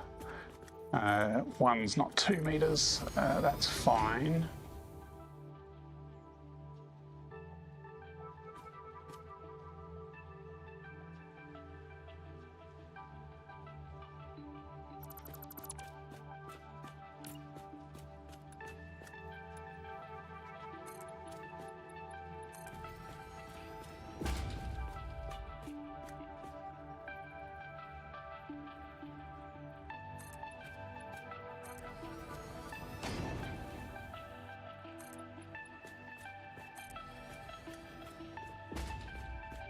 Means we do need to redo those.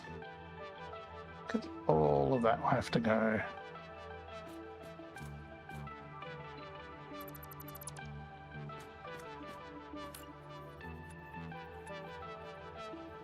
The next one as well, yes. Actually, no, that could be good. That could be enough.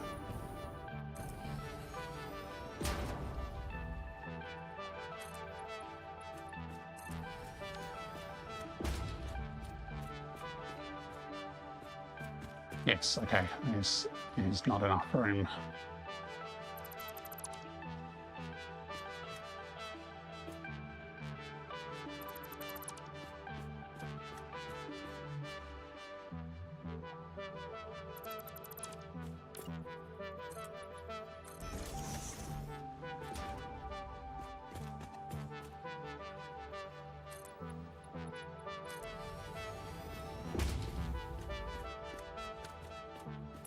Oops, put that away.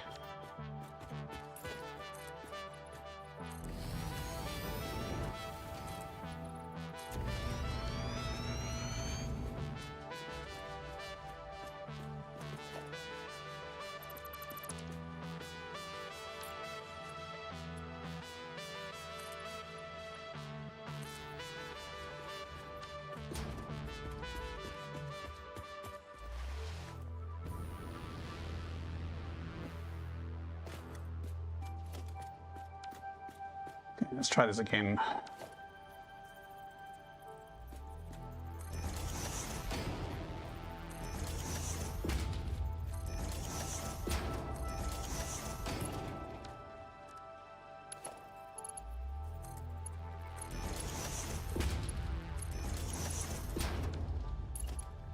I don't trust copying that. I know it should be. Ah!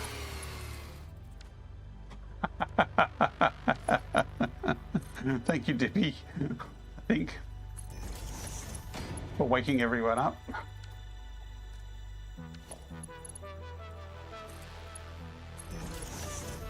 It was too peaceful, yes.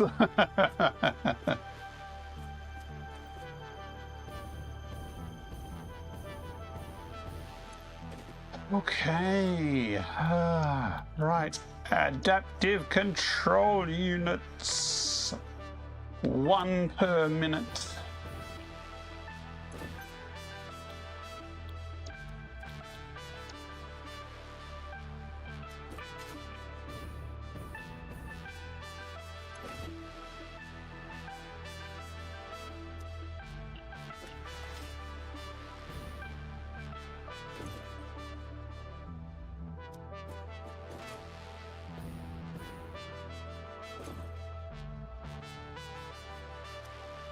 Okay, now these are powered.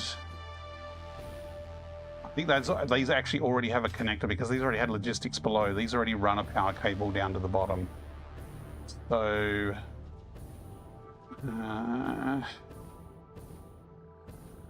how do these connect power together?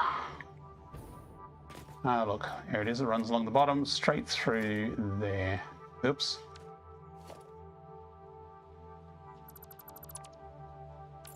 Okay, that's how the power runs. So I will need to do a similar power thing on this last one. Yeah. Yeah.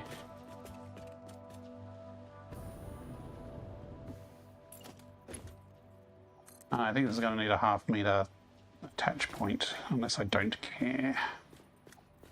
Oof, I care too much.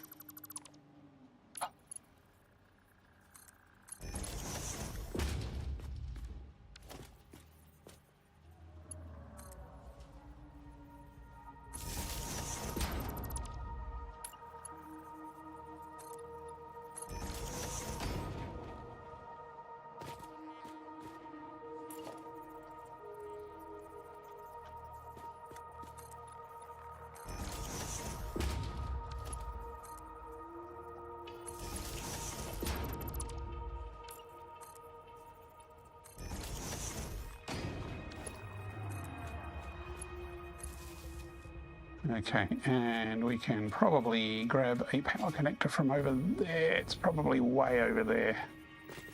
Maybe we just run it along the edge.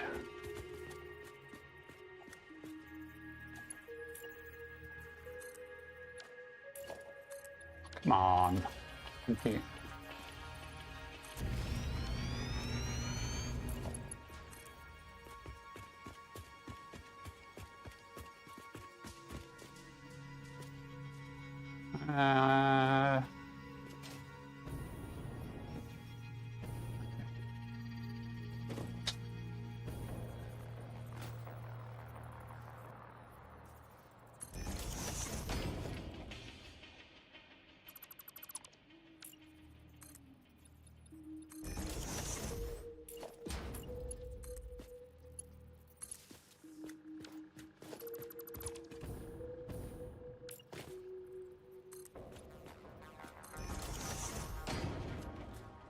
Okay, now most of these inputs are going to be delivered by train. The only input that is not is coming from these, which are ticking away, producing lots of adaptive thingamybobblies.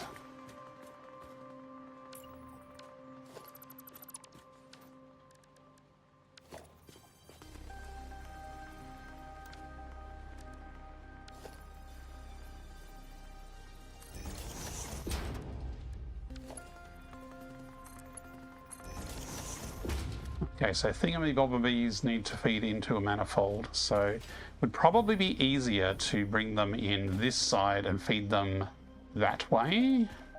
Let me just check if there is an input that goes that way. Not here. So there's 2 inputs here and here. And it looks like the other inputs are here. Which means if I bring them up here, then I can split them up either way that way. So let's try and bring them up approximately here.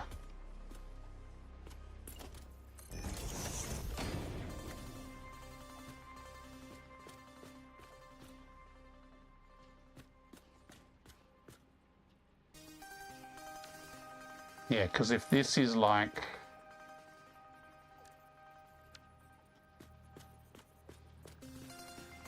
here, actually, even if I make this the input,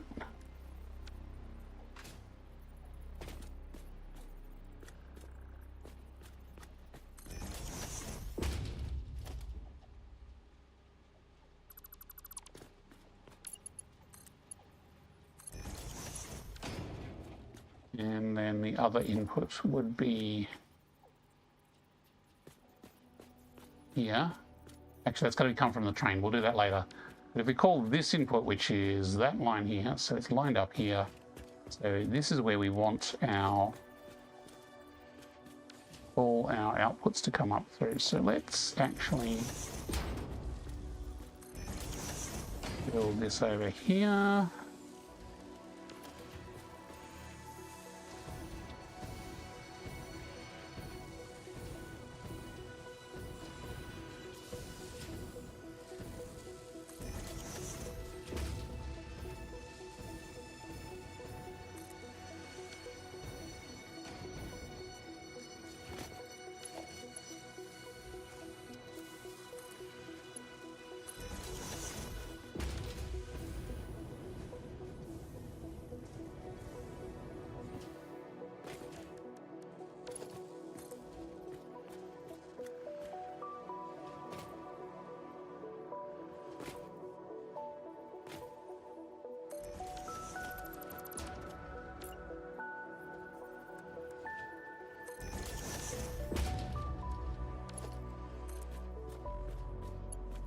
Oh, missed it by that much.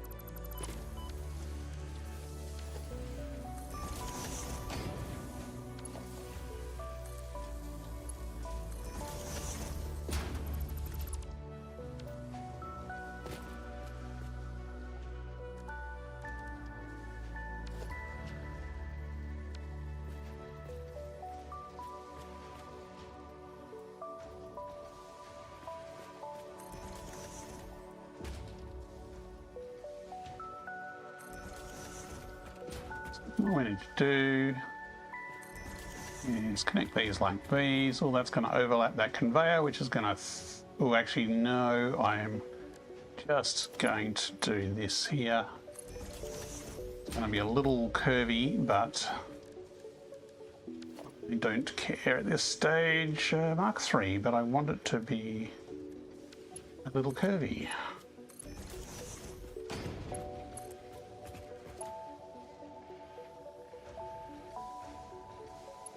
That's not the right way around.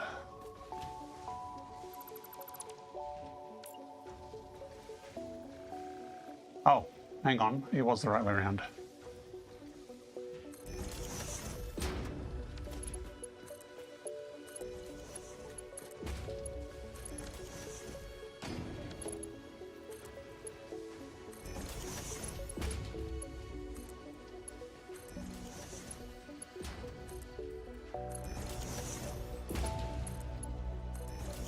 Ah.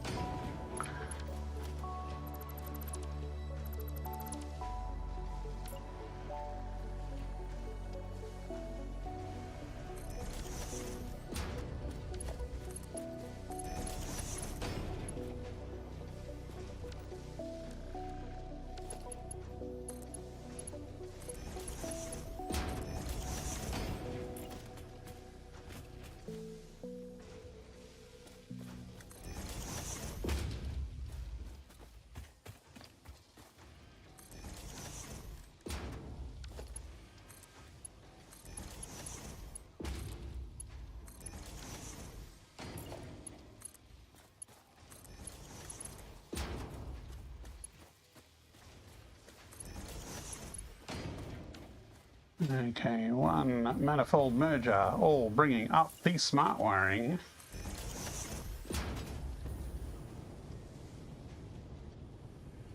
Up and across and along the manifold, which will feed to all three on this side. Ah, we still need to get it to the other side as well for the other two that are over there.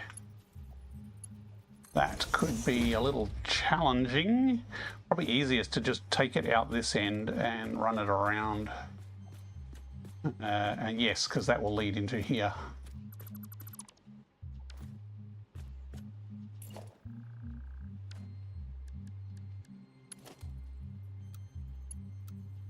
I think. Let's plug it in and see what happens. Pretty sure that's how I designed it. Yes, because the outputs are over there. This is the manifold in the middle here. That's all feeding through. The power is connected to there. The power is not connected to anywhere else.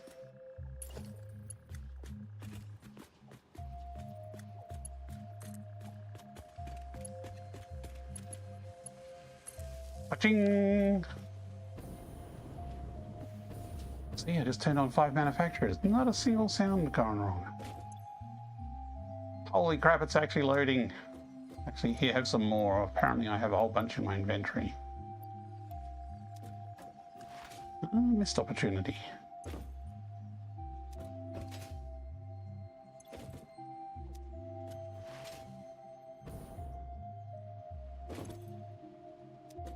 It's actually working. Oh. That fed quickly too. So we still need circuit boards, heavy frames and computers, which obviously we're not making those here. And that's what the big train stations down below are for.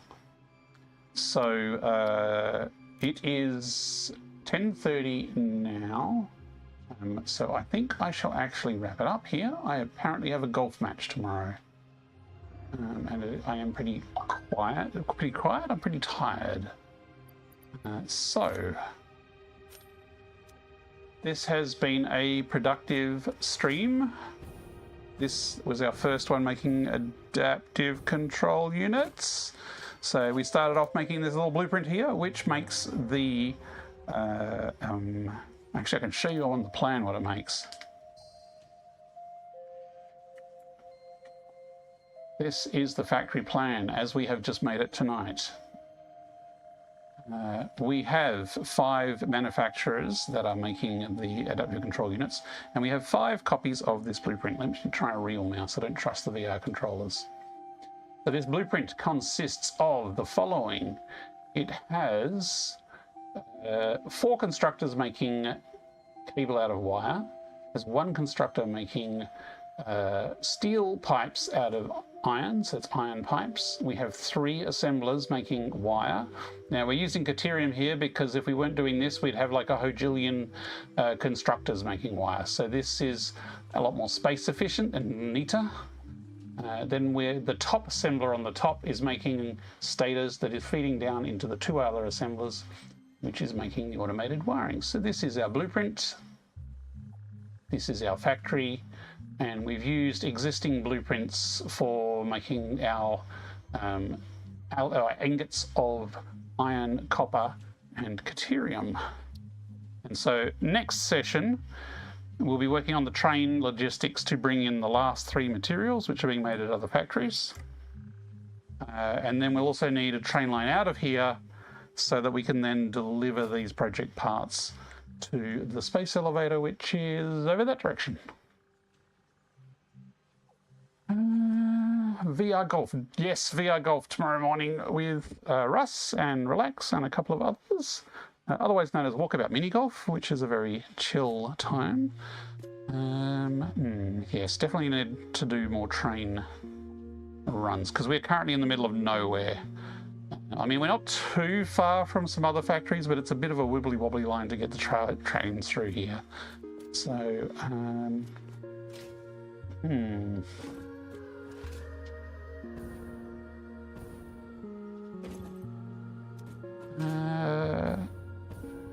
I think I might...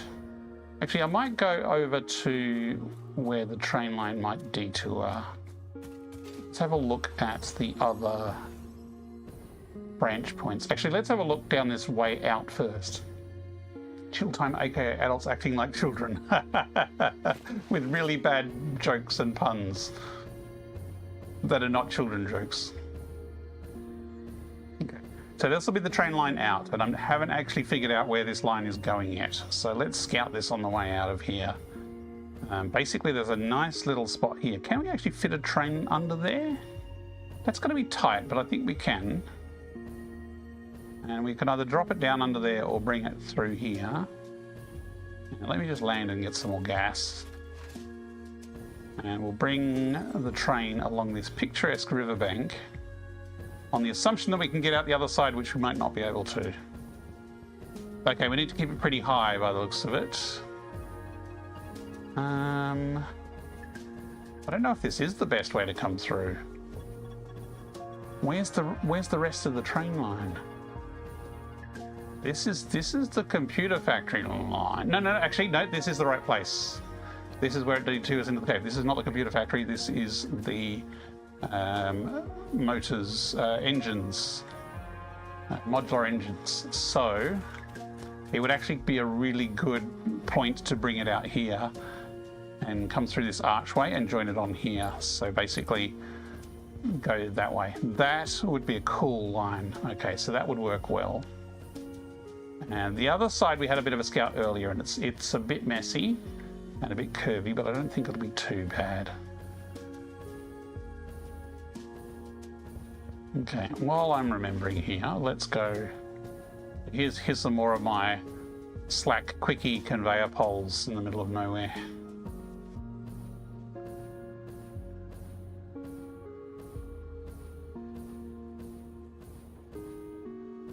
Running this copper line from the nuclear hog hanging out by the water here.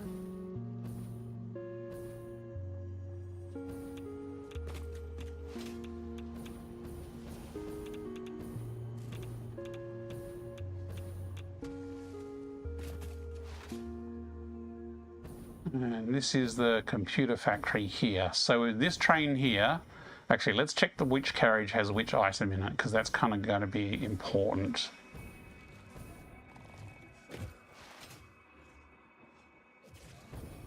I'm pretty sure computers are in the first and circuit boards are in the second. Actually, let's do a delete. Computers, circuit boards, yep. The third is crystal oscillators, which we do not need. So these two will unload at the new factory. And then down that way is the heavy modular frames factory. We have a separate train there that will pick up heavy frames and take those through. But I left a blueprint maker on the roof here. And the reason I left it up here is I was actually making blueprints of the train station parts. So I'll show you.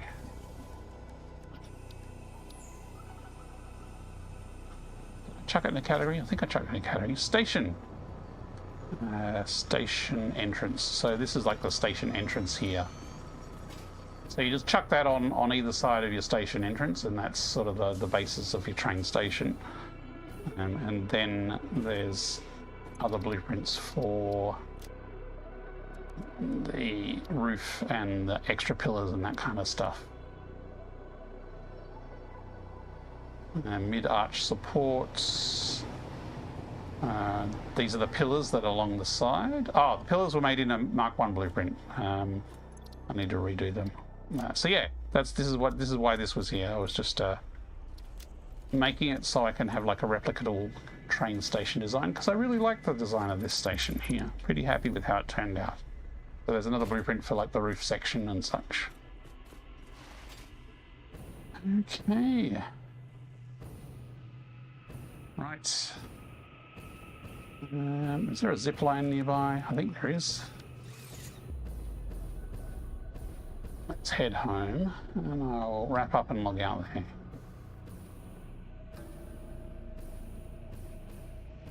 Can I get there before I run out of fuel? Yes.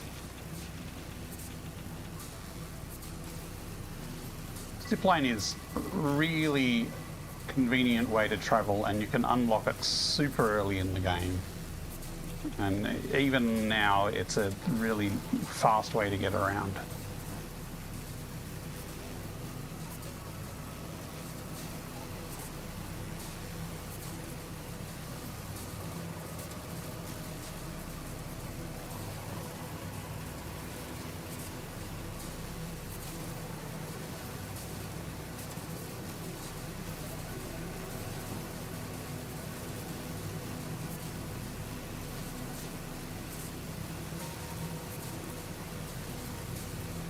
It is quite misty here at the moment.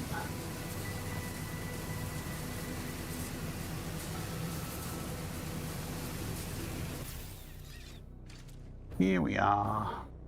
Home sweet home. We haven't seen the doggos for a while. How are the doggos going? We don't need them as much because we don't need the high-end items as much because we're starting to get to the point where we can make them. Yeah, although they do give us slugs occasionally and nuclear nobelisks and interesting stuff like that. But for the most part, it's useless crap.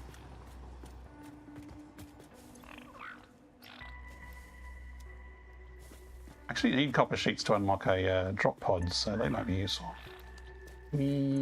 Lassie, and I think one more over here. Who we got? George! We shall call him George. Okay, thanks guys. I don't think there was anything really useful there.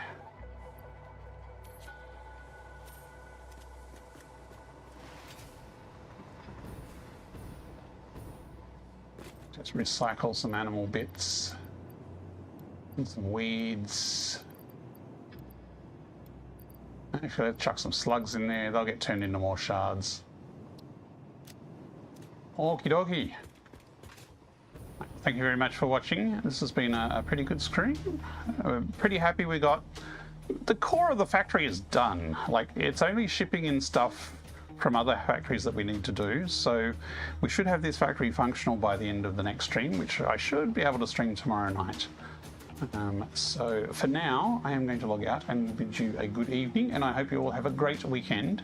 I am going to... YouTube stream will finish in a second. Twitch, hang around, and I'll see if there's someone to raid out to. My name's Dortimer. I have too many hobbies, and this has been Satisfactory in VR. Now let me save the game. And relax, I did replicate that bug you reported. Thank you, I think. I've looked at the code and I don't know why it's doing it. So, yeah, I'll have a look and I'll see if I can fix it. But it's not something that anyone has reported before, even though it's very early game. But I have been able to replicate it, and it is a bit of a stumper. But it's basically, when you first start the game, Relax reported that under this build menu, it's empty. But under this build menu, it actually has those starter things already populated, and they're buggy. And both that and this use the same code for getting the bars. It's just presented differently, so I'm going to have to dig deeper and figure out why the radial menu is different. I also did spot a couple of keyboard bugs tonight, like signs pressing enter not working as it should. So yeah, I was hoping to release the mod, but I got a few more fixes. I'll see if I can get them done tomorrow. You looked at code and didn't understand? You relatable? Yes. Yes. Yeah, have a good night, Ryuga. Have a good weekend. And I will now switch to the outro screen, which I really need to put like some info on it, because I can do that. I have the technology.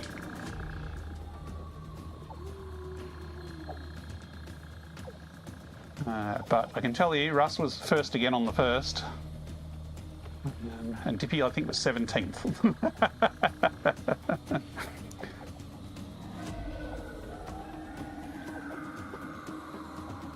Just taking my headset off. And now I will say a good night, YouTube, and have a good weekend. And I will be streaming probably similar time tomorrow night if you want to come back and see me.